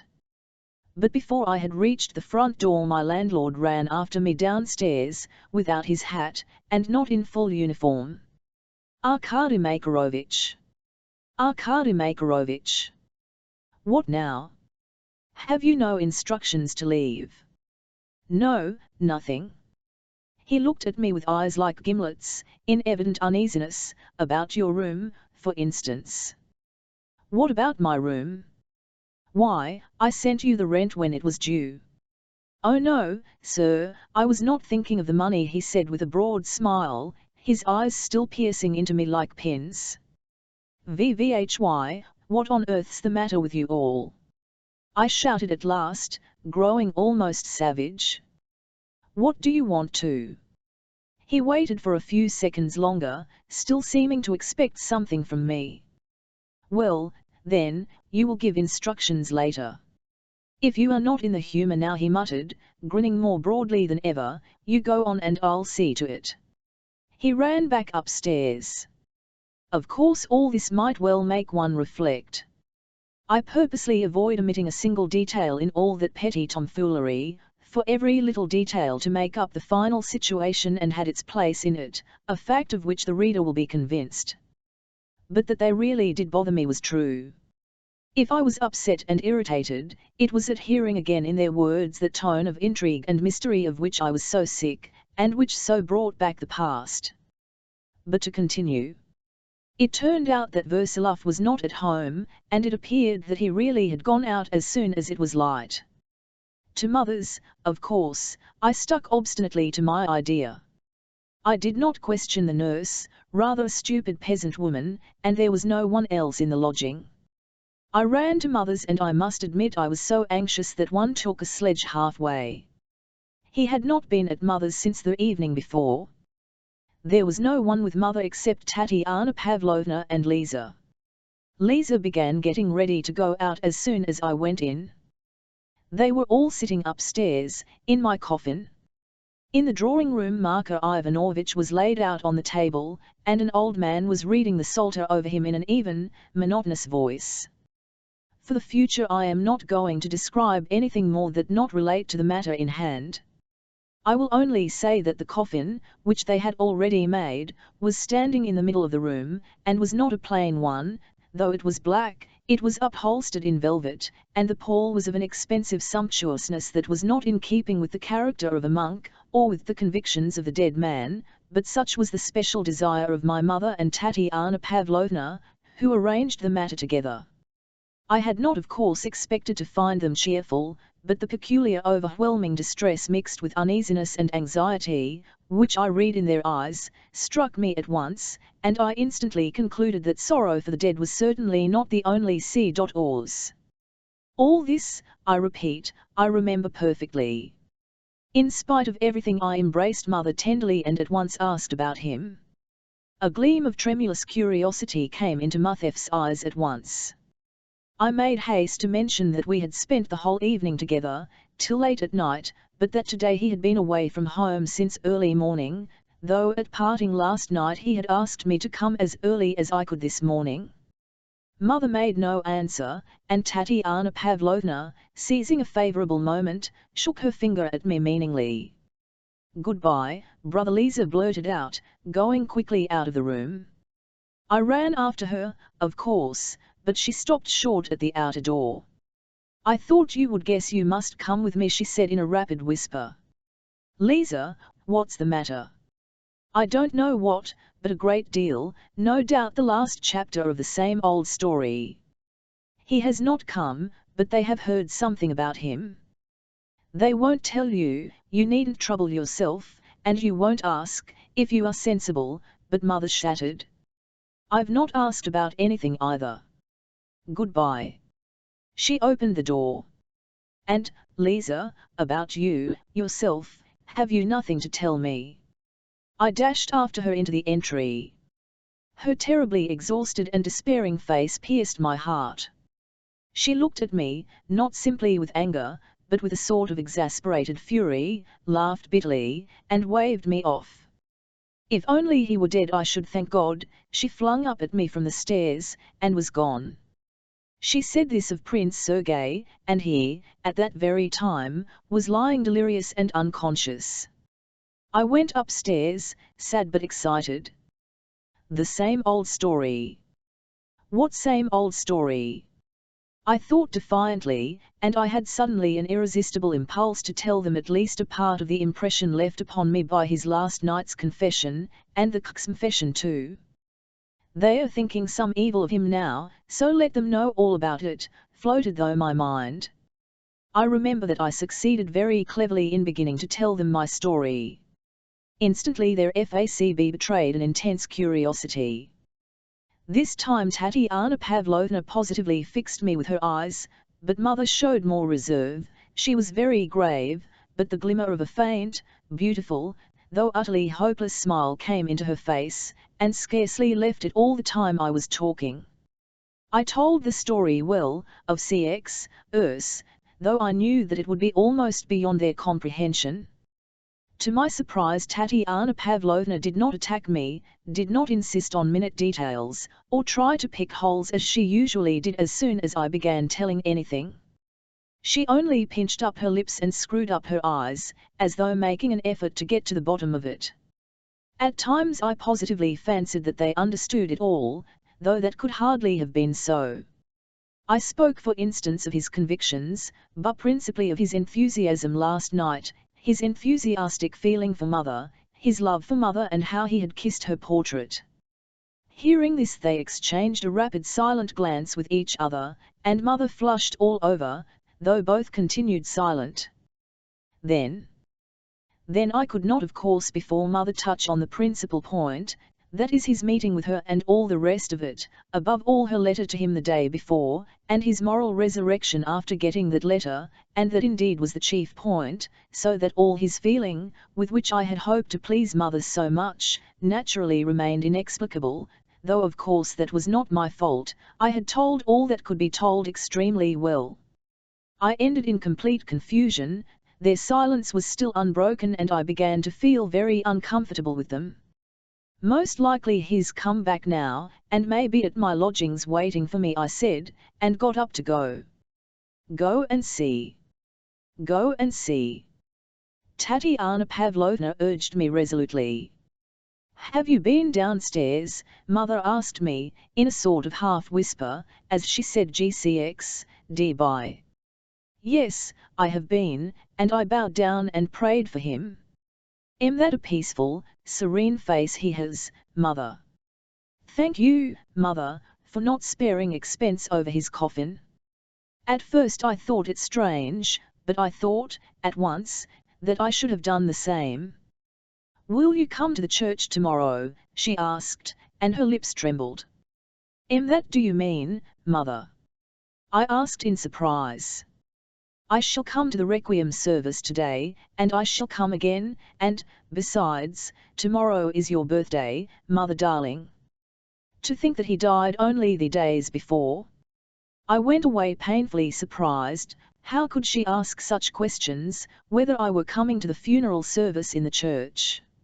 If that's what they think of me, what must they think of him? I knew that Tatiana Pavlovna would run after me and I purposely waited at the outer door of the flat, but she pushed me out onto the stairs and closed the door behind her. Tatiana Pavlovna, don't you expect Andrei Petrovich today or tomorrow, then? I am alarmed. Hold your tongue. Much it matters your being alarmed. Tell me what you kept back when you were telling us about that rigmarole last night.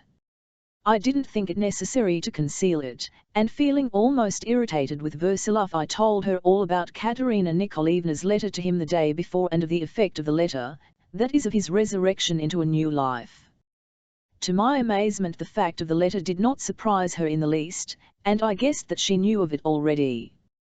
But you are lying. No, I'm not. I dare say, she smiled malignantly, as though meditating, risen again. Has he? So that's the latest, is it? But is it true that he kissed her portrait? Yes, Tatiana Pavlovna. Did he kiss it with feeling? He wasn't putting it on. Putting it on, as though he ever did. For shame, Tatiana Pavlovna, you've a coarse soul, a woman's soul. I said this with heat, but she did not seem to hear me. She seemed to be pondering something again, in spite of the terrible chilliness of the stairs. I had on my fur coat, but she was in her indoor dress. I might have asked you to do something. The only pity is you're so stupid, she said with contempt and apparent vexation. Listen, go to Anna Andreevna's, and see what's going on there. But no, don't go, a booby's always a booby. Go along, quick march, why do you stand like a post? And I'm not going to Anna Andreevna's. Anna Andreevna sent to ask me herself. She did. Darya Onizimovna, she turned to me quickly. She had been on the point of going away, and had already opened the door, but she shut it again with a slam. Nothing will induce me to go to Anna Andreevna's. I with spiteful enjoyment. I won't go because I've just been called a booby, though I've never been so sharp-sighted as today. I see all you're doing, it's as clear as day, but I'm not going to Anna Andreevna all the same. I know it, she exclaimed, but again pursuing her own thoughts, and taking no notice of my words at all. They will devour her now completely, and draw her into a deadly noose. Anna Andreevna. Then whom do you mean? Surely not Katerina Nikolaevna? Vivat sort of deadly noose. I was terribly frightened, a vague but terrible idea set my whole heart quivering. Tatiana Pavlovna looked at me searchingly. Vivat, are you up to there? She asked suddenly. Vivat, are you meddling in there? I've heard something about you too, you'd better look out. Listen, Tatiana Pavlovna, 111 tell you a terrible secret, only not just now, there's not time now, but tomorrow, when we're alone, but in return you tell me the whole truth, how and what you mean by a deadly noose, for I am all in a tremble, much I care for your trembling, she exclaimed. What's this other secret you want to tell tomorrow? Why, you know nothing whatever, she transfixed me with a questioning look. Why, you swore then that Kraft had burnt the letter, didn't you? Tatiana Pavlovna, I tell you again, don't torment me, I persisted in my turn, not answering her question, for I was beside myself. Take care, Tatiana Pavlovna, that your hiding this from me may not lead to something worse. Why, yesterday he was absolutely turning over a new leaf. Go along, you idiot. You are like a lovesick sparrow yourself, 111 benign, und, father and son in love with the same idol. Foo, horrid creatures. She vanished, slamming the door indignantly. Furious at the impudent, shameless cynicism of these last words, a cynicism of which only a woman would have been capable, I ran away, deeply insulted. But I won't describe my vague sensations, as I have vowed to keep to facts which will explain everything now. On my way, of course, I called in at his lodging, and heard from the nurse that he had not been home at all. And isn't he coming at all? Goodness knows. Facts, facts. But will the reader understand? I remember how these facts overwhelmed me and prevented me from thinking clearly, so that by the end of the day my head was in a perfect whirl. And so I think I must say 2 or 3 words by way of introduction. The question that tormented me was this: if he really had gone through a spiritual change and had ceased to love her, in that case where should he have been now? The answer was, first of all with me whom he had embraced the evening before, and next with mother, whose portrait he had kissed. And yet, in spite of these natural alternatives, he had suddenly, as soon as it was light, left home and gone off somewhere, and Darya Onizimovna had for some reason babbled of his not being likely to return. What's more, Lisa had hinted at the last chapter of some same old story and of mother's having some news of him, and the latest news, too. Moreover, they undoubtedly knew of Katerina Nikolaevna's letter, too. I noticed that, and yet they did not believe in his resurrection into a new life, though they had listened to me attentively. Mother was crushed, and Tatiana Pavlovna had been diabolically sarcastic at the word resurrection.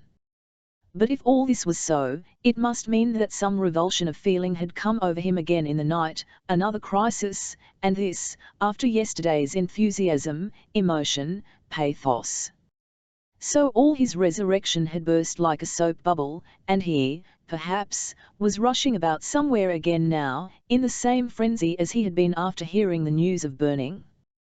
There was the question, too, what would Beck.Ohm of mother, of me, of all of us, and, finally, what would become of her?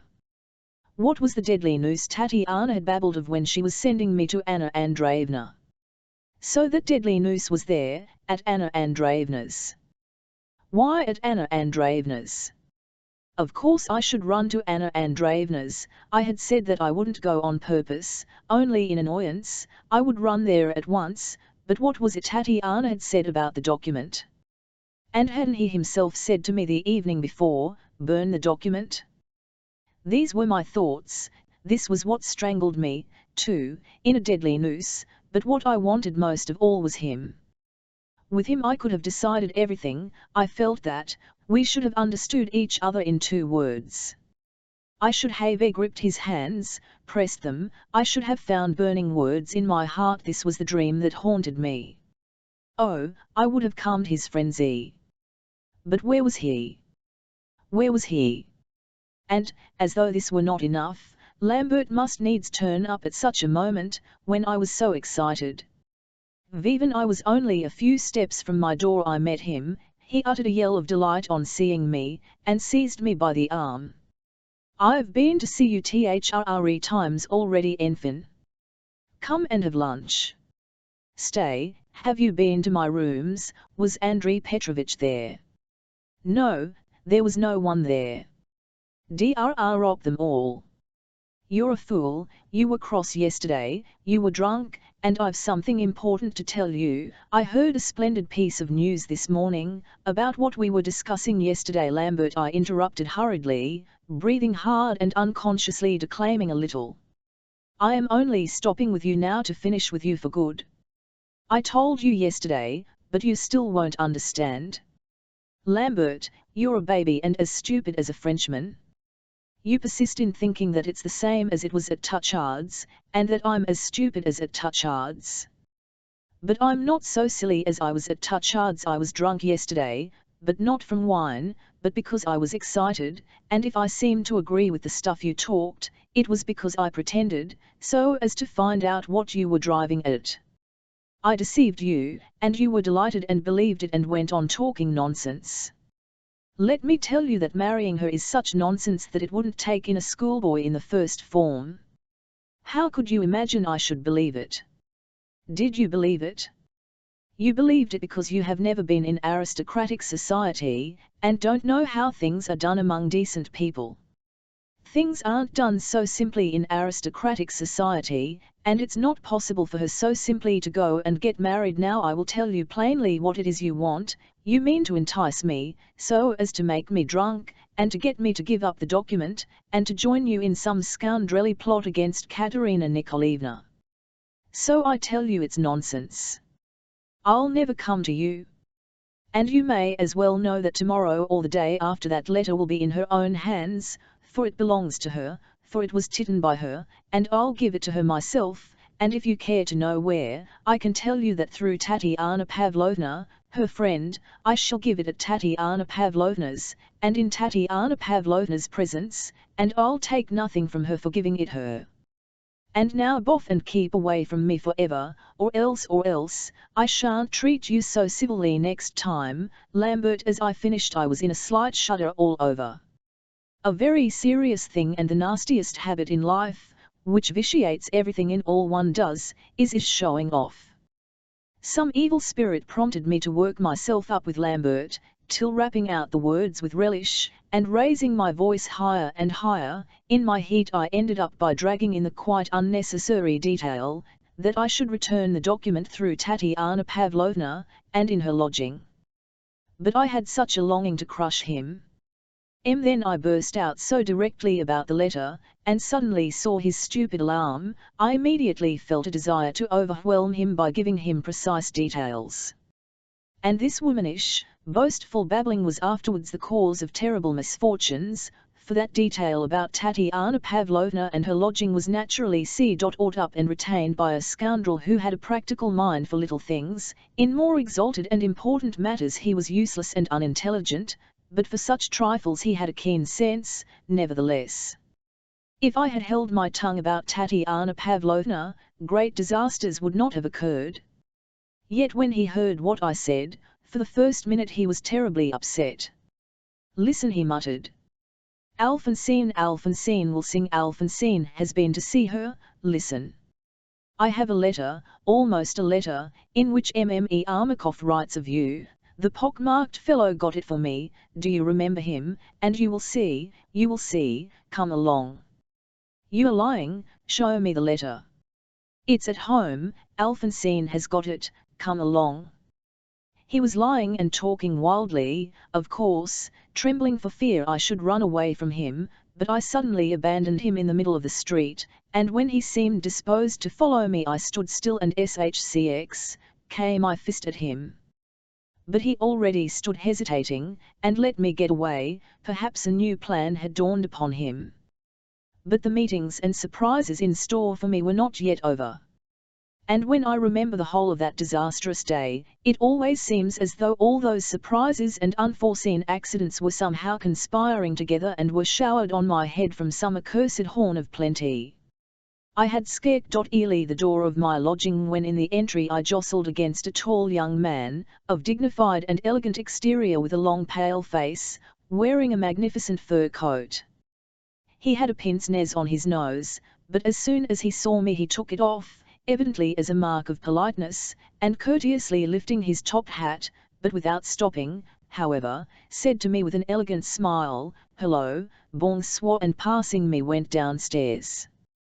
We recognized each other at once, though I had only once seen him for a moment in Moscow. It was Anna Andreevna's brother, the young Kammerjunker, Versilov's son, and consequently almost my brother. He was accompanied by my landlady. The landlord was not yet back from his office. As soon as he had gone, I simply pounced on her. "Vivat, has he been doing here? Has he been in my room?" "He's not been in your room at all. He came to see me," she snapped out briefly and dryly, and returned to her room. "No, you can't put me off like that," I cried. "Kindly answer me, why did he, my goodness? Am I always to tell you why people come to see me? We may have our own interests to consider, mayn't we? The young man may have wanted to borrow money. He found out an address from me. Perhaps I promised it him last time. When? Oh my goodness, why it's not the first time he's been." She went away. The chief thing I gathered was the change of tone. They had begun to be rude to me. It was clear that this was another secret. Secrets were accumulating with every step, with every hour. For the first time young Versilov had come with his sister, with Anna Andreevna, when I was ill. I remember that perfectly, as well as Anna Andreevna's amazing words the day before, that, perhaps, the old prince would stay at my rooms. But all this was so mixed up and so monstrous that I could scarcely gather anything from it. Clapping my hands to my forehead, and not even sitting down to rest, I ran to Anna Andreevna's. It appeared that she was not at home, and I received from the porter the information that she had gone to Zarskoe, and might, perhaps, not be back till about this time tomorrow. She was at Zarskoe, and no doubt with the old prince, and her brother was examining my lodgings. "No, that shall not be," I cried, gnashing my teeth, "and if there really is some deadly noose I will defend the poor woman." From Anna Andreevna's I did not return home, for there suddenly flashed my feverish brain the thought of the restaurant on the canal side, where Andrei Petrovitch had the habit of going in his gloomy hours. Delighted at this conjecture, I instantly ran thither. It was by now 4 o'clock and was already beginning to get dark. In the restaurant I was told that he had been there, stayed a little while and had gone away, but, perhaps, he would come back. I suddenly determined to wait for him, and ordered dinner. There was a hope anyhow. I ate my dinner, indeed, more than I wanted, so as to have a right to stay as long as possible, and I stayed, I believe, 4 hours. I won't describe my disappointment and feverish impatience. Everything within me seemed shaking and quivering. That organ, those diners, oh, all the dreariness of it is stamped upon my soul, perhaps for the rest of my life. I won't describe the ideas that whirled in my head like a crowd of dry leaves in autumn after a hurricane. It really was something like that, and I confess that I felt at times that my reason was beginning to desert me. But what worried me till it was a positive pain, in a side current, of course, besides my chief torment, was a persistent poisonous impression, persistent as a venomous autumn fly, which one does not think about but which whirls about one, pesters one, and suddenly bites one painfully. It was only a reminiscence, an incident of which I had never spoken to anyone in the world before. This was what it was, since it seems I must tell this, too. When it was settled that I was to leave Moscow and come to Petersburg, I received instructions through Nikolai Semyonovitch to wait for money to be sent me for the journey. From whom the money was coming I did not ask. I knew it was from Versilov, and as I dreamed day and night of my meeting with him, making exalted plans about it while my heart almost swooned within me, I had quite given up speaking about him aloud even to Marie Ivanovna. I remember that I had money of my own, but I proceeded to wait expectantly for the money to come by post. Suddenly, however, Nikolai Semyonovich, returning home, informed me, as usual briefly and without going off into explanations, that I was to go next day to Myasnitsky, at 11 o'clock in the morning, to Prince V.'s flat, and that there Andrei Petrovich's son, the Kammerjunker, Versilov, who had just arrived from Petersburg and was staying with his schoolfellow, Prince V., would hand over to me a sum of money for my journey. On the face of it the arrangement was simple enough. Andrei Petrovich might well send the money by his son rather than by post, but the news crushed me and filled me with alarm. I had no doubt that Versilov wished to bring his son, my brother, and me together. This threw a light upon the intentions and feelings of the man of whom I dreamed, but a question of the utmost magnitude presented itself to me: how should I, and how must I behave at this utterly unexpected interview, and how could I best keep up my dignity? Next day, exactly at 11 o'clock, I turned up at Prince V.'s flat, which, as I was able to judge, was splendidly furnished, though it was a bachelor's establishment. I was kept waiting in the hall where there were several lackeys in livery. And from the next room came sounds of loud talk and laughter. Prince V had other visitors besides the Kammerjunker. I told the footman to announce me, and, I fancy, in rather haughty terms. Anyway, he looked at me strangely, and, as I fancied, not so respectfully as he should have done. To my amazement he was a very long time in announcing me, 5 minutes, and all the while the same laughter, and the same sounds of conversation reached me. I waited standing, knowing that it would be impossible and unseemly for me, just as much a gentleman to sit down in a hall where there were footmen. My pride would have prevented me under any circumstances from entering the drawing-room without a special invitation, over-fastidious pride perhaps it was, but that was only fitting.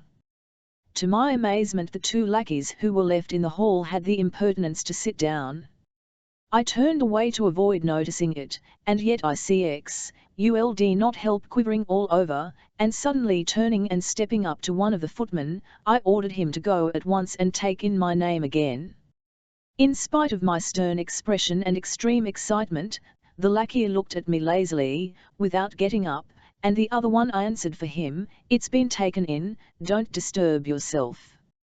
I made up my mind to wait only another minute or possibly even less, and then to go. I was very well dressed, my suit and overcoat were new anyway, and my linen was perfectly fresh. Marie Ivanovna had seen to that with a special view to the occasion. But I learned for a fact, much later, when I was in Petersburg, that these lackeys had heard the evening before from young Versilov's valet that the old gentleman's bastard brother, a student, was coming. I know this now for a fact. The minute passed. It's a strange sensation when one decides and cannot decide. Shall I go or not, shall I go or not? I repeated to myself every second, almost in a fever, and suddenly the lackey who had taken my name returned. Between his fingers he held fluttering 4 red notes, 40 roubles. "Here, sir, will you please take 40 roubles?" I boiled over. This was such an insult. All the night before I had been dreaming of the meeting Versilov had arranged between us 2 brothers. I had spent the whole night in feverish visions of the demeanour I ought to adopt, that I might not discredit the whole cycle of ideas which I had worked out in my solitude, and which might have made me feel proud in any circle. I dreamed of how proud, gentlemanly, and sad, perhaps, I would be even in Prince V.'s society, and how in that way I should be admitted into that circle. Oh, I'm not sparing myself, and so be it, for it's just such details that I ought to record. And then, to be given 40 roubles by a lackey in the hall, and after being kept 10 minutes waiting, and not even in an envelope, not even on a salver, but straight from the lackey's fingers. I shouted so violently at the lackey that he started and stepped back. I told him he must go back at once and his master must bring the money himself. In fact, my request was, of course, incoherent and incomprehensible to the man. But I shouted so that he went.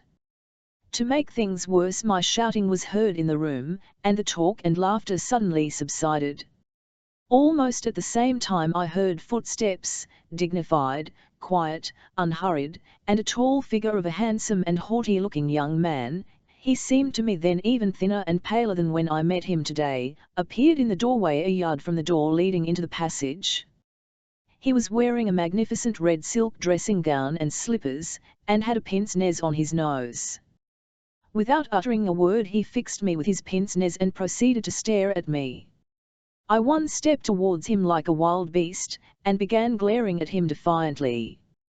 But he only scrutinized me for a moment, 10 seconds at the utmost, suddenly detected on his lips a scarcely perceptible, but most malignant smile. What made it so malignant was that it was scarcely perceptible. He turned round without a word and went back into the room, just as deliberately, just as quietly and smoothly as he had come.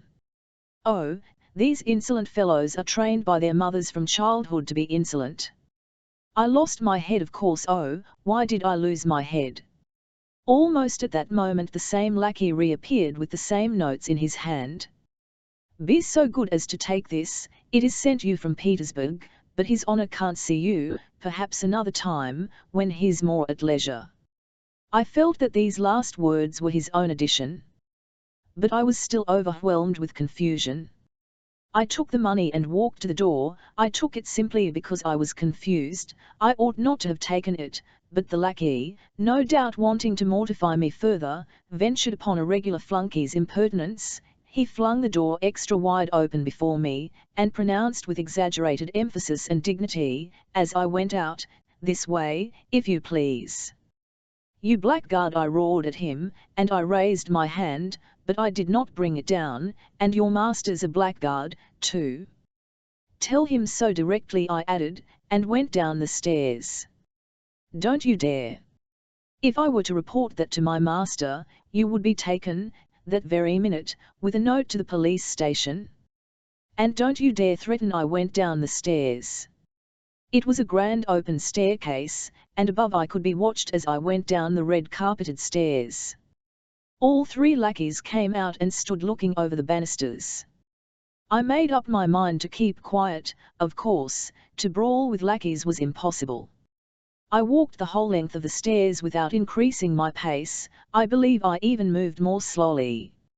Oh, there may be philosophers, and shame upon them, who will say that all this is nonsense, the irritability of a milksop.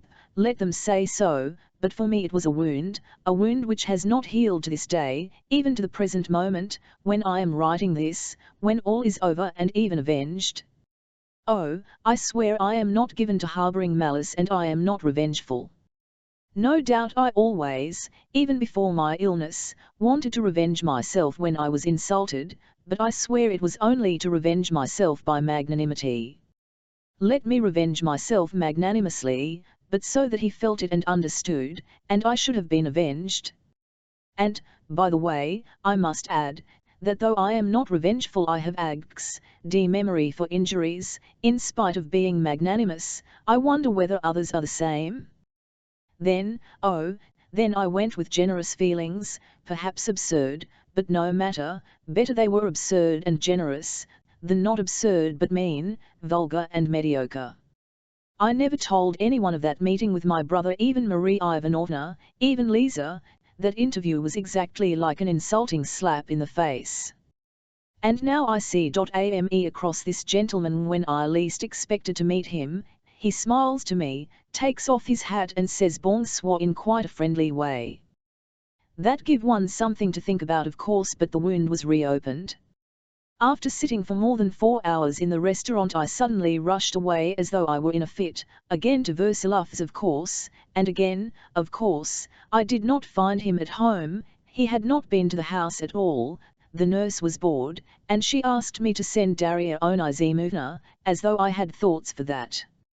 I ran to mother's, but did not go in. Calling Lucretia into the passage, I learned from her that he had not been there either, and that Lisa, too, was not at home. I saw that Lucretia, too, would have liked to ask me something, and also, perhaps, to give me some commission, but I had no thoughts for that. There was one last hope left, that he had gone to my lodging, but I had no faith in this. I have already stated that I was almost out of my mind. And behold! In my room I found Alphonsine and my landlord.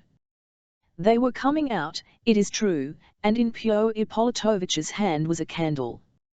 "What's this?" I yelled at the landlord, almost senselessly. "How dare you take that hussy into my room?" "Tien," cried Alphonsine et les amis. "Get out," I roared. "Mais say un hours," she whisked out into the passage, pretending to be alarmed, and instantly disappeared into the landlady's room. Pyotr Ippolitovitch, still holding the candle in his hand, came up to me with a severe face. "Allow me to observe, Arkady Makarovitch, that you are too hasty. With all respect to you, Mademoiselle Alphonsine is not a hussy, but quite the contrary, indeed, is here, not as your visitor, but as my wife's, with whom she has been for some time past acquainted." "And how dared you take her into my room?" I repeated, clutching at my head, which almost suddenly began to ache violently. "By chance. I went in to shut the window, which I had opened to air the room, and as Alphonsine Karlovna and I were continuing our conversation, she came into your room simply following me." "That's a lie." "Alphonsine's a spy, Lambert's a spy. Perhaps you're a spy, too. And Alphonsine came into my room to steal something?" "That's as you please. You'll say one thing today, but tomorrow you'll speak differently. And I've let our rooms for some time, and have moved with my wife into the little room so that Alphonsine Karlovna is almost as much a here as you are." "You've let your rooms to Lambert?" I cried in dismay. "No, not to Lambert," he answered with the same broad grin, in which, however, the hesitation I had seen in the morning was replaced by determination. "I imagine that you know to whom and only affect not to know for the sake of appearances, and that's why you're angry. Good night, sir." Yes, leave me alone." I waved my hand, almost crying, so that he looked at me in surprise. He went away, however. I fastened the door with the hook and threw myself on my bed with my face in the pillow. And that is how I passed that awful day, the first of those 3 momentous days with which my story concludes. Chapter 10. But, again anticipating the course of events, I find it is necessary to explain to the reader something of what is coming, for the logical sequence of the story is obscured by such numerous incidents, that otherwise it would be impossible to understand it. That something is the deadly noose to which Tatiana Pavlovna let slip an allusion. It appeared that Anna Andreevna had ventured at last on the most audacious step that could be imagined in her position. She certainly had a will of her own. On the pretext of his health the old prince had been in the nick of time dotted off to Zarsko Silo so that the news of his approaching marriage with Anna Andreevna might not be spread abroad, but might for the time be stifled, so to say, in embryo. Yet the feeble old man, with whom one could do anything else, would not on any consideration have consented to give up his idea and jilt Anna Andreevna, who had made him an offer. On this subject he was a paragon of chivalry, so that he might sooner or later bestir himself and suddenly proceed to carry out his intentions with that irresistible force which is so very frequently met with in weak characters, for they often have a line beyond which they cannot be driven. Moreover, he fully recognized the delicacy of the position of Anna Andreevna, for whom he had an unbounded respect. He was quite alive to the possibility of rumours, of gibes, of injurious gossip. The only thing that checked him and kept him quiet for the time was that Katerina Nikolaevna had never once allowed herself to drop the faintest hint reflecting on Anna Andreevna in his presence, or to raise the faintest objection to his intention of marrying her. On the contrary, she showed the greatest cordiality and every attention to her father's fiancée. In this way Anna Andreevna was placed in an extremely awkward position, perceiving with her subtle feminine instinct that she would wound all the old prince's tenderest feelings, and would arouse his distrust and even, perhaps, his indignation by the slightest criticism of Katerina Nikolaevna, whom he worshipped, too, and now more than ever just because she had so graciously and dutifully consented to his marriage.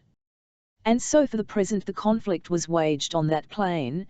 The two rivals vied with one another in delicacy and patience, and as time went on the prince did not know which of them to admire the most, and like all weak but tender-hearted people, he ended by being miserable and blaming himself for everything. His depression of spirits reached a morbid point, I was told, his nerves were thoroughly upset, and instead of regaining health in Zarsko, he was, so I was assured, on the point of taking to his bed.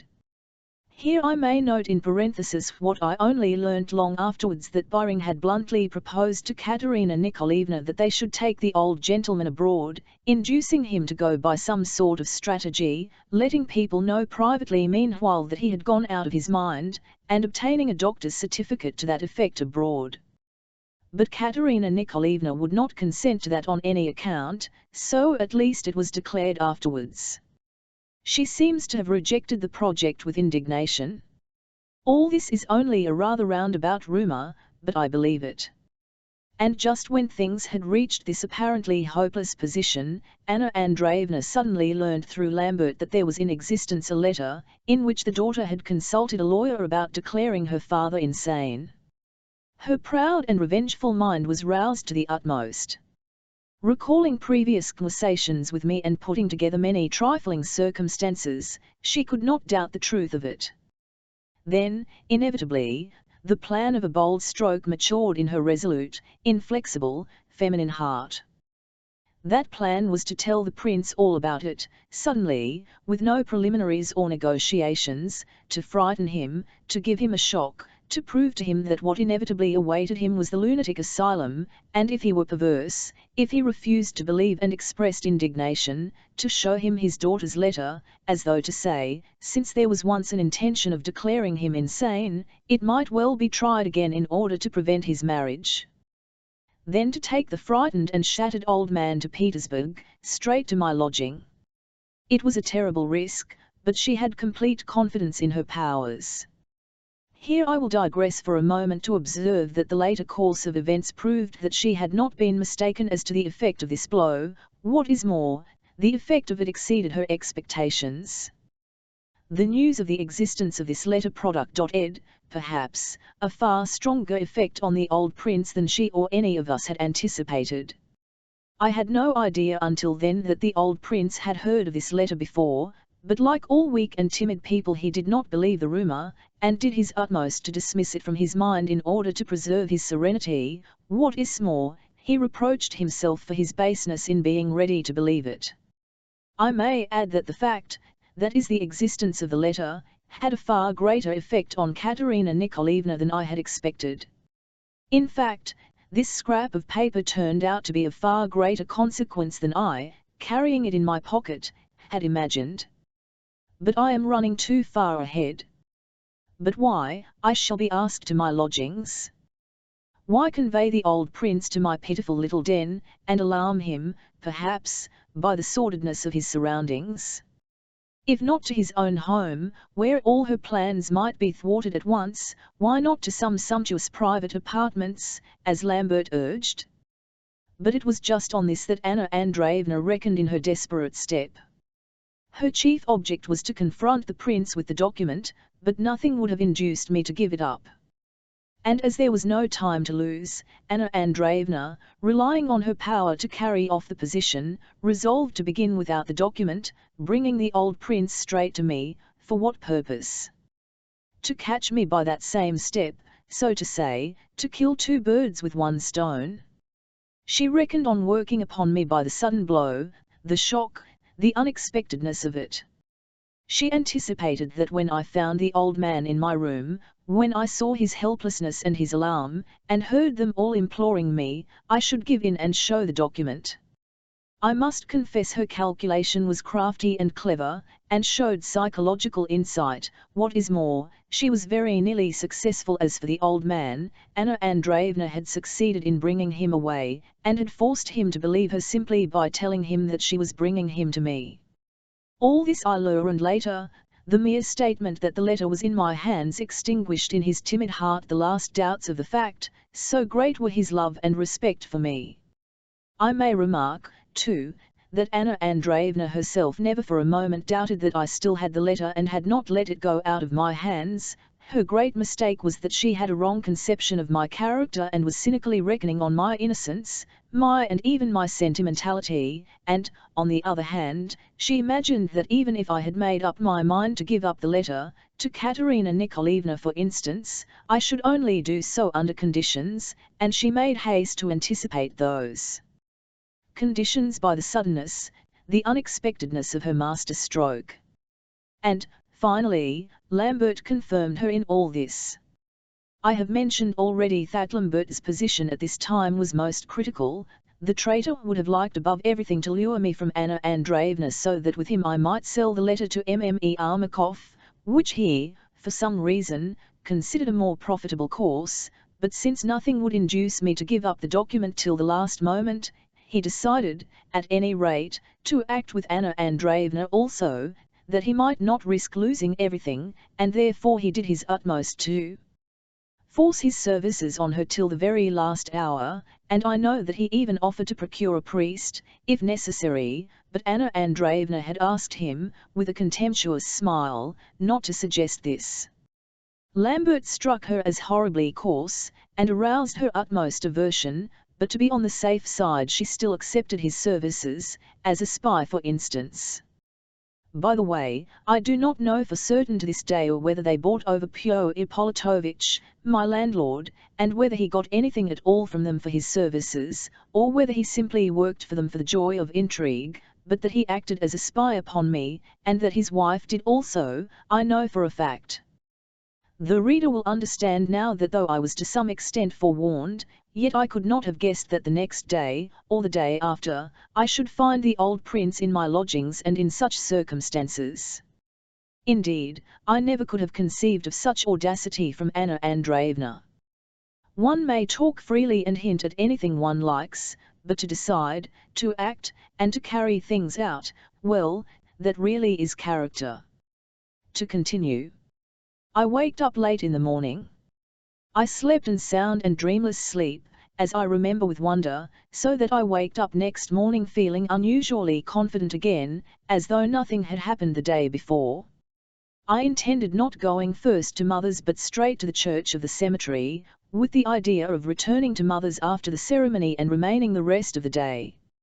I was firmly convinced that in any case I should meet him sooner or later at Mother's.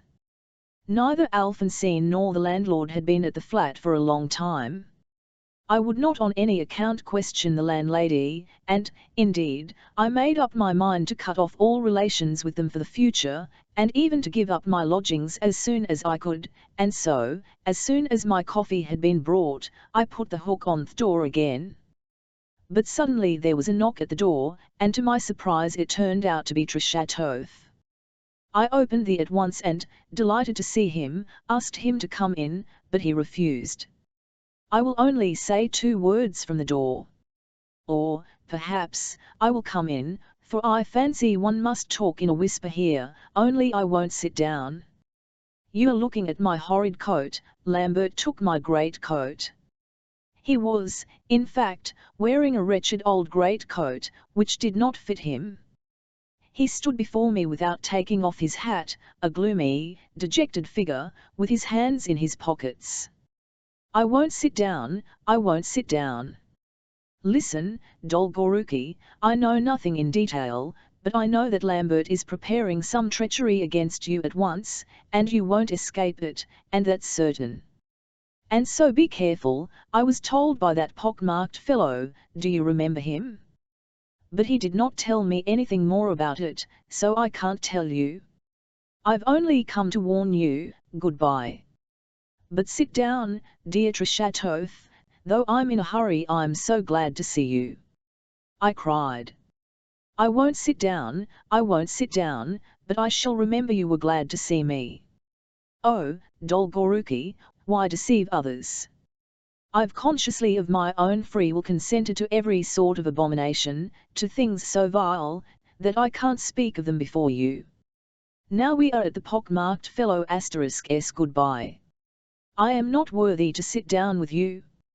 Nonsense, Trishatoth, dear no, you see, Dolgoruki, I keep a bold before every one, and I'm going to have a rollicking time. I shall soon have a better fur coat than my old one, and shall be driving a fast trotter. But I shall know in my own mind that I did not sit down in your room, because I judge myself unworthy, because I'm low compared with you. It will always be nice for me to remember that when I'm in the midst of disgraceful debauchery. Goodbye, goodbye. And I won't give you my hand, why, Alphonsine won't take my hand. And please don't follow me or come to see me, that's a compact between us. The strange boy turned and went out. I had no time then, but I made up my mind to seek him out as soon as I had settled our affairs. I won't describe the rest of that morning, though there is a great deal that might be recalled. Versilov was not at the funeral service in the church, and I fancy from their faces I could have gathered that they did not expect him there. Mother prayed devoutly and seemed entirely absorbed in the service. There were only Lisa and Tatiana Pavlovna by the coffin. But I will describe nothing, nothing. After the burial we all returned and sat down to a meal, and again I gathered by their faces that he was not expected to it. Even we rose from the table, I went up to Mother, embraced her and congratulated her on her birthday. Lisa did the same after me. Listen, brother, Lisa whispered to me on the sly, they are expecting him. Il guessed so, Lisa. I see it. He's certainly coming. So they must have heard something positive, I thought, but I didn't ask any question. Though I'm not going to describe my feelings, all this mystery began to weigh like a stone upon my heart again in spite of my confident mood. We all settled down in the drawing-room, near Mother, at the round table. Oh, how I liked being with her then, and looking at her. Mother suddenly asked me to read something out of I read a chapter from St. Luke. She did not weep, and was not even very sorrowful, but her face had never seemed to me so full of spiritual meaning. There was the light of thought in her gentle eyes, but I could not trace in them any sign that she expected something with apprehension. The conversation never flagged. We recalled many reminiscences of Marko Ivanovich. Tatiana Pavlovna, too, told us many things about him of which I had no idea before. And, in fact, it would make an interesting chapter if it were all written down. Even Tatiana Pavlovna wore quite a different air from usual. She was very gentle, very affectionate, and, what is more, also very quiet, though she talked a good deal to distract Mother's mind. But one detail I remember well. Mother was sitting on the sofa, and on a special round table on her left there lay, apparently put there for some purpose, a plain antique icon, with halos on the heads of the saints, of which there were two. This icon had belonged to Marko Ivanovich. I knew that, and knew also that the old man had never parted from it, and looked upon it with superstitious reverence. Tatiana Pavlovna glanced at it several times. Listen, Sophia, she said, suddenly changing the conversation. Instead of the icon's lying down, would it not be better to stand it up on the table against the wall, and to light the lamp before it? No, better as it is, said Mother. I dare say you're right. It might seem making too much fuss. I did not understand at the time, but this icon had long ago been verbally bequeathed by Marko Ivanovich to Andrei Petrovich, and Mother was preparing to give it to him now. It was 5 o'clock in the afternoon. We were still talking when I noticed a sudden quiver in Mother's face. She drew herself up quickly and began listening, while Tatiana Pavlovna, who was speaking at the time, went on talking without noticing anything. I at once turned to the door, and an instant later saw Andrei Petrovich in the doorway. He had come in by the back stairs, through the kitchen and the passage, and Mother was the only one of us who had heard his footsteps. Now I will describe the whole of the insane scene that followed, word by word, and gesture by gesture. It was brief. To begin with, I did not, at the first glance anyway, observe the slightest change in his face. He was dressed as always, that is almost foppishly. In his hand was a small but expensive nosegay of fresh flowers. He went up and handed it to Mother with a smile. She was looking at him with frightened perplexity, but she took the nosegay, and a faint flush at once glowed on her pale cheeks, and there was a gleam of pleasure in her eyes. "I knew you would take it like that, Sonia," he said. As we all got up when he came in, he took Lisa's easy chair, which was on the left of Mother, and sat down in it without noticing he was taking her seat. And so he was quite close to the little table on which the icon was lying. "Good evening to you all. I felt I must bring you this nosegay on your birthday, Sonia, and so I did not go to the funeral, as I could not come to the grave with a nosegay, and you didn't expect me at the funeral, I know. The old man won't be angry at these flowers, for he bequeathed us joy himself, didn't he? I believe he's here somewhere in the room." Mother looked at him strangely. Tatiana Pavlovna seemed to wince. "Who's here in the room?" she asked. "Marko Ivanovich." "Never mind. You know that the man who is not entirely a believer in these marvels is always more prone to superstition. But I had better tell you about the nosegay. How I succeeded in bringing it I don't know. 3 times on the way I had a longing to throw it in the snow and trample on it." Mother shuddered. "A terrible longing? You must have pity on me and my poor head, Sonia." "I long too, because they are too beautiful. Is there any object in the world more beautiful than a flower? I carried it, with snow and frost all round. Our frost and flowers, such an incongruity. I wasn't thinking of that though, I simply longed to crush it because it was so lovely. Sonia, though I'm disappearing again now, I shall soon come back, for I believe I shall be afraid. If I am afraid, who will heal me of my terrors? Where can I find an angel like Sonia? What is this icon you've got here?" "Ah, Marko Ivanovich's, I remember. It belonged to his family, his ancestors. He would never part from it. I know, I remember he left it to me, I quite remember, and I fancy it's an unorthodox one. Let me have a look at it." He took up the icon, carried it to the light and looked at it intently, but, after holding it a few seconds only, laid it on the table before him. I was astonished, but all his strange speech was uttered so quickly that I had not time to reflect upon it. All I remember is that a sick feeling of dread began to clutch at my heart. Mother's alarm had passed into perplexity and compassion. She looked on him as someone, above all, to be pitied. It had sometimes happened in the past that he had talked almost as strangely as now. Lisa, for some reason, became suddenly very pale, and strangely made a sign to me with a motion of her head towards him. But most frightened of all was Tatiana Pavlovna. "What's the matter with you, Andrei Petrovich darling?" she inquired cautiously. "I really don't know, Tatiana Pavlovna dear, what's the matter with me. Don't be uneasy, I still remember that you are Tatiana Pavlovna, and that you are dear. But I've only come for a minute though. I should like to say something nice to Sonia, and I keep trying to find the right word, though my heart is full of words, which I don't know how to utter. Yes, really, all such strange words somehow. Do you know, I feel as though I were split in two." He looked round at us all with a terribly serious face and with perfectly genuine candour. "Yes, I am really split in two mentally, and I'm horribly afraid of it. It's just as though one's second self were standing beside one. One is sensible and rational oneself, but the other self is impelled to do something perfectly senseless, and sometimes very funny, and suddenly you notice that you are longing to do that amusing thing, goodness knows why, that is you want to, as it were, against your will, though you fight against it with all your might, you want to. I once knew a doctor who suddenly began whistling in church, at his father's funeral. I really was afraid to come to the funeral today, Vic.Oz. For some reason, I was possessed by a firm conviction that I should begin to whistle or laugh in church, like that unfortunate doctor, who came to rather a bad end.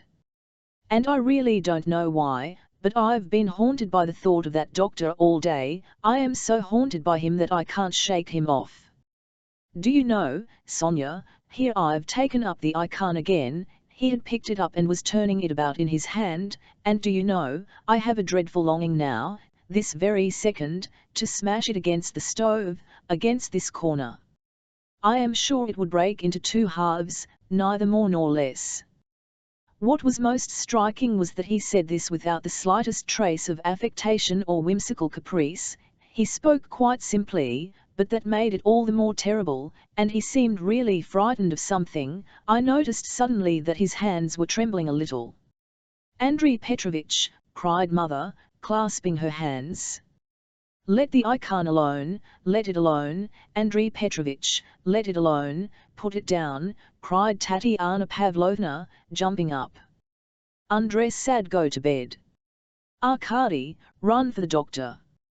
But what a fuss you're making," he said gently, scrutinizing us all intently. Then he suddenly put both elbows on the table and leaned his head in his hands. "I'm scaring you, but I tell you what, my friends, try to comfort me a little, sit down again, and all be calm, if only for a minute. Sonia, I did not come to talk of this at all, I came to tell you something, but it was quite different. Goodbye, Sonia, I'm going off on my wanderings again, as I have left you several times before, but, no doubt, I shall come back to you again one day. In that sense you are inevitable. To whom should I come back, when all is over? Believe, Sonia, that I've come to you now as to an angel, and not as to an enemy. How could you be an enemy to me? How could you be an enemy? Don't imagine that I came to break this icon, for do you know, Sonia, I am still longing to break it all the same." When Tatiana Pavlovna had cried out, "Let the icon alone," she had snatched it out of his hands and was holding it in hers. Suddenly, at his last word, he jumped up impulsively, snatched the icon in a flash from Tatiana's hands, and with a ferocious swing smashed it with all his might against the corner of the tiled stove. The icon was broken into two pieces. He turned to us and his pale face suddenly flushed red, almost purple, and every feature in his face quivered and worked. "Don't take it for a symbol, Sonia, it's not as Marka's legacy I have broken it, but only to break something. And, anyway, I shall come back to you, my last angel. You may take it as a symbol, though, of course it must have been so." And with sudden haste he went out of the room, going again through the kitchen, where he had left his fur coat and cap. I won't attempt to describe what happened to Mother. In mortal terror she stood clasping her hands above her, and she suddenly screamed after him, "Andrei Petrovich, come back, if only to say goodbye, dear. He'll come, Sophia, he'll come. Don't worry yourself." Tatiana shrieked, trembling all over in a terrible rage, a really brutal rage. "Vvhy, you heard he promised to come back himself. Let him go and amuse himself for the last time, the fool. He's getting old, and who'll nurse him when he's bedridden? You, his old nurse. Why, he tells you so himself. He's not ashamed. As for us," Lisa was in a swoon, "I would have run after him, but I rushed to Mother. I threw my arms round her and held her tight. Lukeria ran in with a glass of water for Lisa, but Mother soon came to herself. She sank on the sofa, hid her face in her hands, and began crying. But you'd better run after him," Tatiana Pavlovna shouted suddenly with all her might, as though she had suddenly waked up. Go along, overtake him, don't leave him for a minute, go along, go along." She pulled me forcibly away from Mother. "Oh, I shall run myself." "Arkasha, oh, run after him, make haste," Mother cried suddenly, too. I ran off, full speed, through the kitchen and through the yard, but there was no sign of him anywhere. In the distance I saw black shadows in the darkness. I ran after them and examined each passerby carefully as I overtook them. So I ran on to the crossroads. People are not angry with the insane suddenly flashed through my mind, but Tatiana was wild with rage at him, so he's not mad at all. Oh, it seemed to me all the time that it was symbolic, and that he was bent on putting an end to everything as he did to the icon, and showing that to us, to mother, and all. But that second self was unmistakably beside him, too, of that there could be no doubt. He was nowhere to be found, however, and I could not run to him. It was difficult to believe that he would have simply gone home. Suddenly an idea flashed upon me and I rushed off to Anna Andreevna. Anna Andreevna had just returned, and I was shown up at once. I went in, controlling myself as far as I could. Without sitting down, I at once described to her the scene which had just taken place, that is the second self. I shall never forget the greedy but pitilessly composed and self-complacent curiosity with which she listened, also standing, and I shall never forgive her for it. "Where is he? Perhaps you know?" I ended, insistently.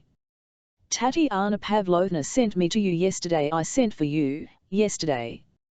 Yesterday he was at Zarsko Silo, he came to see me, too. And November / she looked at her watch, now it is 7 o'clock, so he's pretty sure to be at home. I see that you know all about it, so tell me, I cried. I know a good deal, but I don't know everything. Of course, there's no reason to conceal it from you." She scanned me with a strange glance, smiling and as though deliberating. "Yesterday morning, in answer to her letter, he made Katerina Nikolaevna a formal offer of marriage." "That's false," I said, opening my eyes wide. The letter went through my hands, I took it to her myself, unopened. This time he behaved chivalrously and concealed nothing from me. "Anna Andreevna, I see. Didn't he understand it?" "Of course, it's hard to understand it, but it's like a gambler who stakes his last crown, while he has a loaded pistol ready in his pocket. That's what his offer amounts to. It's 10 to 1 she won't accept his offer, but still he's reckoning on that 10th chance, and I confess that's very curious. I imagine, though, that it may be a case of frenzy, that second self as you said so well just now." "And you laugh? And am I really to believe that the letter was given through you? Why, you are the fiancé of her father." "Spare me, Anna Andreevna. He asked me to sacrifice my future to his happiness, though he didn't really ask, it was all done rather silently. I simply read it all in his eyes. Oh, my GCX, goodness, what will he do next? Why, he went to Königsberg to ask your mother's leave to marry Katerina Nikolaevna's stepdaughter. That's very like his pitching on me for his go-between and confidant yesterday." She was rather pale. But her calmness was only exaggerated sarcasm. Oh, I forgave her much then, as I began to grasp the position. For a minute I pondered, she waited in silence.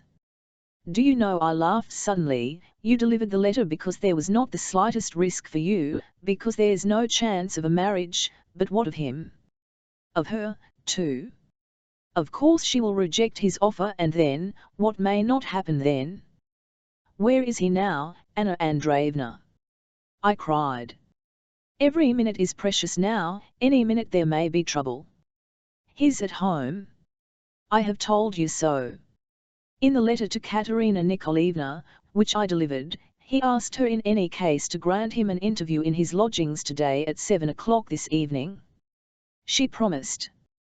She's going to his lodging? How can that be? Why not? The lodging is Daria Onizimovna's. They might very well meet there as her guests, but she's afraid of him, he may kill her." Anna Andreevna only smiled.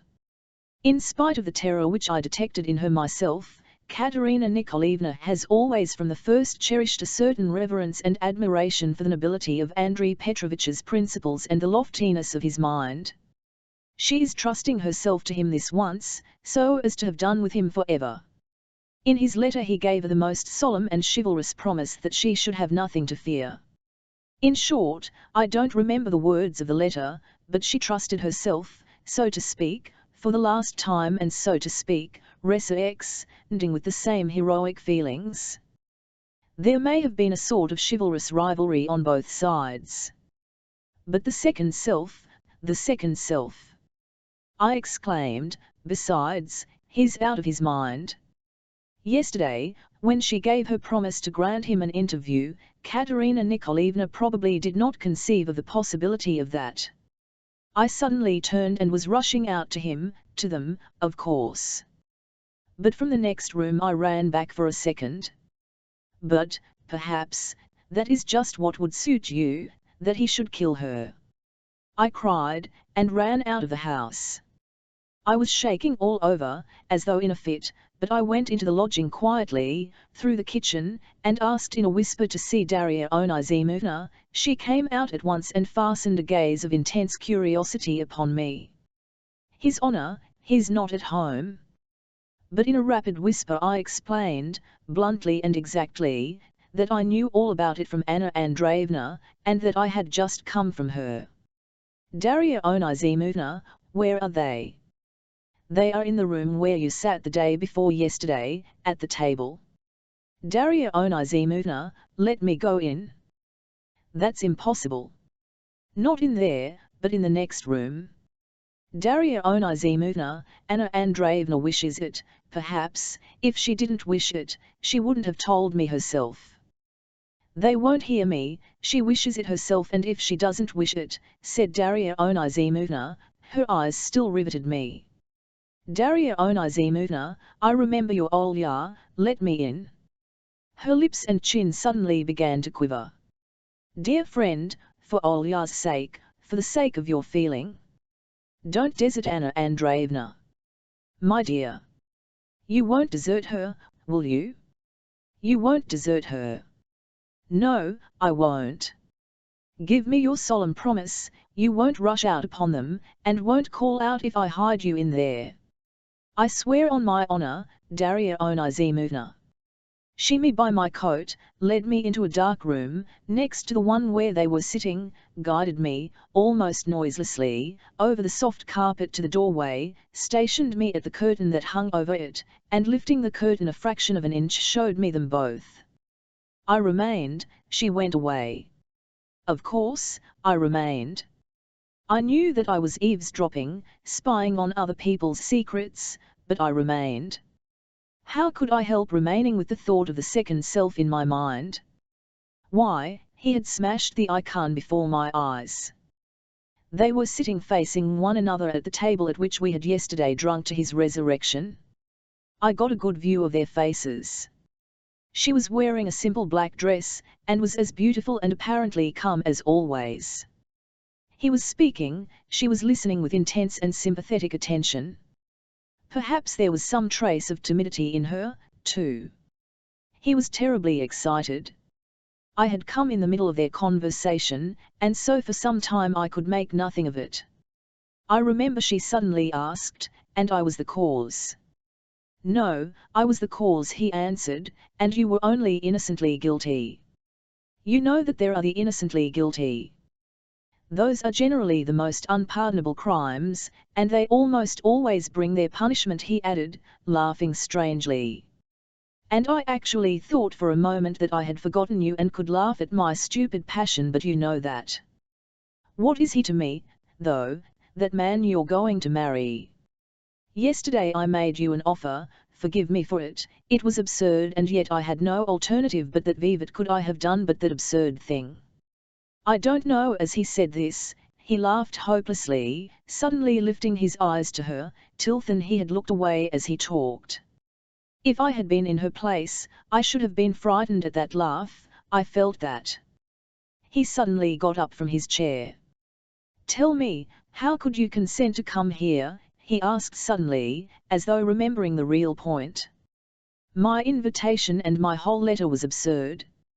Stay, I can quite imagine how it came to pass that you consented to come, but why did you come? That's the question. Can you have simply from fear? I came to see you, she said, looking at him with timid caution. Both were silent for half a minute. Versilov sank back in his chair, and in a voice soft but almost trembling and full of intense feeling began, "It's so terribly long since I've seen you, Katerina Nikolaevna, so long that I scarcely thought it possible I should ever be sitting beside you again as I now am, looking into your face and listening to your voice. For 2 years we've not seen each other, for 2 years we've not talked. I never thought to speak to you again. But so be it, what is past, and what is will vanish like smoke tomorrow, so be it. I assent because there is no alternative again, but don't let your coming be in vain," he added suddenly, almost imploringly, "since you have shown me this charity and have come, don't let it be in vain. Answer me one question." "What question?" "You know we shall never see each other again, and what is it to you? Tell me the truth and answer me one question which sensible people never ask. Did you ever love me, or was I mistaken?" She flushed crimson. "I did love you," she brought out. I expected she would say that. "Oh, always truthful, always sincere, always honest." "And now," he went on, "I don't love you now. And you are laughing?" "No, I laughed just now by accident, because I knew you would ask, and now." And I smiled at that, because when one guesses right one always does smile. It seemed quite strange to me, I had never seen her so much on her guard, almost timid, indeed, and embarrassed. His eyes devoured her. "I'll know that you don't love me, and you don't love me at all." "Perhaps not at all." "I don't love you," she added firmly, without smiling or flushing. "Yes, I did love you, but not for long. I very soon got over it." I know, you saw that it was not what you wanted, but what do you want?" "Explain that once more. Have I ever explained that to you?" "What do I want?" "Why, I'm the most ordinary woman, I'm a peaceful person. I like cheerful people." "Cheerful? You see, I don't know even how to talk to you. I believe that if you could have loved me less, I should have loved you then." She smiled timidly again. The most absolute sincerity was transparent in her answer, and was it possible she did not realize that her answer was the most final summing up of their relations, explaining everything? Oh, how well he must have understood that! But he looked at her and smiled strangely. "Is Byring a cheerful?" he went on, questioning her. "He ought not to trouble you at all," she answered with some haste. "I'm marrying him simply because with him I shall be most at peace. My whole heart remains in my own keeping. They say that you have grown fond of society, of the fashionable world again." "Not fond of it. I know that there is just the same disorderliness in good society as everywhere else, but the outer forms are still attractive, so that if one lives only to pass the time, one can do it better there than anywhere. I've often heard the word disorderliness off late. You used to be afraid of my disorderliness, too, chains, ideas, and imbecilities." "No, it was not quite that." "What then? For God's sake tell me all, frankly." "Well, I'll tell you frankly, for I look on you as a man of great intellect. I always felt there was something ridiculous about you." Then she had said this. She suddenly flushed crimson, as though she feared she had said something fearfully indiscreet. "For what you have just said I can forgive you a great deal," he commented strangely. "I hadn't finished," she said hurriedly, still flushing. "It's I who am ridiculous to talk to you like a fool." "No, you are not ridiculous, you are only a depraved, worldly woman," he said, turning horribly white. "I did not finish either, when I asked you why you had come. Would you like me to finish? There is a document, a letter in existence, and you're awfully afraid of it, because if that letter comes into your father's hands, he may curse you, and cut you out of his will.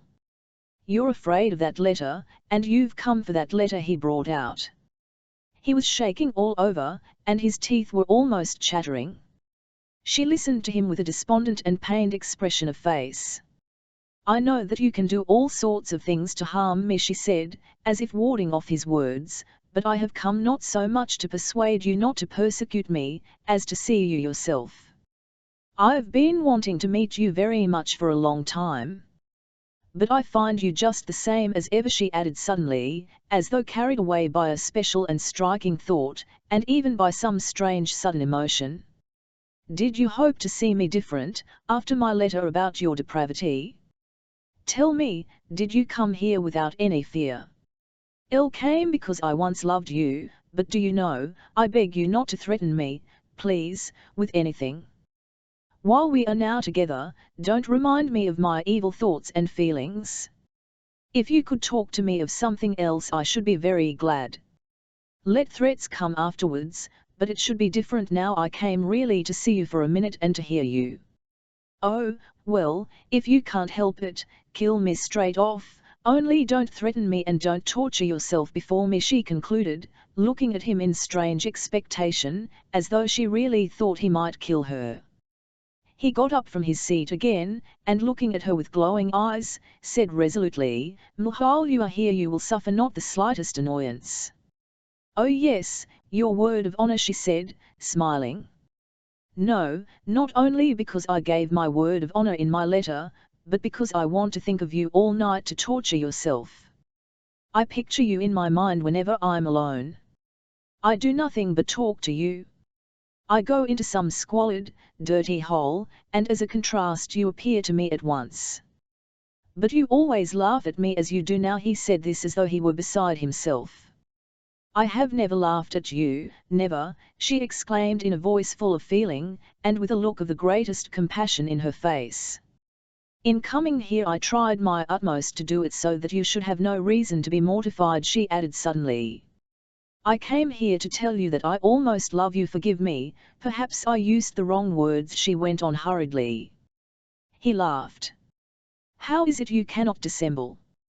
Why is it you are such a simple creature? Why is it you're not like all the rest? Why, how can you tell a man you are turning away that you almost love him?" "It's only that I could not express myself," she put in hurriedly.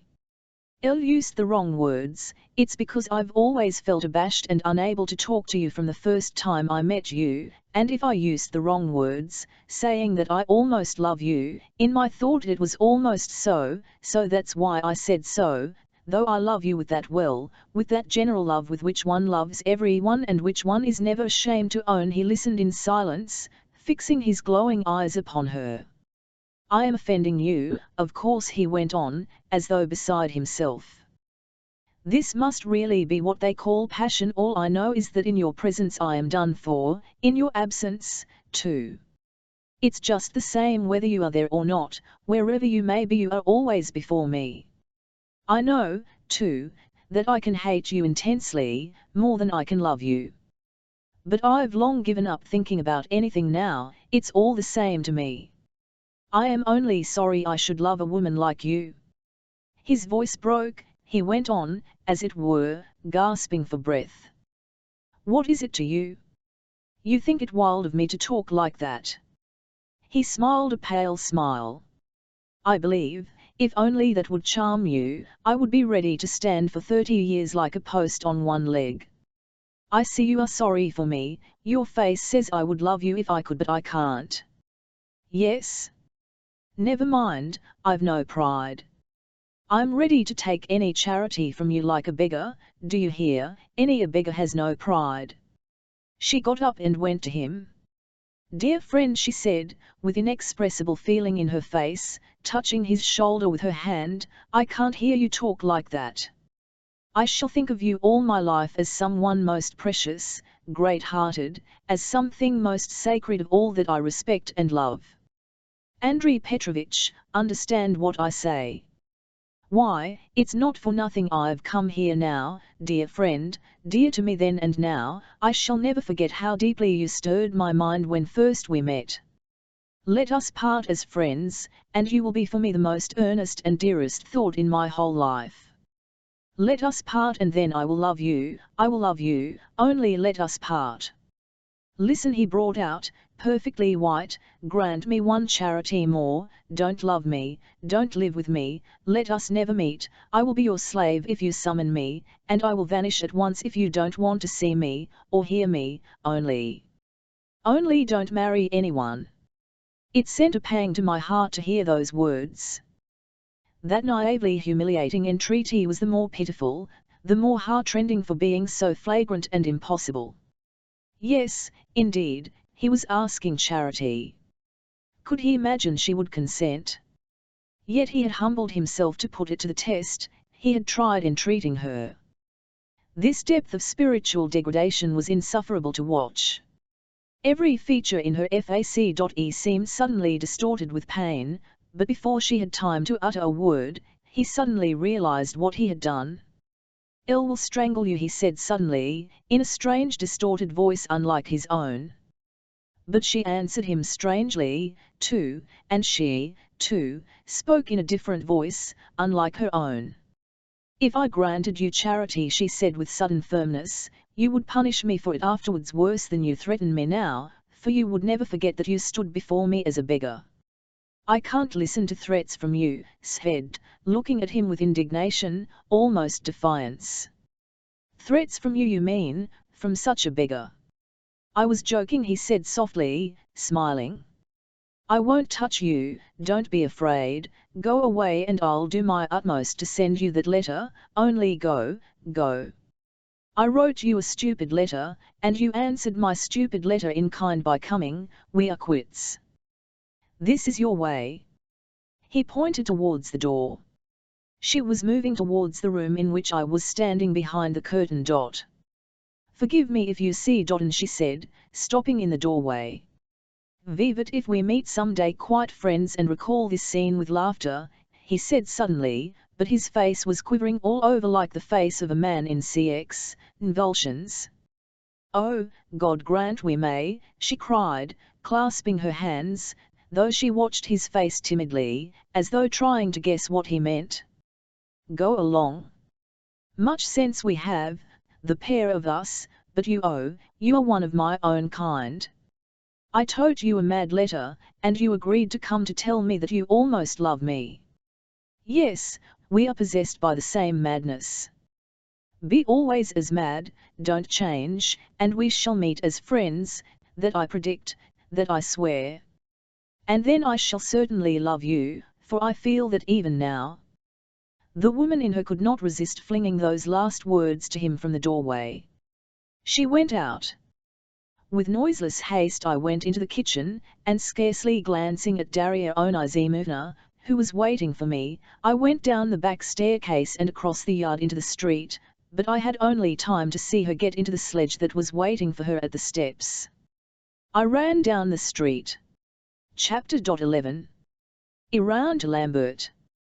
Oh, how I should have liked to give a show of logic to my behavior, and to find some trace of common sense in my actions that evening and all that night, but even now, when I can reflect on it all, I am utterly unable to present my conduct in any clear and logical connection.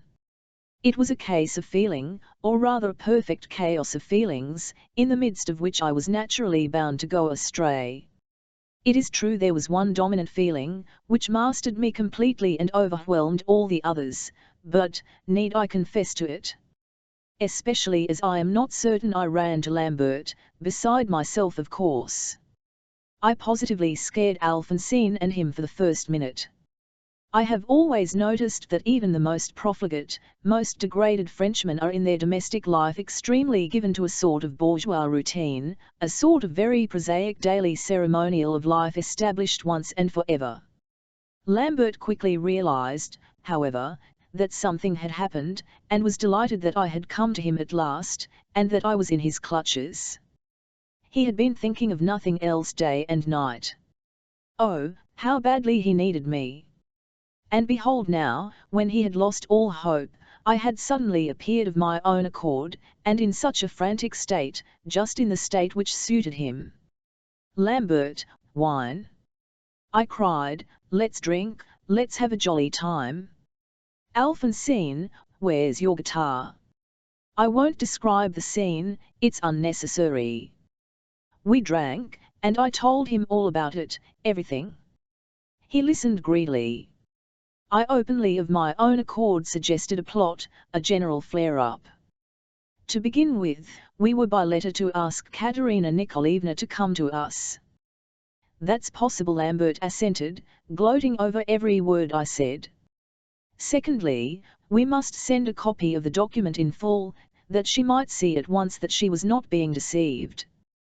That's right, that's what we must do. Lambert agreed, continually exchanging glances with Alphonsine. Thirdly, Lambert must ask her to come, writing as though he were an unknown person and had just arrived from Moscow, and I must bring Versilov. And we might have Versilov, too, Lambert assented. Not might, but must. I cried. It's essential.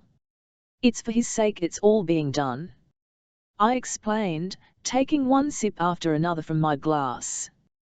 We were all three drinking, while I believe I really drank the whole bottle of champagne, while they only made a show of drinking. Versilov and I will sit in the next room, Lambert would have to take the next room. And suddenly, when she had agreed to everything, to paying the cash, and to his other demands too, for all women were abject creatures, then Versilov and I would come in and convict her of being abject, and Versilov, seeing what a horrid woman she was, would at once be cured, and reject her with scorn. Only we ought to have admiring too, that he might see her put to shame. No, we don't want burning, Lambert observed. We do, I yelled again. You don't know anything about it, Lambert, for you are a fool. On the contrary, let it make a scandal in fashionable society, it will be our revenge on fashionable society, and upon her, and let her be punished. Lambert, she will give you an IOU. I don't want money, I don't care a damn for money, but you can to pick it up and stuff it in your pocket, and my curse with it, but I shall crush her. Yes, Lambert kept approving, you are right there. He kept exchanging glances with Alphonsine. Lambert, she has an awful for Versilov, I saw that for certain just now. I babbled to him. It's a good thing you did peep and see it all. I should never have thought that you would have made such a good spy and that you had so much sense. He said this to flatter me. That's a lie, Frenchman, I'm not a spy, but I have plenty of sense. And do you know, Lambert, she loves him, really. I went on making desperate efforts to express myself. But she won't marry him because Burning's an officer in the Guards, and Versilov is only a noble-hearted man, and a friend of humanity, to their thinking a comic person and nothing else.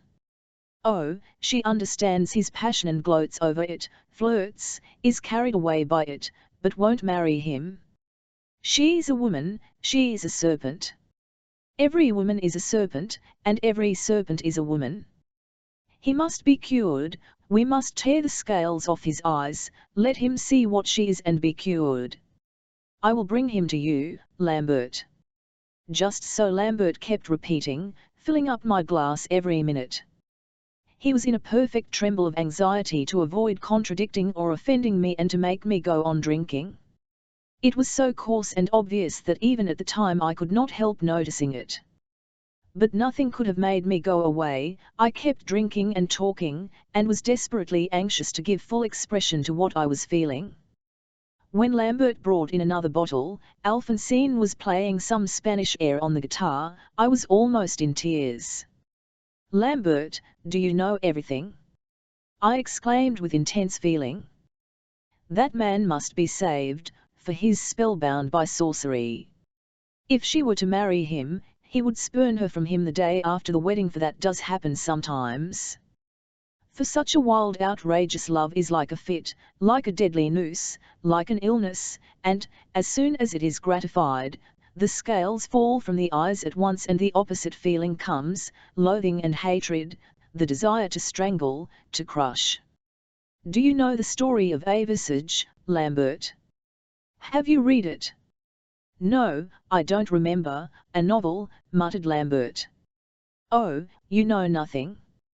Lambert, you're fearfully ignorant, but I don't care a damn for that. It's no matter. Oh, he loves mother, he kissed her portrait, he'll spurn that woman next morning and come back to mother of himself, but then it will be too late, so we must save him now. In the end I began crying bitterly, but I still went on talking and drank a fearful quantity of champagne. It was most characteristic of Lambert that all that evening he did not once ask about the document, where it was, that I should show it, should put it on the table. What would have been more natural than to inquire about it, since we were planning to take action? Another point, we kept saying that we must do this, that we certainly would do this, but of the plaque.e, the time and manner, we did not say a word. He only assented to all I said and kept looking at Alphonsine, that was all. Of course, I was incapable of reflecting on that at the time, but I remember it. I ended by falling asleep on his sofa without undressing. I slept a long time and waked up very late. I remember that after waking I lay for a long time on the sofa, as it were petrified, trying to reflect and remember, and pretending that I was still asleep. But it appeared that Lambert was not in the room, he had gone out.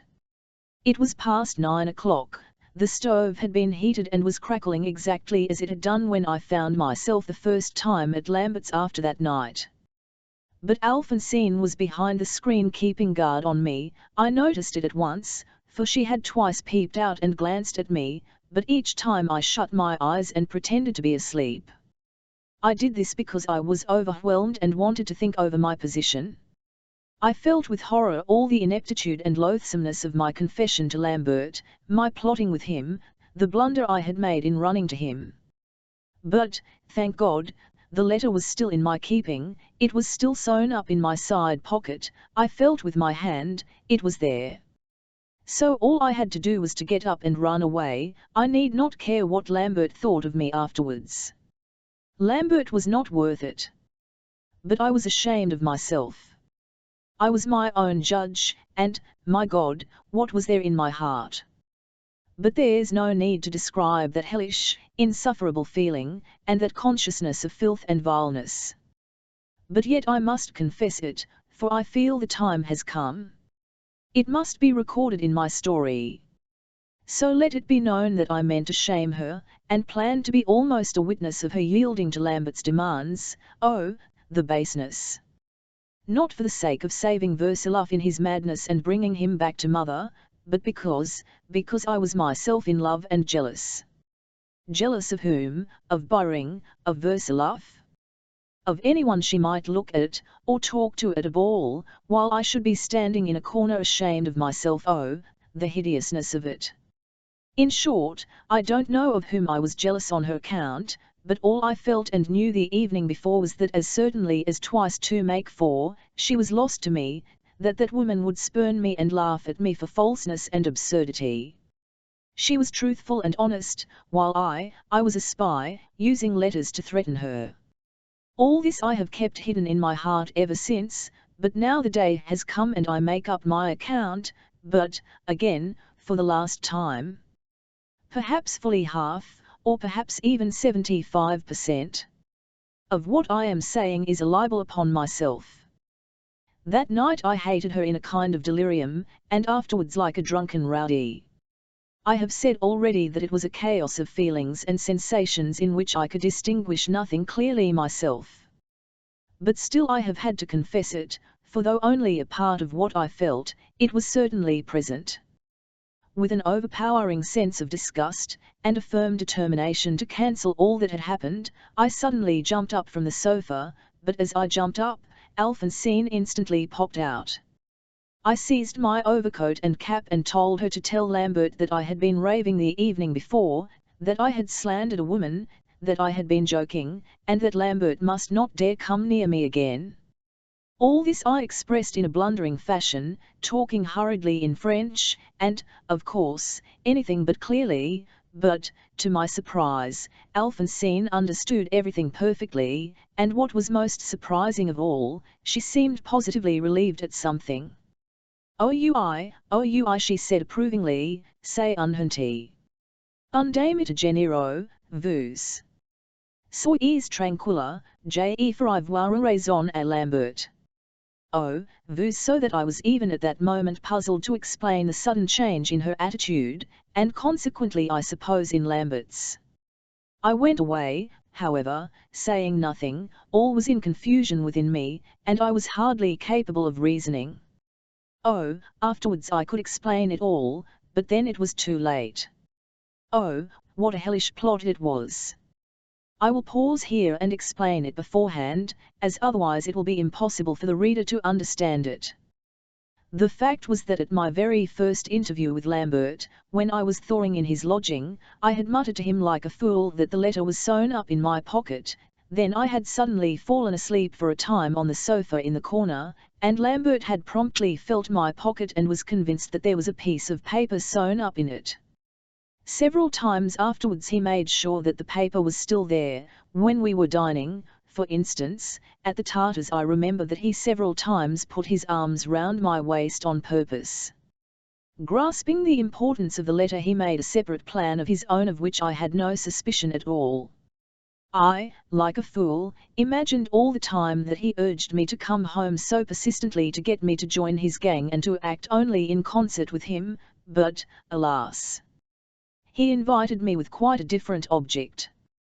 He wanted to make me dead drunk, and when I was stretched snoring and unconscious, to rip open my pocket and take possession of the letter.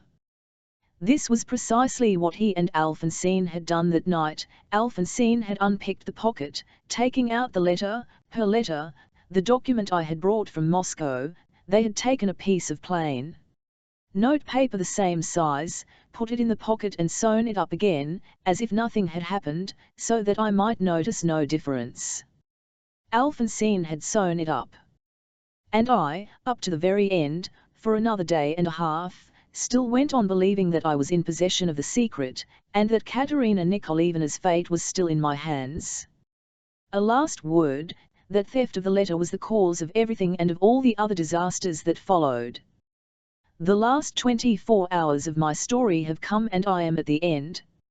It was, I believe, about 10:30, when excited, and, as far as I remember, strangely absent-minded, but with a firm determination in my heart, I dragged myself to my lodgings. I was not in a hurry, I knew how I was going to act. And scarcely had I stepped into the passage when I realized at once that a new calamity had occurred, and an extraordinary complication had arisen. The old had just been brought from Tsarskoye Selo and was in the flat. With him was Anna Andreevna. He had been put not in my room but in the 2 rooms next to mine that had been occupied by my landlord and his wife. The day before, as it appeared, some changes and improvements had been made in the room, but only of the most superficial kind. The landlord and his wife had moved into the little room of the whimsical lodger marked with smallpox whom I have mentioned already, and that individual had been temporarily banished, I don't know where.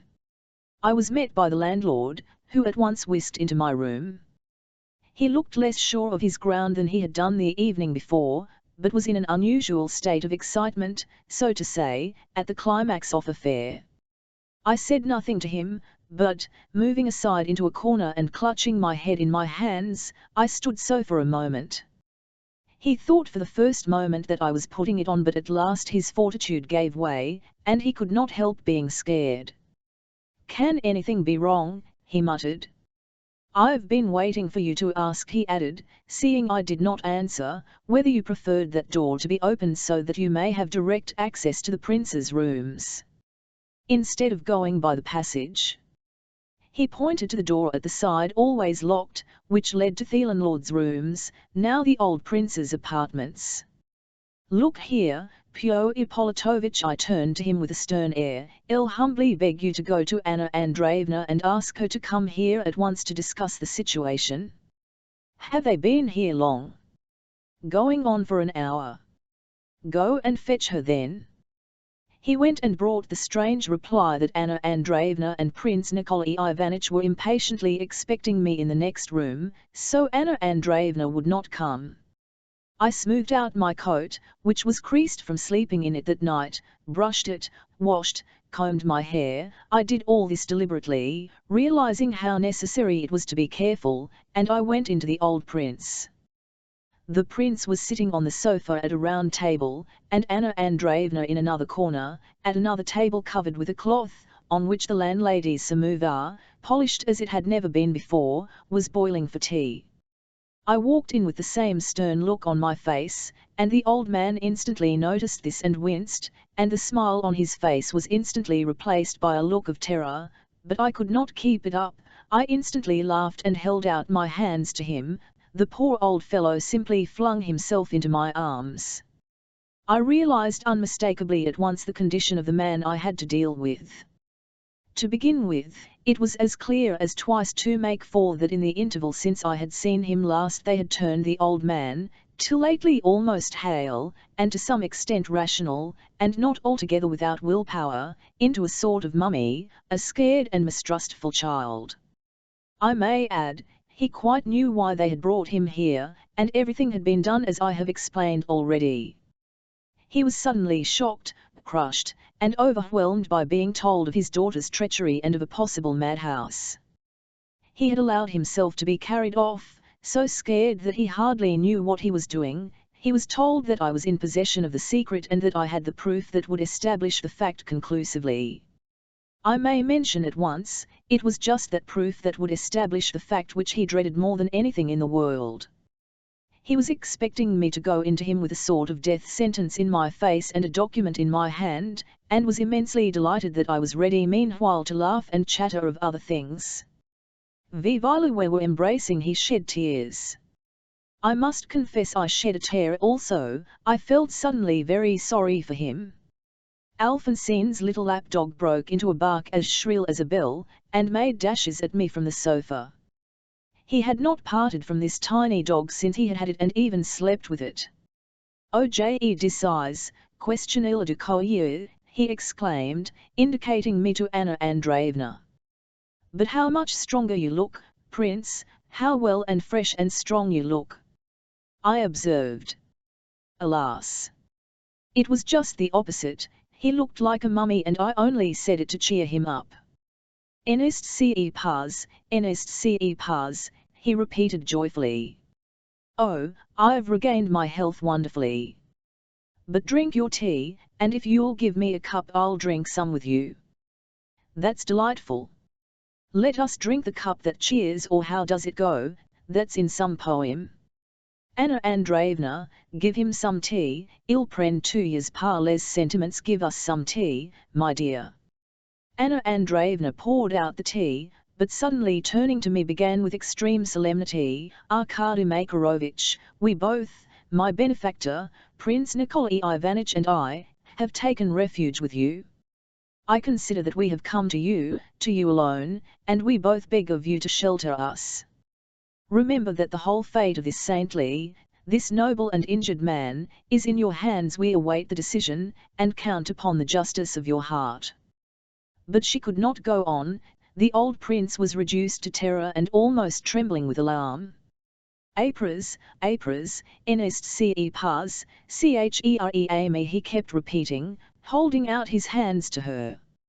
I cannot express how disagreeably her outburst impressed me. I made no response but a chilly and dignified bow. Then I sat down to the table, and with undisguised intention began talking of other things, of various trifles, laughing and making jokes. The old man was evidently grateful to me and was enthusiastically delighted, but enthusiastic as his gaiety was, it was evidently insincere and might any moment have been followed by absolute dejection. That was clear from the first glance. "Cher enfant, I hear you've been ill with spiritualism all this time?" "Ah, pardon, I hear you've been busy." "I never thought of such a thing," I said, smiling. "No? Who was it told me about spiritualism?" "It was your landlord here, Pyotr Ippolitovich," Anna Andreevna explained. "He's a very amusing man and knows a great many anecdotes. Shall I ask him in?" Oh, il ist charmant, he knows anecdotes, but better send for him later." "Vale, send for him and he'll tell us stories, mes apres." Only fancy, they were laying the table just now and he said, "Don't be uneasy, it won't fly about, we are not spiritualists." Is it possible that the tables fly about among the spiritualists? I really don't know, they say so, they say they jump right off the ground. My's say terrible ceq to dis. He looked at me in alarm. Oh, don't be uneasy, of course that's nonsense. That's what I say tcx. Nastasia Stepanovna Salamev, you know her? Oh no, you don't know her. Would you believe it, she believes in coarse spiritualism, too, and only fancy, chere unfun. He turned to Anna Andreevna. I said to her, there are tables in the Ministry of Finance and 8 pairs of clerks' hands are lying on them, writing all the while, so why is it the tables don't dance there? Fancy if they suddenly all began dancing. The revolt of the tables in the Ministry of Finance or Popular Education, that's the last straw. What charming things you say, Prince, just as you always did, I exclaimed, trying to laugh as genuinely as possible. Enest ce pas? Jene parle pas trop, mais je dis bien. I will bring Pyo Ippolitovich, Anna Andreevna said, getting up. There was a gleam of pleasure in her face. She was relieved at seeing how affectionate I was with the old prince. But she had hardly gone out when the old man's face changed instantly. He hurriedly at the door, glanced about him, and stooping towards me from the sofa, whispered to me in a frightened voice, "Cher Amy. Oh, if I could see them both here together. Oh, cher enfant. Prince, don't distress yourself. Yes, yes, but we'll reconcile them, n'est-ce pas? It's a foolish quarrel between two most estimable women, n'est-ce pas?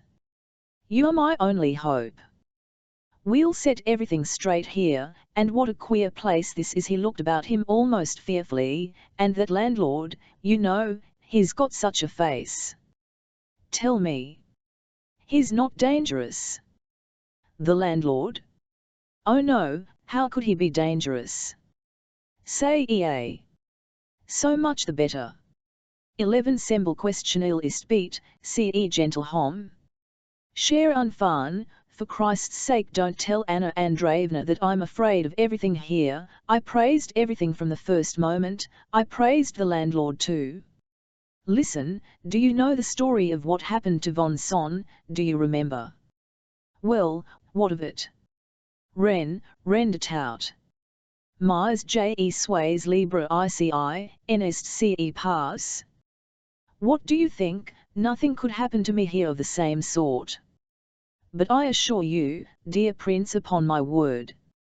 Mon ami, mon enfant, he exclaimed suddenly, clasping his hands before him, not seeking to disguise his alarm, if you really have some document. In fact, if you have something to say to me, don't say it, for God's sake don't say anything at all, put it off as long as you can. He was on the point of throwing himself in my arms, tears were flowing down his face. I cannot describe how it made my heart ache. The poor old man was like a pitiful frightened child stolen from his home by gypsies and carried away to live with strangers, but we were not allowed to embrace. The door opened and Anna Andreevna walked in, not with the landlord, but with her brother, the kammerjunker. This new surprise petrified me. I got up and was making for the door. "Arkady Makarovich, allow me to introduce you," Anna Andreevna said aloud, so that I was compelled to stop. "I know your brother too well already," I rapped out, laying special emphasis on the word too. "Ah, that was a terrible blunder. And I'm so sorry, dear," and Andrei Makarovich, the young man began lisping, coming up to me with an extraordinarily free and easy air and seizing my hand, which I was incapable of withdrawing. "It was all the fault of my Stepan, he announced you so stupidly that I mistook you for someone else. That was in Moscow," he explained to his sister. "Afterwards, I did everything I could to look you up and explain, but I was ill, ask her. Cher Prince, now Stevens it amos meme par droit de naissance," and the impudent young man had the effrontery to put his arm round my shoulder, which was the height of familiarity.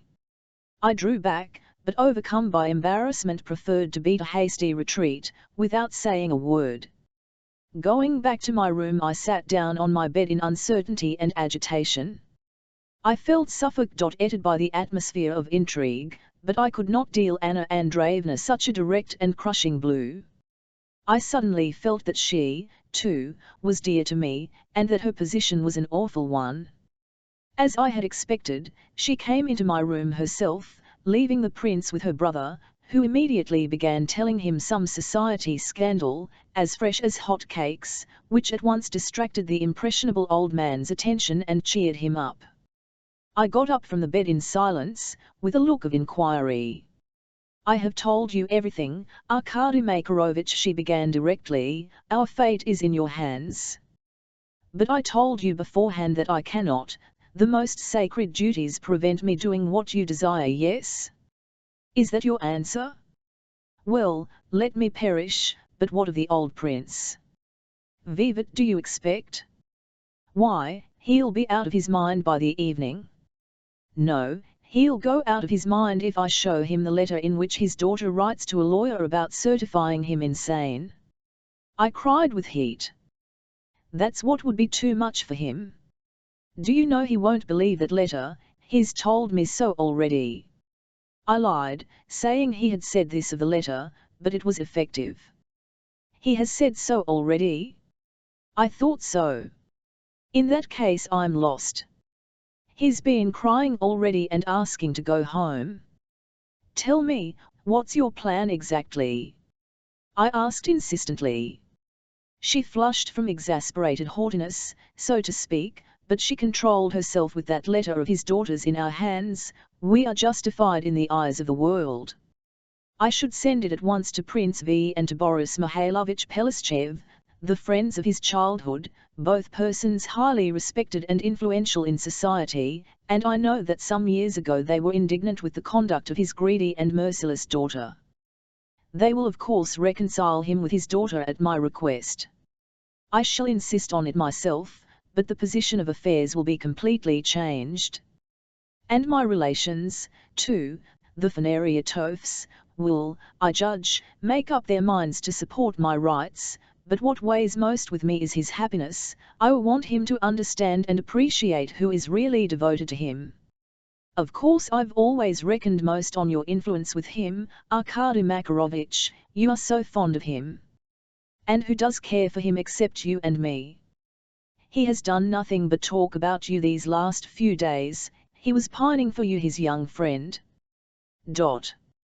I need not say that for the rest of my life my gratitude will be unmeasured." She was actually promising me a reward, money perhaps. I interrupted her sharply. "Whatever you say I cannot," I brought out with an air of immovable determination. "I can only repay you with equal frankness and explain my final decision. I shall, at the earliest possible moment, put this fatal letter into Katerina Nikolaevna's hands, but only on condition that all that has happened shall not be made a scandal, and that she gives me her word beforehand that she will not interfere with your happiness. That's all that I can do." "That's impossible," she said, flushing all over. The mere idea that Katerina Nikolaevna would spare her roused her to indignation. "I shall not change, Anna Andreevna." "Perhaps you will change. You had better apply to Lambert." "Arkady Makarovich, you don't know what misery may come from your obstinacy," she said with grim exasperation. "Misery will follow, that's true. My head is going round. I've had enough of you. I've made up my mind, and that's the end of it. Only I beg you, for God's sake, don't bring your brother into me." "But he is very anxious to make up for." "There is nothing to make up for. I don't want it, I don't wish for it, I don't wish for it," I exclaimed, clutching my head. Oh, perhaps I treated her too disdainfully then. "Tell me, though, where will the prince sleep tonight?" "Surely not here. He will stay the night here in your flat, and with you. I am moving into another lodging this evening." And uttering these ruthless words I seized my cap and began putting on my great coat. Anna Andreevna watched me in sullen silence. I felt sorry for her, oh, I felt sorry for that proud girl. But I rushed out of the flat, without leaving her one word of hope. I will try to be brief. My decision was taken beyond recall, and I went straight to Tatiana Pavlovna. Alas! A great calamity might have been averted if I had only found her at home, but as though of design, I was pursued by ill luck all that day. I went of course to my mother's, in the first place to see her, and secondly, because I reckoned certainly on meeting Tatiana Pavlovna there. But she was not there either, she had only just gone away, while mother was lying down ill, and Lisa was left alone with her. Lisa begged me not to go in, and not to wake mother, she has not slept all night, she is so worried, thank God she has fallen asleep at last. I embraced Lisa and said 2 or 3 words to her, telling her I had made an immense and momentous resolution, and should carry it out at once. She listened without particular surprise, as though to the usual thing. Oh, they had all grown used by then to my constantly repeated final resolutions and the feeble cancelling of them afterwards. But this time it would be a different matter. I went to the eating-house on the canal side and sat down there to wait a while in the certainty of finding Tatiana Pavlovna afterwards. I must explain, though, why I found it so necessary to see that lady.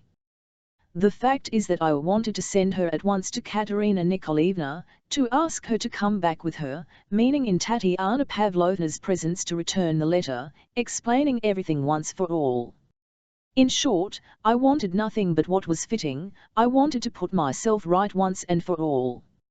At the same time I was quite determined to put in a few words on behalf of Anna Andreevna and, if possible, to take Katerina Nikolaevna, together with Tatiana Pavlovna, by way of a witness, back with me to see the prince, there to reconcile the hostile ladies, to bring the old prince back to life and in fact, in that little group anyway, to make every one happy on the spot, that very day, so that there would be none left unhappy but Versilov and mother. I could have no doubt of my success. From gratitude for my restoration of the letter from which I should ask nothing of her in return, Katerina Nikolaevna would not have refused me such a request. Alas! I still imagined I was in possession of the document. Oh, what a stupid and ignominious position I was in, though without suspecting it. It was getting quite dark, about 4 o'clock, when I called at Tatiana Pavlovna's again. Marya answered gruffly that she had not come in. I remember very well now the strange look Marya gave me from under her brows, but of CX, it did not strike me at the time. I was suddenly stung by another idea.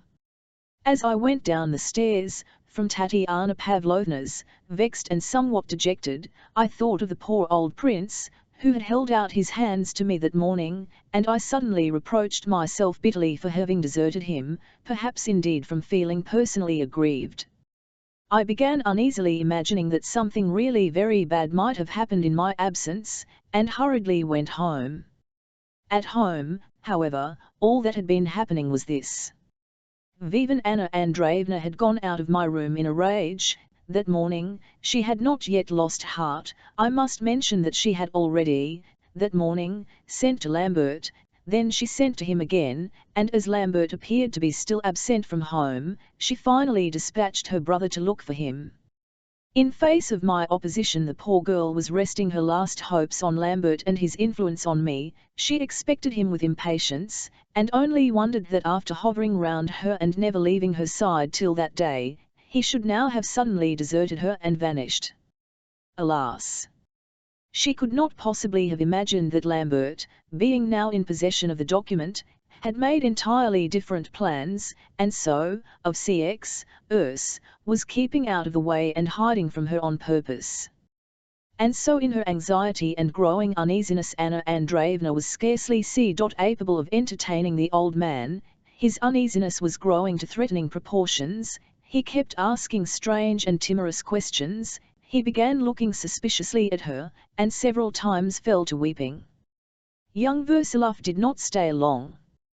After he had gone Anna Andreevna was reduced to bringing in Pyotr Ippolitovitch, on whom she was relying, but he did not please the old prince at all, and even aroused his aversion.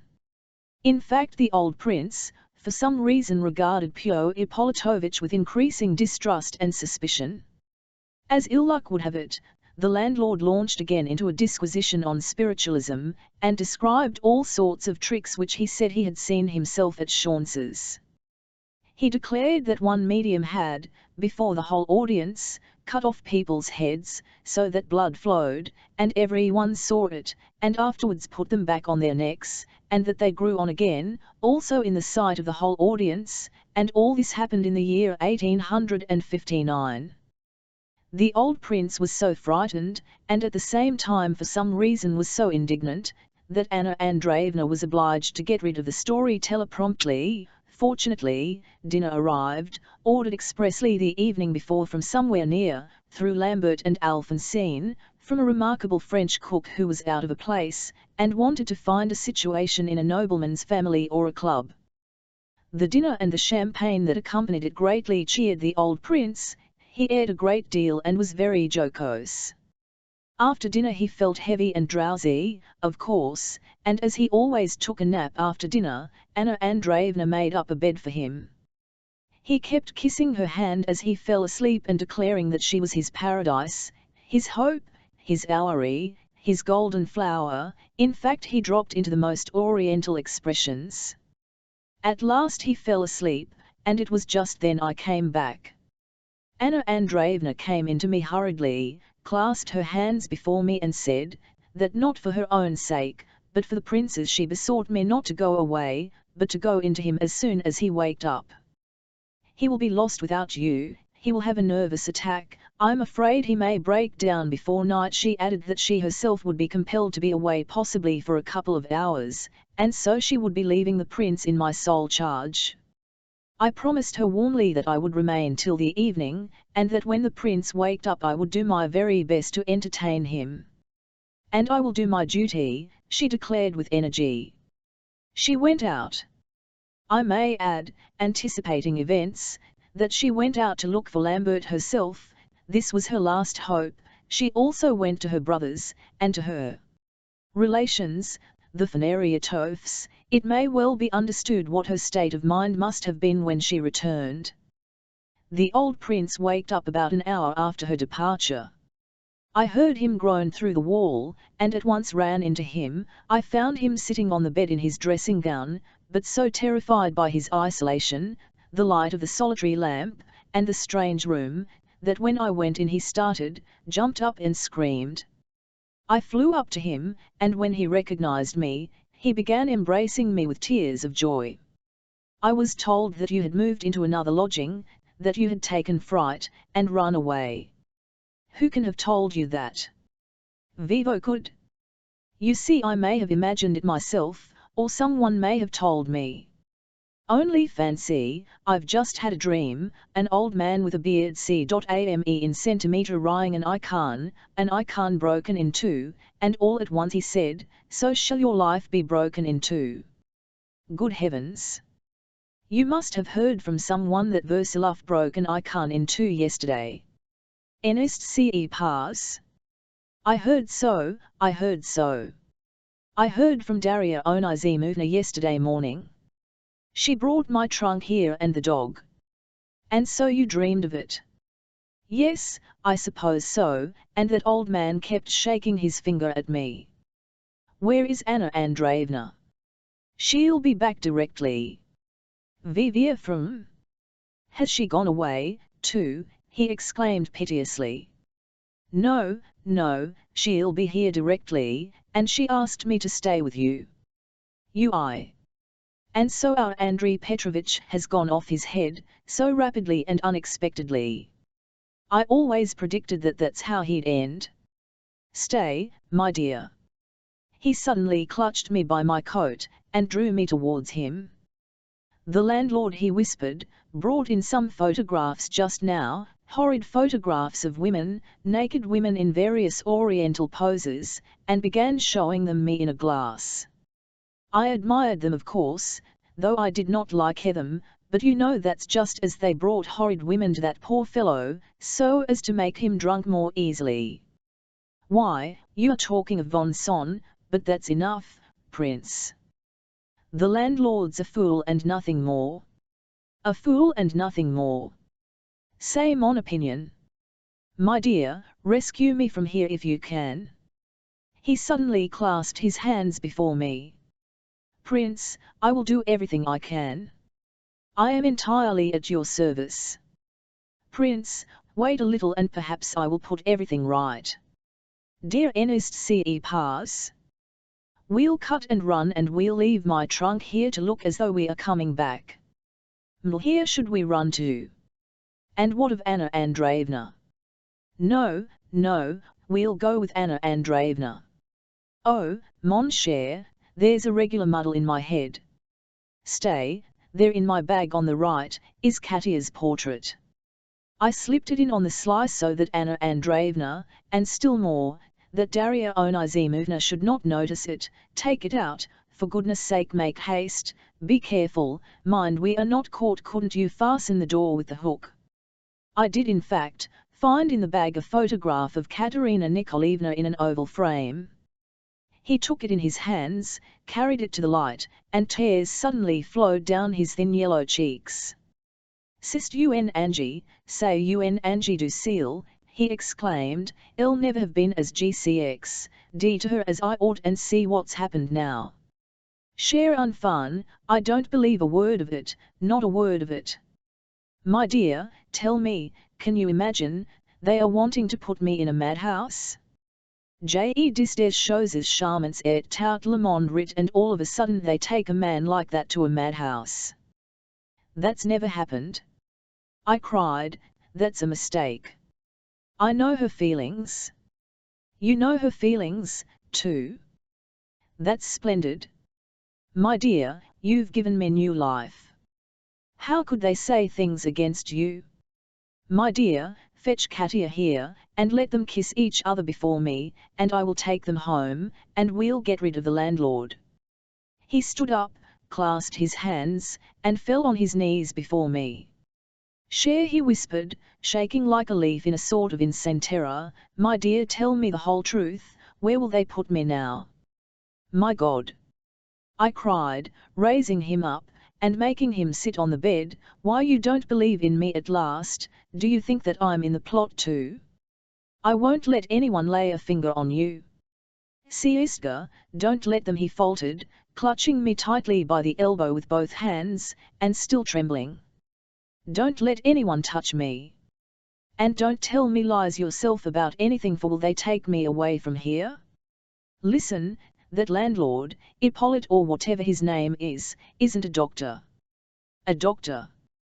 This isn't a madhouse, here, in this room. But at that instant the door opened, and Anna Andreevna came in. She must have been listening at the door, and could not resist opening the door suddenly, and the prince, who started at every creak, shrieked, and flung himself on his face on the pillow. Finally he had something like a fit, which ended in sobs. See? This is your doing, I said to her, pointing to the old man. No, it's your doing, she raised her voice harshly, I appeal to you for the last time, Arkady Makarovich, will you unmask the diabolical intrigue against this defenseless old man, and sacrifice your mad and childish dreams of love to save your own sister? I will save you all, but only in the way I told you this morning. I am running off again, and perhaps in an hour Katerina Nikolaevna will be here herself. I will reconcile you all, and you will all be happy. I exclaimed almost with inspiration. Fetch her here, cried the prince in a flutter. Take me to her. I want to see Katia and to bless her, he exclaimed, lifting up his hands and springing off the bed. You see, I said to Anna Andreevna, motioning towards him, you hear what he says, now at all events no document will be any help to you. I see, but it might help to justify my conduct in the opinion of the world, as it is, I am disgraced. Enough, my conscience is clear. I am abandoned by everyone, even by my own brother, who has taken fright at my failure. But I will do my duty and will remain by this unhappy man, to take care of him and be his nurse. But there was no time to be lost. I ran out of the room. I shall come back in an hour, and shall not come back alone, I cried from the doorway. Chapter 12. At last I found Tatiana Pavlovna at home. I at once explained everything to her, all about the document and every detail of what was going on at my lodgings. Though she quite understood the position, and might fully grasp what was happening in 2 words, yet the explanation took us, I believe, some 10 minutes. I did the talking. I put aside all shame and told her the whole truth. She sat in her chair silent and immovable, drawing herself up straight as a knitting needle, with her lips compressed, and her eyes fixed upon me, listening greedily. But when I finished she promptly jumped up from her chair, and with such impetuosity that I jumped up too. "Ake, you puppy! So you really had that letter sewn up in your pocket, and it was sewn up there by that fool Marya Ivanovna? Oh, you shameless villains! So you came here to conquer hearts and take the fashionable world by storm? You wanted to revenge yourself on the devil knows who, because you're an illegitimate son, Tatiana Pavlovna, don't dare to abuse me!" I cried. "Perhaps you in your abuse have been the cause from the very beginning of my vindictiveness here. Yes, I am an illegitimate son, and I worked to revenge myself for being an illegitimate son, and perhaps I did want to revenge myself on the devil knows who. The devil himself could scarcely find who is guilty, but remember, I've cut off all connection with these villains, and have conquered my passions. I will lay the document before her in silence and will go away without even waiting for a word from her. You will be the witness of it.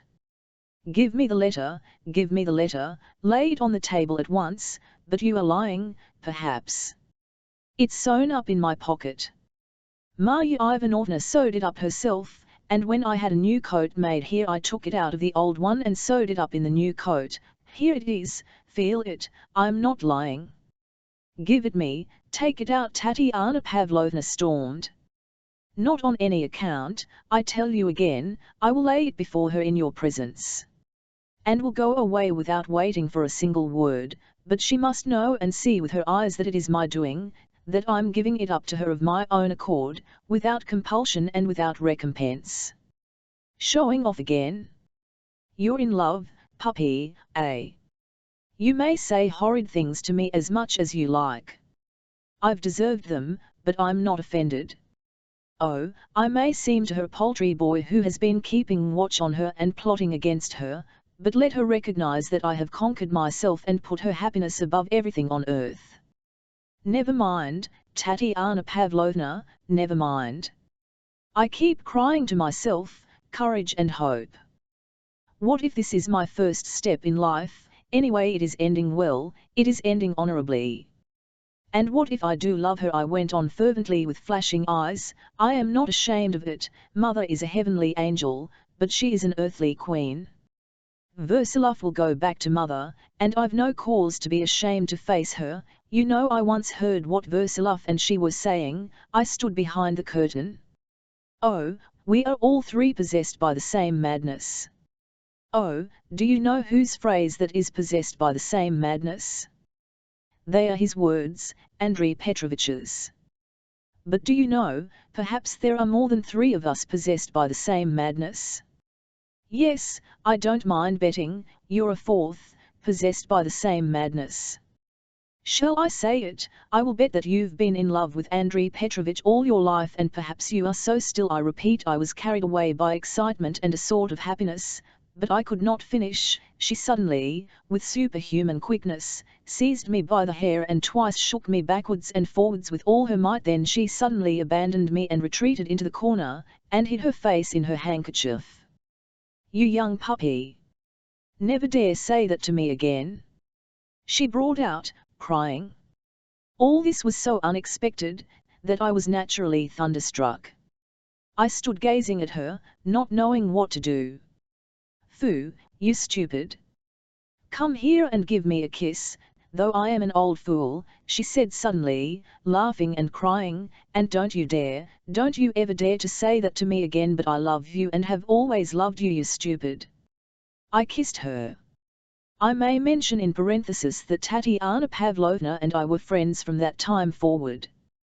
But oh! What am I doing? She said suddenly, slapping herself on the forehead. But what were you saying? The old prince is at your lodging. But is it true? I assure you he is. Oh, my goodness!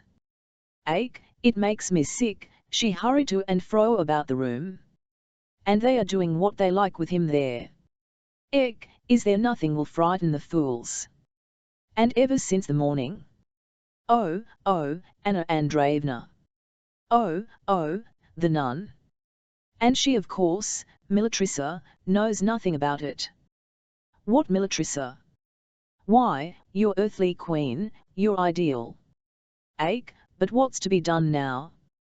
Tatiana Pavlovna, I cried, coming to myself, we've been talking nonsense and have forgotten what matters. I ran out to fetch Katerina Nikolaevna, and they are all waiting for me there.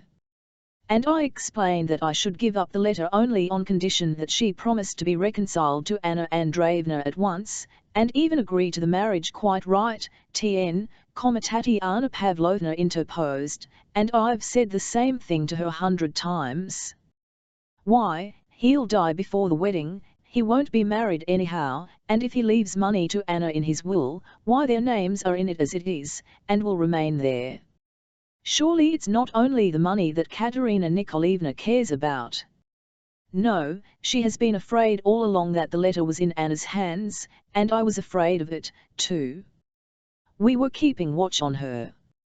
The daughter did not want to give the old father a shock, and the German, Meyering, certainly did feel anxious about the money. And after that she can marry Byring? VVHY, what's one to do with a little fool? It's a true saying, a fool's a fool and will be a fool forever. He gives her certain calm. You see, since I must marry someone, she said, I'll marry him, he will suit me better than anyone, she says, but we shall see afterwards how he suits her. One may tear one's hair afterwards, but then it's too late. Then why do you allow it? You are fond of her, aren't you? Why, you told her to her face you were in love with her. Yes, I am in love with her, and I love her more than all the rest of you put together, but she is a senseless little fool all the same. Well, run and fetch her now, and we will settle it all, and take her to her father ourselves. But we can't, you little stupid. That's just it. Ache, what are we to do? Ache, it makes me sick. She fell to rushing to and fro again, though she snatched up her shawl. Eck, if only you had come to me 4 hours earlier, but now it's 8 o'clock, and she went off just now to the Pelestchevs to dinner, and afterwards she was going with them to the opera. Good heavens! Can't we run to the opera then? Oh, no, we can't. What will Beck.om of the old man now? He may die in the night. Listen, don't go there, but go to your mother's for the night, and early tomorrow. No, I won't desert the old man, whatever happens. Well, don't desert him, you are right there. But do you know I'll run round to her and leave a note. I write in our own words, she'll understand, that the document's here and that she must be here at 10 o'clock tomorrow morning, punctually. Don't worry yourself. She'll come, she'll obey me, and then we'll put everything right. And you run home, and use all your little arts to please the old prince, put him to bed, and perhaps he'll hold out till the morning. Don't frighten Anna either, I am fond of her too. You are unjust to her, because you can't understand, she feels injured, she has been injured from a child. Ache, you've all been a burden on me. Oh, don't forget, tell her from me, that I'll see to this business myself, and with a good will, and tell her not to worry, and her pride shall not suffer. You see, of late we've done nothing but quarrel, we've been spitting and scolding at one another. Come, run along. But stay, show me your pocket again. Is it true, is it true? Oh, is it true? Give me that letter if only for the night. What is it to you? Leave it, I won't eat it. You may let it slip out of your hands in the night, you know you'll change your mind. Not for anything, I shouted. Here, feel it, look at it, but I won't leave it for anything. I see it's paper, she said, feeling it with her fingers. Oh, very well, go along, and I'll go round to her, maybe I'll look in at the theatre, too, that was a good idea of yours. But run along, run along. Tatiana Pavlovna, wait a minute. How is mother? She's alive. And Andrei Petrovich? She waved her hand. He will come to himself. I ran off, feeling cheered, and more hopeful, although I had not been successful, as I had reckoned to be, but alas! Destiny had decided otherwise, and there were other things in store for me. There certainly is a fate in things. From the stairs I heard a noise in my lodging, and the door of the flat turned out to be 01_RN. At the door stood a servant in livery whom I did not know. Pyotr Ippolitovich and his wife were both in the passage, looking scared and expectant. The door into the prince's room was open, and I could hear within a voice of thunder, which I could recognize at once, the voice of Meyering. I had hardly taken 2 steps forward when I saw the old prince trembling and in tears, led out into the passage by Byring and Baron R., the gentleman who had called on Versilov about the duel. The prince was sobbing loudly, embracing and kissing Byring. Burning was shouting at Anna Andreevna, who had followed the old prince into the passage.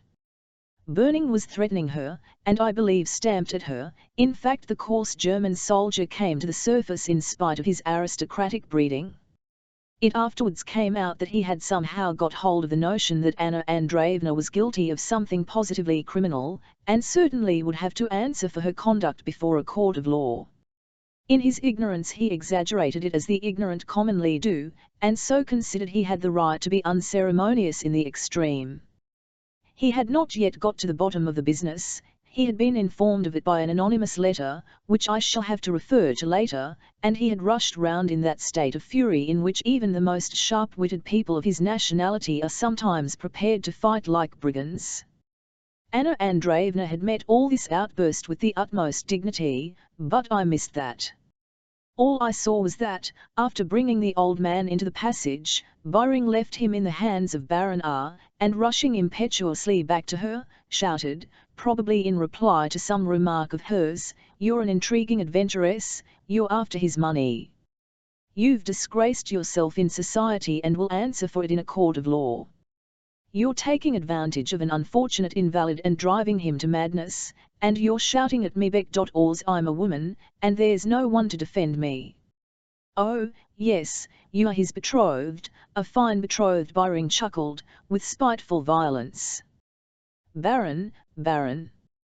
Chere unfun, je nous aime, wailed the prince, stretching out his hands towards Anna Andreevna. Go along, prince, go along, there's been a plot against you, and maybe your life was threatened, shouted Burning. Qui, OUI, je comprends, jre compris or commencement. Prince Anna Andreevna raised her voice. You are insulting me, and letting me be insulted. Get along with you, Byring shouted at her suddenly. That I could not endure. Blackguard! I yelled at him, Anna Andreevna, I'm here to defend you. What happened then I cannot describe exactly, and will not attempt to. The scene that followed was horrible and degrading. I seemed suddenly to lose my reason. I believe I dashed up and struck him, or at least gave him a violent push. He struck me with all his might on my head so that I fell on the floor. When I came to, I rushed after them downstairs. I remember that my nose was bleeding. At the entrance a carriage was waiting for them, and while they were getting the prince in, I ran up, and in spite of the lackey, who pushed me back, I rushed at Meyering again. At this point the police turned up, I don't know how. Burning seized me by the collar and in a threatening voice ordered the police to take me into custody. I shouted that he ought to come with me, that we might make our affirmation together, and that they dare not take me almost from my own lodging. But as it had all happened in the street and not in the flat, and as I shouted and fought like a drunken man, and as Byring was wearing his uniform, the policeman took me. But flying into a perfect frenzy, I believe at that point I struck the policeman too. Then I remember two of them suddenly and carried me off. I faintly remember they took me to a room full of tobacco smoke, with all sorts of people standing and sitting about in it waiting and writing. Here too I went on shouting, and insisting on making a statement. But things had gone beyond that, and were complicated by violence and resisting the police. Besides, I looked absolutely disreputable. Someone shouted at me angrily. Meanwhile the policeman charging me with fighting was describing the colonel. "What's your name?" someone shouted to me. "Dolgoruki," I yelled. "Prince Dolgoruki." Beside myself, I answered by a very coarse word of abuse, and then I remember they dragged me to a very dark little room, set apart for drunkards.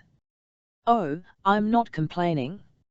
Readers will have seen of late in the newspapers a complaint made by a gentleman who was kept all night under arrest, tied up, and in a room set apart for drunkards, but I believe he was quite innocent while I had done something.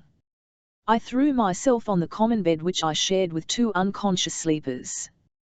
My head ached, my temples throbbed, and so did my heart. I must have been unconscious, and I believe I was delirious. I only remember waking up in the middle of the night, and sitting on the bed.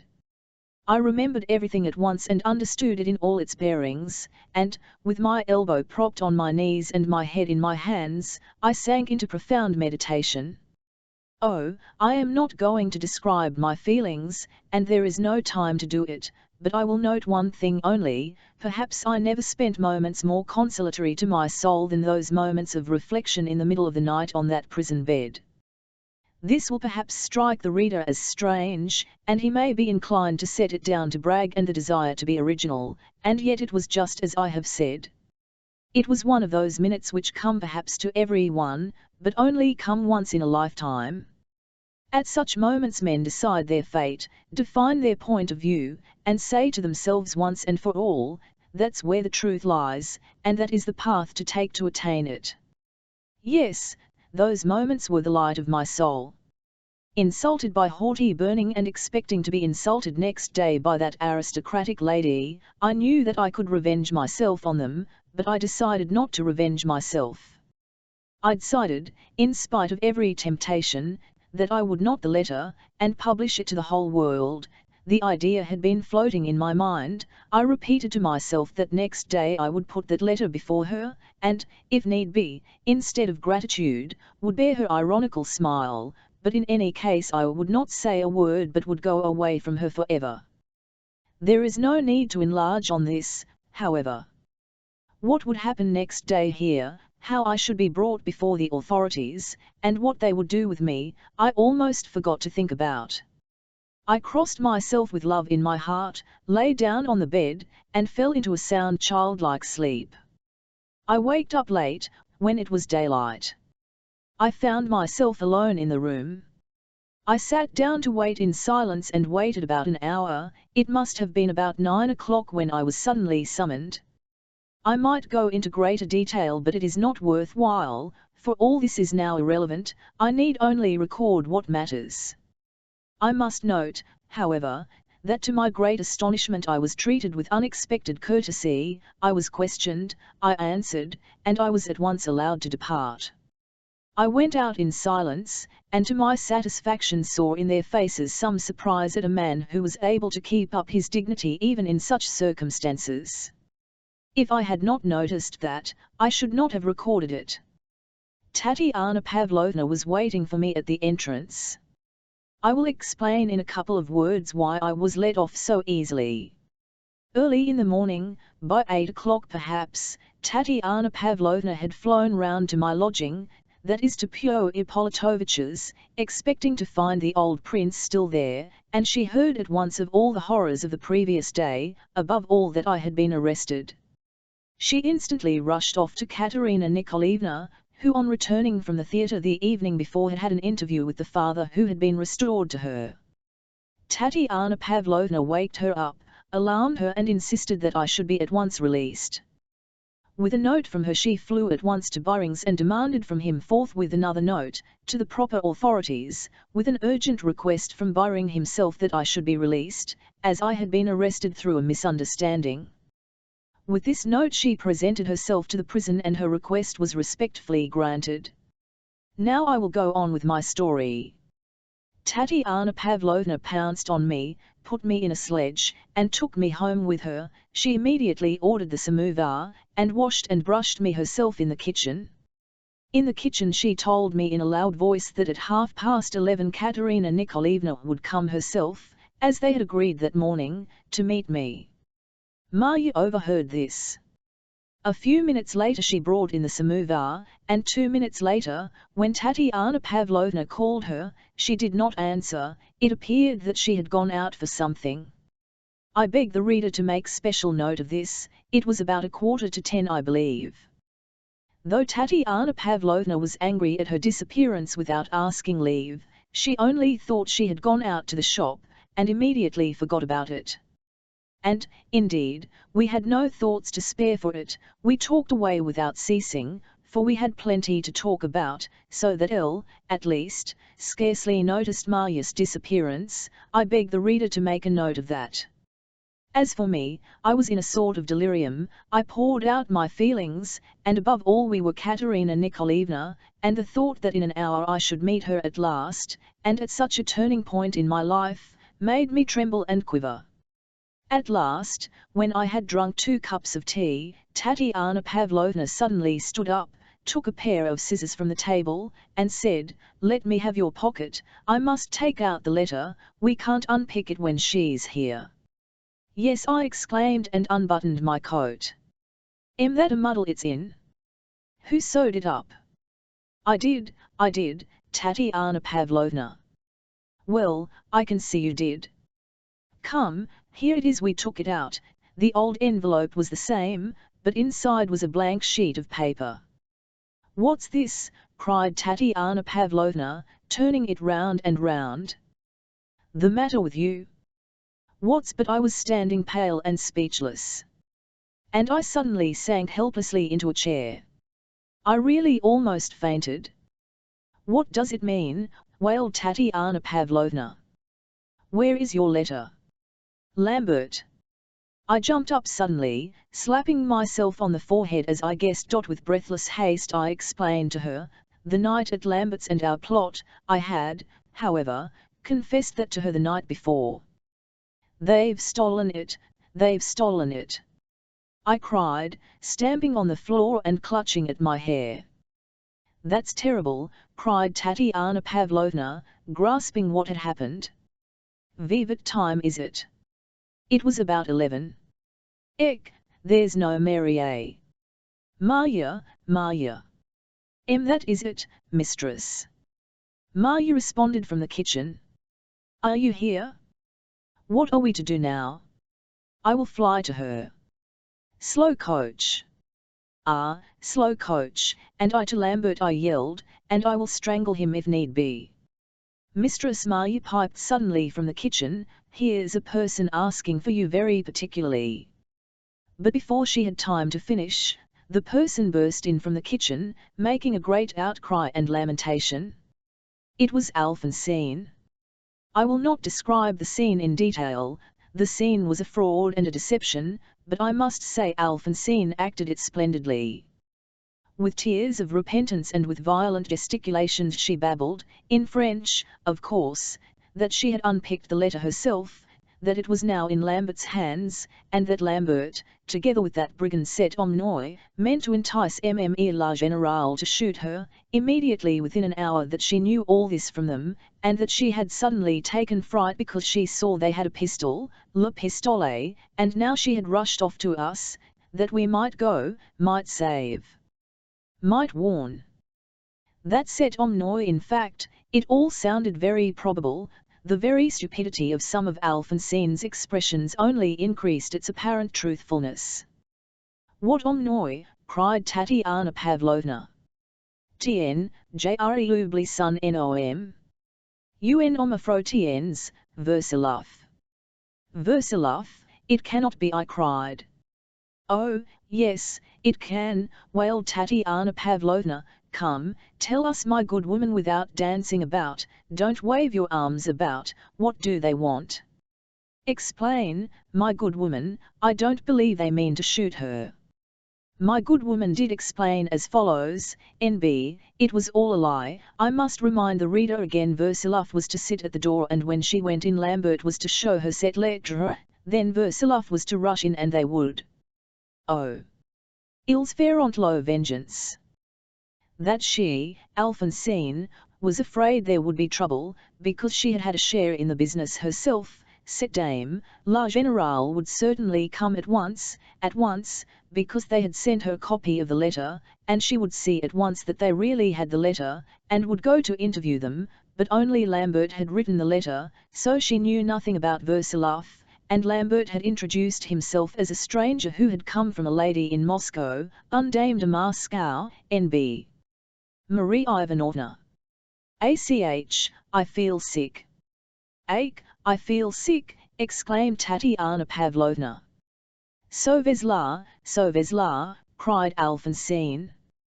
Oh, of course there was something inconsistent, even at first sight, in this mad story, but there was no time to think it over, for in essentials it sounded very probable. Of course, one might still suppose, and with the greatest likelihood, that Katerina Nikolaevna, on receiving Lambert's summons, would come first to Tatiana Pavlovna's to discuss the matter with us, and on the other hand, this might not happen, and she might go straight to him, and then, she was lost. It was difficult to believe that she would rush off to a stranger like Lambert at the first summons, yet, again, this might somehow happen, after seeing the copy and satisfying herself that they really had her letter, and then there would be disaster anyway. Above all, we had no time even to reflect. Versilov will murder her. If he has stooped to make use of Lambert, he'll murder her. It's the second self, I cried. Ah, that second self, cried Tatiana Pavlovna, wringing her hands. Well, this is no use, she said decidedly, take your cap and coat and quick march together. Lead us straight to them, my good woman. Ache, it's a long way. Marya, if Katerina Nikolaevna comes, tell her I shall be back directly and make her sit and wait for me, and if she does not want to wait, lock the door and keep her by force. Tell her I told her to. 100 rubles for you, Marya, if you deserve it. We ran downstairs. No doubt nothing better could have been suggested, for, in any case, the chief scene of danger was in Lambert's lodging, and if Katerina Nikolaevna did really come first to Tatiana Pavlovna's lodgings, Marya could always detain her. Yet after she had called a sledge, Tatiana Pavlovna changed her mind. You go with her, she bade me, leaving me with Alphonsine, and if need be, die there, do you understand? I'll follow you directly, but first I'll whisk round to her, maybe I shall find her, for say what you like, I feel suspicious. And she flew off to Katerina Nikolaevna. Alphonsine and I went our way towards Lambert's. I urged on the driver and continued to question Alphonsine, but she confined herself to exclamations, and finally took refuge in tears. But God saved and preserved us all when everything was hanging on a thread. We had not driven a quarter of the way when I suddenly heard a shout behind me, someone was calling me by my name. I looked round, Trichatov was driving after us in another sledge. Where are you going? He shouted in alarm, and with her, with Alphonsine. Trichatov, I cried, you told the truth, there is trouble. I am going to that scoundrel, Lambert's. Let's go together, the more the better. Turn back at once, shouted Trichatov, Lambert's deceiving you, and Alphonsine's deceiving you. The pock-marked fellow sent me, they are not at home, I met Versilov and Lambert just now, they were driving to Tatiana Pavlovna's. They are there now. I stopped the driver and jumped out to join Trichatov. To this day I don't know how I could make up my mind so quickly, but I believed him at once, and made up my mind. Alphonsine raised a terrible outcry, but we did not trouble ourselves about her, and I don't know whether she followed us or went home. Anyway, I did not see her again. In the sledge, Trichatoff told me breathlessly that there was some sort of plot on foot, that Lambert had been plotting with the pock-marked man, but that the latter had betrayed him at the last moment, and had sent Trichatoff to Tatiana Pavlovna's to warn her not to believe Lambert and Alphonsine. Trichatoff added that he knew nothing more, and that the pock-marked gentleman had told him nothing more, for he had been in a hurry himself, and it had all been settled in haste. "Elle saw you driving," Trichatoff went on, "and drove after you." It was clear, of course, that this pock-marked individual also knew the whole story, since he had sent Trichatoff straight to Tatiana Pavlovna's, but that was another mystery. But to avoid a muddle I will, before describing the catastrophe, explain the actual fact, and for the last time anticipate the order of events. After stealing the letter, Lambert at once got into communication with Versaloff. How Versaloff could have brought himself to join Lambert, I won't discuss for the time, that will come later. What was chiefly responsible was the second self. After joining Versaloff, Lambert still had to entice Katerina Nikolaevna as cunningly as he could. Versaloff assured him at once that she would not come. But ever since the day before yesterday, when I met him in the street in the evening, broke off all relations with him, and told him that I should give back the letter at Tatiana Pavlovna's lodgings and in her presence, Lambert had arranged to keep a watch on Tatiana Pavlovna's lodgings. Marya was brought over as a spy. Marya was given 20 rubles, and after the theft of the letter, Lambert visited Marya a second time, settling with her finally, and promising to pay her 200 rubles for her services. That was why Marya had rushed from the flat and galloped off in a sledge to Lambert's, with the news, as soon as she heard that Katerina Nikolaevna was to be at Tatiana Pavlovna's at 11:30, and that Elle, too, should be present. This was just the information she was to bring Lambert, that was precisely the duty assigned her. Versaloff happened to be with Lambert at that very moment. In one moment Versaloff had devised the diabolical plan. They say that madmen are at times extraordinarily cunning. The plot was to lure both of us, Tatiana and me, out of the flat at all costs, if only for a quarter of an hour, but before Katerina Nikolaevna arrived.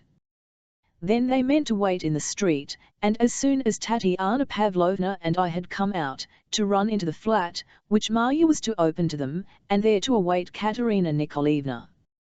Alphonsine, meantime, was to do her utmost to detain us where and how she pleased. Katerina Nikolaevna would be sure to come, as she promised, at 11:30, so that she would certainly be there long before we could be back. Of course, Katerina Nikolaevna had received no summons from Lambert. Alphonsine had told us a lie, and Versaloff had invented the story in all its details, and Alphonsine had simply played the part of the frightened traitor. Of course, it was a risk, but they probably reasoned that if it answered all would be well, if it failed nothing would have been lost, for the document would still be in their possession. But it did answer and could not possibly have failed to do so, for we could not but follow Alphonsine on the barest supposition that what she said might be true. I repeat again, there was no time to reflect. We ran with Trichatoff into the kitchen and found Marya in a fright. She was horrified to notice that when she let Versaloff and Lambert in, that the latter had a revolver in his hand. Though she had taken money, the revolver had not entered into her calculations. She was bewildered and rushed at me as soon as she saw me. "The lady has come and they've got a pistol." "Trichatoff, stay here in the kitchen," I said, "and as soon as I shout, run as quickly as you can to help me." Marya opened the door in the passage and I slipped into Tatiana Pavlovna's bedroom, into the tiny cupboard of a room in which there was only space for Tatiana Pavlovna's bed, and in which once I had already accidentally played the eavesdropper. I sat down on the bed and at once found a peephole for myself in the curtain. There was already a noise in the room and they were talking loudly. I may mention that Katerina Nikolaevna arrived at the flat just a minute after them. I heard the noise and talk from the kitchen. Lambert was shouting. She was sitting on the sofa, and he was standing before her shouting like a fool. Now I know why he lost his head so stupidly. He was in a hurry and afraid they would be discovered. I will explain later who it was he feared. The letter was in his hand. But Versilov was not in the room. I was ready to rush in at the first sign of danger. I record only the gist of the conversation, perhaps a good deal I don't remember correctly, but I was too much excited to remember with perfect accuracy. This letter's worth 30,000 rubles, and you are surprised. It's worth 100,000, and I only ask 30. Lambert said in a loud voice, terribly excited. Though Katerina Nikolaevna was evidently frightened, she looked at him with a sort of contemptuous wonder. I see that a trap has been laid for me, and I don't understand it, she said, but if only that letter is really in your hands. But here it is, see for yourself. Isn't that it? An IOU for 30,000 and not a farthing less. Lambert interrupted her. I've no money. Write an IOU, here's paper. Then go and get the money, and I will wait a week, no more. Give me the money and then I will give you back the IOU and give you the letter. You take such a strange tone. You are making a mistake. That letter will be taken from you, if I go today and lodge a complaint. To whom? Ha ha ha! What of the scandal, and we shall show the letter to the prince. Where are they going to find it? I don't keep the document at my lodging. I shall show it to your father through a third person. Don't be obstinate, madam, be thankful that I'm not asking much, any other man would ask for something else besides, you know what, which many a pretty woman would not refuse in such trying circumstances, that's what I mean, ha ha ha. Vous êtes belle, vous. Katerina Nikolaevna rose impetuously, turned crimson, and spat in his face. Then she turned quickly towards the door. It was at this point that the fool, Lambert, pulled out the revolver. Like an unimaginative fool, he had put blind faith in the effect of the document. His chief error lay in not distinguishing what sort of woman he had to deal with, because, as I have said already, he thought everyone was as mean in their feelings as he was. He angered her from the first word by his rudeness, though otherwise she might not have declined to consider the question of payment. Don't stir, he yelled, furious at her spitting at him, clutching her by the shoulder, and showing her the revolver, simply, of course, to frighten her. She uttered a shriek and sank on the sofa. I burst into the room, but, at the same instant, Versilov ran in at the other door. He had been standing outside the door waiting. In a flash he had snatched the revolver from Lambert, and with all his might hit him on the head with it. Lambert staggered and fell senseless, the blood streamed from his head upon the carpet. She saw Versilov, turned suddenly as white as a sheet, gazed at him for some moments immovable with indescribable horror, and fell into a swoon. He rushed to her. It all flashes before my eyes as I write. I remember with what terror I saw his flushed, almost purple face and his bloodshot eyes. I believe that though he saw me in the room he did not recognize me. He caught her as she fell unconscious, and with amazing ease lifted her up in his arms, as though she were a feather, and began aimlessly carrying her about the room like a baby. It was a tiny room, but he paced to and fro from corner to corner, evidently with no idea why he was doing so. In one instant he had lost his reason. He kept gazing at her face. I ran after him. What I was most afraid of was the revolver, which he seemed to have forgotten in his right hand, and was holding close to her head. But he pushed me away, with his elbow, and the second time with his foot. I wanted to shout to Trishatov, but I was afraid of irritating the madman. At last I drew back the curtain and began entreating him to put her on the bed. He went up and laid her down on it, stood over her, and gazed at her face, and, suddenly bending down, kissed her twice on her pale lips. Oh, I realized at last that this was a man utterly beside himself. He suddenly waved the revolver over her, but, as though realizing, turned the revolver and aimed it at her face. I instantly seized his arm and shouted to Trichatov. I remember we both struggled with him, but he succeeded in pulling away his arm and firing at himself. He would have shot her and then himself, but since we would not let him get at her, he pressed the revolver against his heart. I succeeded, however, in pushing his arm upwards, and the bullet struck him in the shoulder. At that instant Tatiana Pavlovna burst into the room shrieking, but he was already lying senseless on the carpet beside Lambert. Chapter 13. Ca. Conclusion. Almost 6 months have passed since that scene, much has happened, much has completely changed, and a new life has begun for me since then. But I must settle what I have left doubtful in my story. To me at least, the first question at the time, and long afterwards was, how Versilov could have brought himself to act in concert with a man like Lambert, and what were his objects in doing so. Little by little, I have arrived at an explanation of a sort, to my thinking, at those moments, that is, all that last day and the day before, Versilov can have had no definite aim, and I believe, indeed, he did not reflect on the matter at all, but acted under the influence of a whirlwind of conflicting emotions. But the theory of actual madness I cannot accept, especially as he is not in the least mad now. But the second self I do accept unquestionably. What is a second self exactly? The second self, according to a medical book, written by an expert, which I purposely read afterwards, is nothing else than the first stage of serious mental derangement, which may lead to something very bad.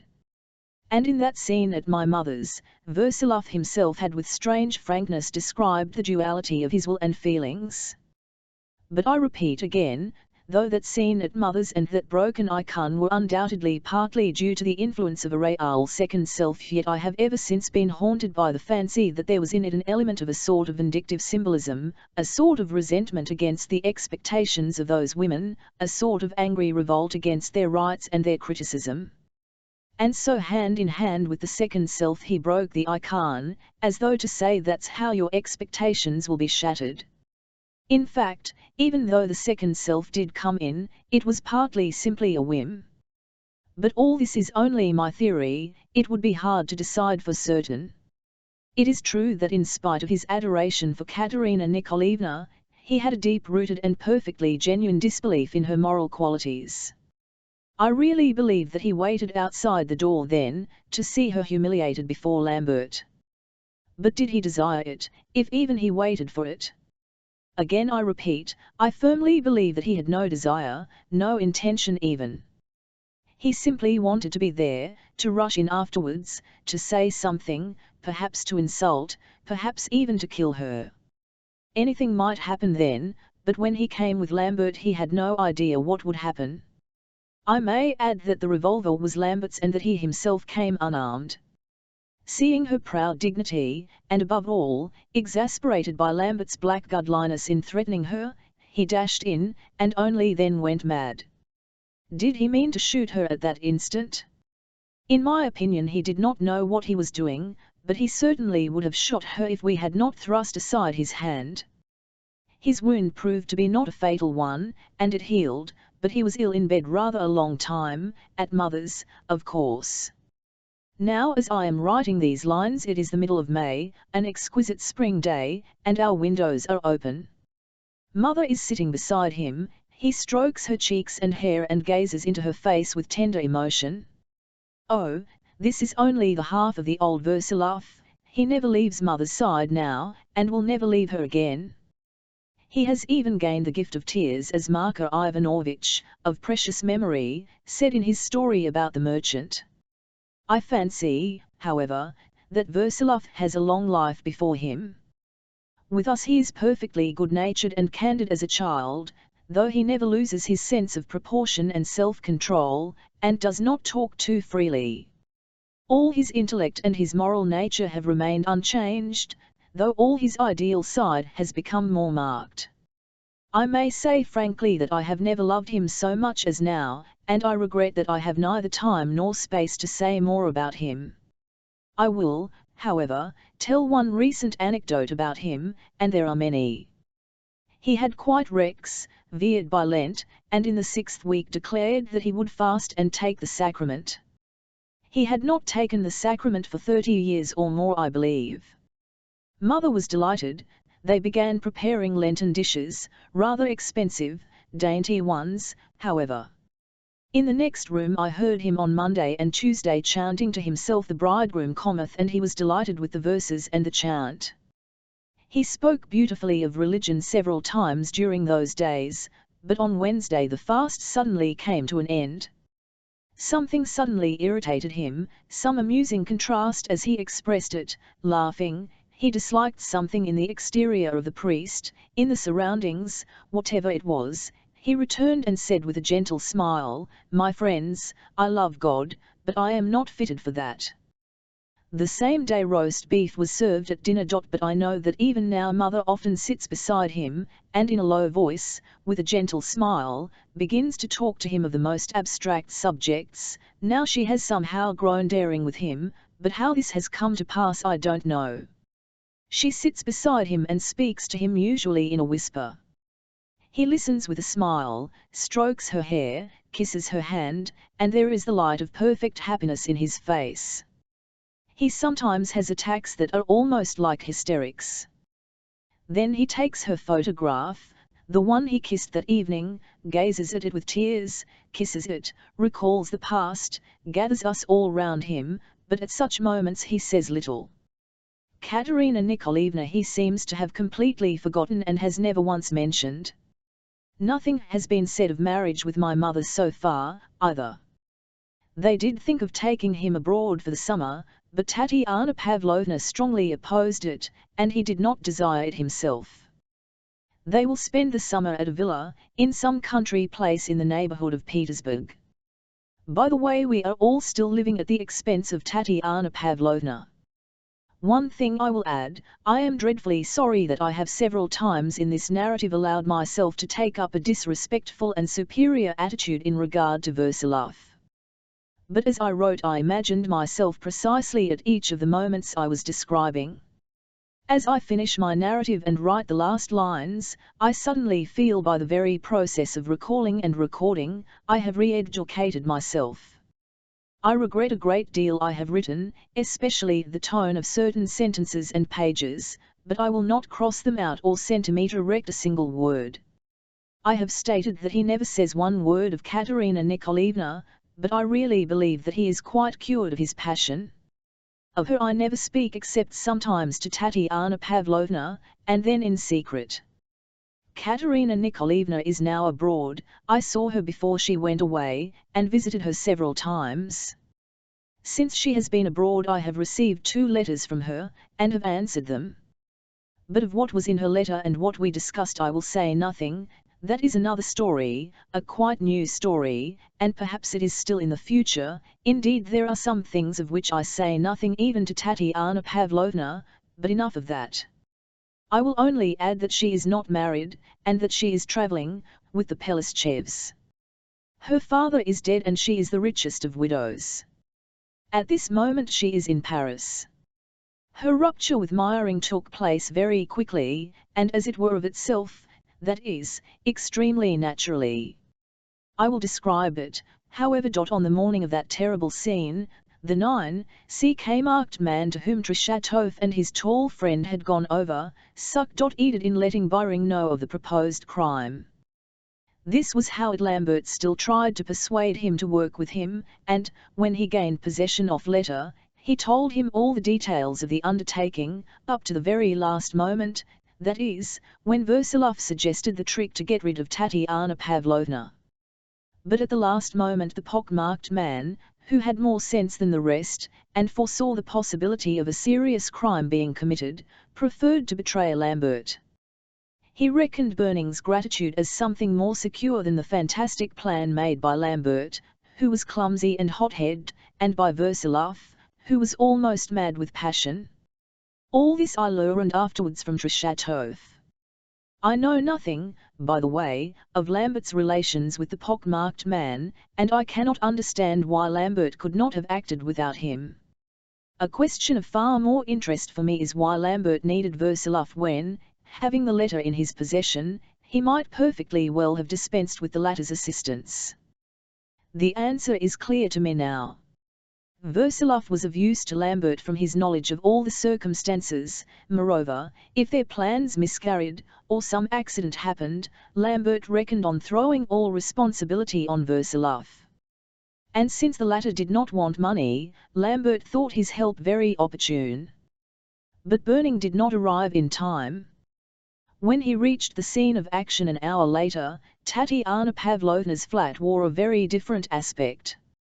5 minutes after Versiluf had fallen on the carpet, covered with blood, Lambert, whom we all believed to be dead, raised his head and got up.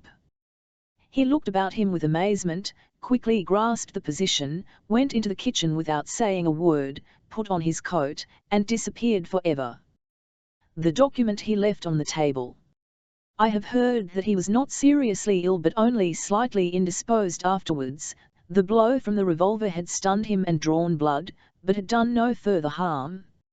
Meanwhile Trichatov had run for the doctor, but before the doctor arrived, Versiluf, too, returned to consciousness, though before that Tatiana Pavlovna succeeded in bringing Katerina Nikolaevna to herself and taking her home. And so when Byring ran in upon us he found in Tatiana Pavlovna's flat only me, the doctor, Versiluf, and my mother, who had been fetched by Trichatov, and though still ill, had come in haste, beside herself with anxiety. Burning stared at us with amazement, and as soon as he learned that Katerina Nikolaevna had gone home went off to see her without saying another word to us. He was perturbed. He saw clearly that now scandal and gossip were almost inevitable. The affair did not make any great scandal, however. The pistol shot could not be concealed, it is true, but the chief facts remained almost unknown. All that was discovered by the investigation that was made was that a certain V, a man passionately in love, though almost 50 and with a family, had declared his feelings to the young lady, a person worthy of the highest respect, who did not share his sentiments, and in a sudden access of madness had shot himself. Nothing more than this came out, and in that form the story even got into the papers, no names being mentioned but only initials. I know that Lambert was not troubled in any way. Nevertheless Byring was alarmed. To make matters worse he chanced to learn of the interview between Katerina Nikolaevna and Versiluf 2 days before the catastrophe. This enraged him, and he rather incautiously ventured to observe to Katerina Nikolaevna that after that he was not surprised that such extraordinary adventures could happen to her. Katerina Nikolaevna refused him on the spot, without anger, but without hesitation. All her preconceived ideas of the judiciousness of marrying such a man vanished like smoke. Possibly she had seen through him long before, and perhaps the shock she had been exposed to had changed some of her views and feelings. But of that again I will say nothing. I will only add that Lambert made his escape to Moscow, and that I have heard he got into trouble over something there. Trichatov I have lost sight of since that day, though I am still trying to track him. He vanished after the death of his friend Legrand Dardari, who shot himself. I have mentioned the death of the old Prince Nikolai Ivanovich. The good-natured, kindly old man died not long after his adventure.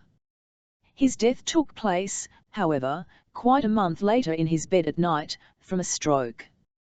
I never saw him again after the day he was in my flat. I was told that during that month he became far more rational, more tender in his manner even, he ceased to be apprehensive, shed no more tears, and did not once utter a word about Anna Andreevna. All his affection was centered on his daughter. On one occasion, a week before his death, Katerina Nikolaevna suggested inviting me to entertain him, but he actually frowned. I simply state this fact without trying to explain it. His estate turned out to be in good order at his death, and he left a very considerable fortune as well. A third of this fortune was by his will divided between his innumerable, but it struck everyone as strange that there was no mention of Anna Andreevna in his will at all, her name was omitted. But I know for a fact that a few days before his death, The old man summoned his daughter and his friends, Pelestchev and Prince V, and instructed Katerina Nikolaevna, in view of the possibility of his speedy decease, to set aside out of his fortune 60,000 rubles for Anna Andreevna. He expressed his wishes briefly, clearly and precisely, not indulging in a single exclamation or explanation. After his death, and when his affairs were put in order, Katerina Nikolaevna, through her lawyer, informed Anna Andreevna that the 60,000 rubles were at her disposal, but dryly, with no unnecessary words. Anna Andreevna declined the money. She refused to accept it in spite of every assurance that this had been the old prince's desire. The money still lies waiting for her, and Katerina Nikolaevna still hopes to induce her to change her mind, but this will never happen, of that I am positive, for I am now one of Anna Andreevna's closest and most intimate friends. Her refusal made rather a stir, and people talked about it. Her aunt, Madame Feneriatov, who had been annoyed at first by her scandalous affair with the old prince, suddenly took a different view of it, and, after she refused the money, made her solemn assurance of her respect. Her brother, on the other hand, quarrelled with her finally on account of it. But though I often go to see Anna Andreevna, I cannot say that we ever discuss anything very intimate. We never refer to the past. She is very glad to see me, but talks to me chiefly of abstract subjects. Among other things, she has told me that she is firmly resolved to go into a convent. That was not long ago, but I don't believe this, and look upon it simply as an expression of bitterness. But what is really tragic is what I have to tell of my sister Lisa's fate. That is real unhappiness. What are all my failures beside her bitter lot? It began with Prince Sergei Petrovitch's dying in the hospital before his trial.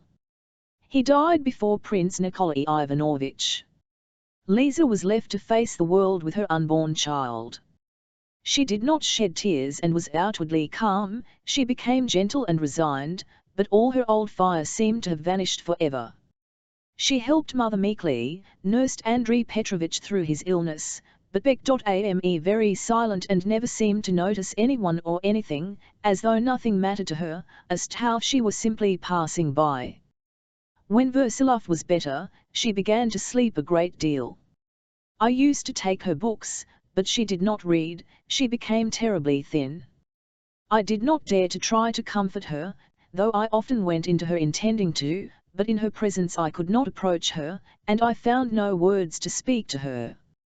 It went on like this till something terrible happened. She fell down our stairs. She did not fall far, only 3 steps, but it brought on a miscarriage, and she was ill all the rest of the winter. Now she is on her feet again, but her health has been shaken and it will be a long time before she is strong. She is still dreamy and silent with us, but she has begun to talk with mother a little. These last few days we have had bright, clear spring sunshine, and I am all the while inwardly recalling that sunny morning last autumn, when she and I walked along the street, both full of joy and hope and love for one another. Alas, what has happened since then? I don't complain, for me a new life has begun, but for her? Her future is a problem, and see Annette look at her even now without pain. 3 weeks ago I did succeed, however, in interesting her with news of Vasin. He was released at last and is now at liberty. That judicious person gave, so I am told, the most precise explanation and the most interesting information which completely cleared his character in the eyes of those on whom his fate depended. Moreover, his celebrated manuscript turned out to be no more than a translation from the French, upon which he had intended to write an article for a magazine. He is now in the X-province, and his stepfather, Stubulkov, is still in prison on the same charge, which I hear grows more extensive and complicated as it goes on. Lisa heard the news of Vasin with a strange smile, and even observed that that was just what was sure to have happened to him. But she was evidently pleased, no doubt that Prince Sergei's action had not brought worse harm to Vasin. Of Dergachev and his friends I have nothing to say here. I have finished. Perhaps some reader may care to know, what has become of my idea and what is the new life that is beginning for me now, to which I refer so mysteriously. But that new life, that new way which is opening before me is my idea the same as before, though in such a different form, that it could hardly be recognized. But I cannot enter into that in this story, that is something quite different. My old life has passed away completely, and the new is just beginning. But I will add one essential matter. Tatiana Pavlovna, a true and dear friend to me, pesters me almost every day with exhortations to enter the university. When you've taken your degree, she says, then you can consider the position, but now you must finish your studies. I must confess I am considering her suggestion, but I don't know how I shall decide. Among other objections, I have urged that I have not the right to continue my studies, as it is my duty now to work to maintain Mother and Lisa, but she offers to undertake this, and she says her means are sufficient to do so all the time I am at the university. I have determined at last to ask the advice of someone. Looking about me, I have chosen that someone carefully and critically. I have fixed on Nikolai Semyonovitch, my former tutor in Moscow, the husband of Marie Ivanovna. Not so much that I need advice about anything, but I feel an irresistible longing to hear the opinion of this outsider, who is a rather coldly egoistic, but undoubtedly clever man. I have sent him my whole manuscript, asking him to keep it secret from everyone, especially Tatiana Pavlovna, because I have not shown it to anyone so far. The manuscript came back to me a fortnight later, and with it a rather long letter. From this letter I make a few extracts, as I find in them a certain general view and something that may be explanatory. Here are the extracts.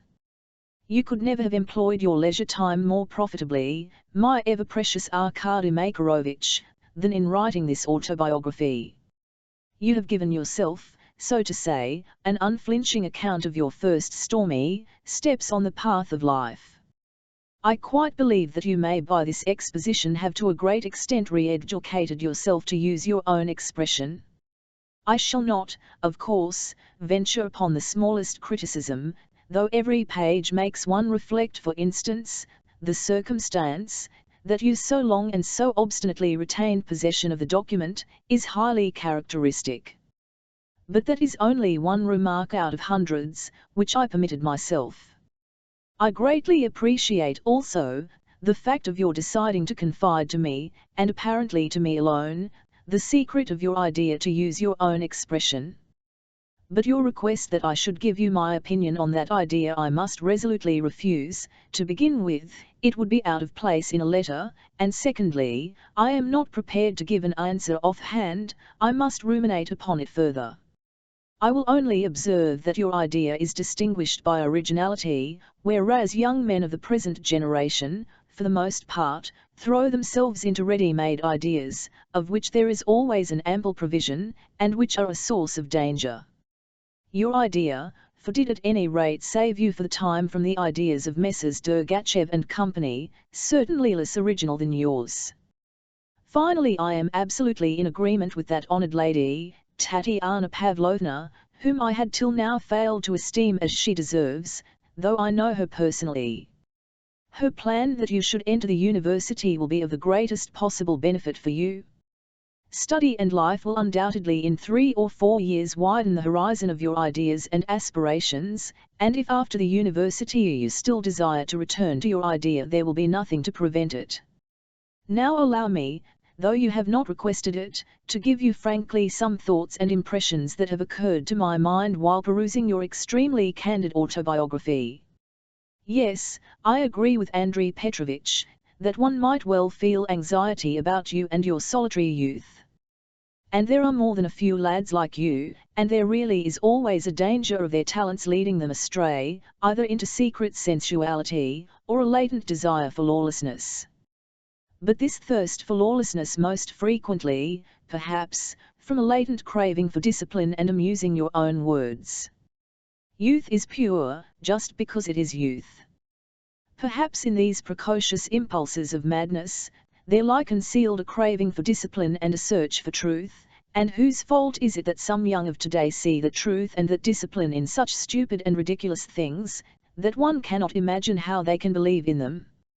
I may mention, by the way, that in the recent past, a generation ago at most, such interesting lads were not so much to be pitied, for in those days they almost always ended by successfully attaching themselves to our most highly cultivated class and merging into it, and even if they did at the onset recognize their own lack of order and consistency, the lack of nobility even in their family surroundings, the lack of an ancestral tradition, and of fine finished forms of social life, it was a gain for them, for they consciously strove towards all this and thereby learned to prize it. Nowadays the position is somewhat different, for there is scarcely anything the young can attach themselves to. I will explain by comparison, or, so to say, by analogy. If I had been a Russian novelist and had talent, I should certainly have chosen my heroes from the old nobility, because only in that type of cultivated Russian is it possible to find at least that outward semblance of fine order and aesthetic beauty so necessary in a novel to produce an artistic effect on the reader. I am not joking when I say this, although I am not a nobleman myself, as you are indeed aware. Pushkin selected the subject for his future novels from the traditions of the Russian family, and believe me that everything beautiful we have had so far is to be found therein. Everything that has been brought to some sort of perfection, anyway. I don't say this because I am accepting unconditionally the truth and justness of that beauty, but at least there were completely worked out forms of honor and duty which have never existed anywhere in Russia except in the nobility, even in the most rudimentary shape. I speak as a calm man seeking calm. Whether that honor was a good thing, and whether that duty was a true one, is a secondary question. What to my mind is of most consequence is the finality of the forms and the existence of some sort of order, not prescribed from above, but developed from within. Good heavens, what matters most of all for us is to have any sort of order of our own. All hopes for the future and, so to say, restfulness of outlooks, lie in our having something at last built up, instead of this everlasting destruction, instead of chips flying in all directions, rubbish and disorder which has led to nothing for 200 years. Don't accuse me of Slavophilism, I only say this from misanthropy, for my heart is heavy. Something is happening to us today and in the recent past, the very opposite of what I have imagined above. It is not that the worthless attach themselves to the highest stratum of society, but, on the contrary, with light-hearted haste, fragments are torn from what is fine and noble and thrown into one mass with the lawless and the envious. And there have been many instances of fathers and heads of what have been cultured families, laughing at what their children perhaps would have liked to believe in. What is more, they eagerly display to their children their spiteful pleasure at the sudden license to be dishonest, which they have all at once deduced, wholesale, from something. I am not speaking of the true progressives, dear Arkady Makarovich, but only of that rabble, so numerous it seems, of whom it has been said gratz la Russe et vous verrez la terre, and believe me there are by no means so many true liberals, true and noble friends of humanity among us, as we have imagined. But all this is theorizing. Let us come back to our supposed novelist. The position of our novelist in this case would be perfectly definite. He could not write in any other form but the historical, for there is no fine type in our day, and if there were remnants of it left they would not, according to the prevalent ideas of the day, have retained their beauty. And in historical form it is possible to depict a multitude of extremely attractive and consolatory details. It is possible so to fascinate the reader indeed that he will take the historical picture for the possible and the actual. Such a work, if executed with great talent, would belong not so much to Russian literature as to Russian history. It would be a picture artistically worked out of the Russian ideal, having a real existence so long as it was not guessed that it was an ideal. The grandson of those heroes who have been depicted in a picture of a Russian family of the upper-middle cultivated class during 3 generations, side by side with and in connection with Russian history, that descendant of his forefathers would not be depicted in his modern type except in a somewhat misanthropic, solitary and distinctly melancholy aspect. He is even bound to appear a somewhat strange figure, so that the reader might from the first glance recognize him as one retreating from the field of action, and might be convinced there was no field of action left for him. A little further and even that misanthrope, that grandson of heroes, will disappear entirely, new characters will appear, unknown to us as yet, and a new ideal, but what sort of characters? If they are without beauty, then the Russian novel is impossible in the future. But alas! Will the novel be the only thing impossible? I will not pursue this further, but will hasten back to your manuscript. Consider, for instance, both the families of M. Versilov. For this once I will venture to be quite open. I won't enlarge on Andrei Petrovich himself, but he is anyway of a good old family. He is a nobleman of ancient lineage, and at the same time a Parisian communard. He is a true poet and loves Russia, yet denies her absolutely. He is without any sort of religion, but yet almost ready to die for something indefinite, to which he cannot give a name, but in which he fervently believes, like a number of Russian adherents of European civilization of the Petersburg period of Russian history. But enough of him. As for his legitimate family, I won't discuss his son, and indeed, he is not worthy of the honor.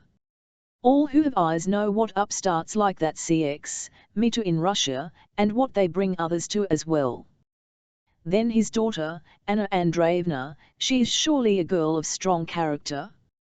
A figure on the scale of the mother Abbess Mitrofania, not that I mean to predict anything criminal, which would be unjust on my part. If you can assure me, Arkady Makarovich, that that family is an exceptional phenomenon, it will rejoice my heart. But would it not be on the contrary a truer conclusion, that a multitude of unquestionably aristocratic Russian families are with irresistible force passing in masses into exceptional families and mingling with them in the general lawlessness and chaos? A typical example of such an exceptional family is sketched by you in your manuscript. Yes, Arkady Makarovich, you are a member of an exceptional family, in contrary distinction to the aristocratic types who have had such a very different childhood and adolescence from yours. I must say I should not like to be a novelist whose hero comes of an exceptional family. To describe him is an ungrateful task and can have no beauty of form. Moreover, these types are in any case transitory, and so a novel about them cannot have artistic finish. One may make serious mistakes, exaggerations, misjudgments. In any case, one would have to guess too much. But what is the writer to do who doesn't want to confine himself to the historical form, and is possessed by a longing for the present? To guess, and make mistakes. But such an autobiography as yours might serve as material for a future work of art, for a future picture of a lawless epoch already past. Oh, when the angry strife of the day has passed, and the future has come, then a future artist will discover beautiful forms for depicting past lawlessness and chaos.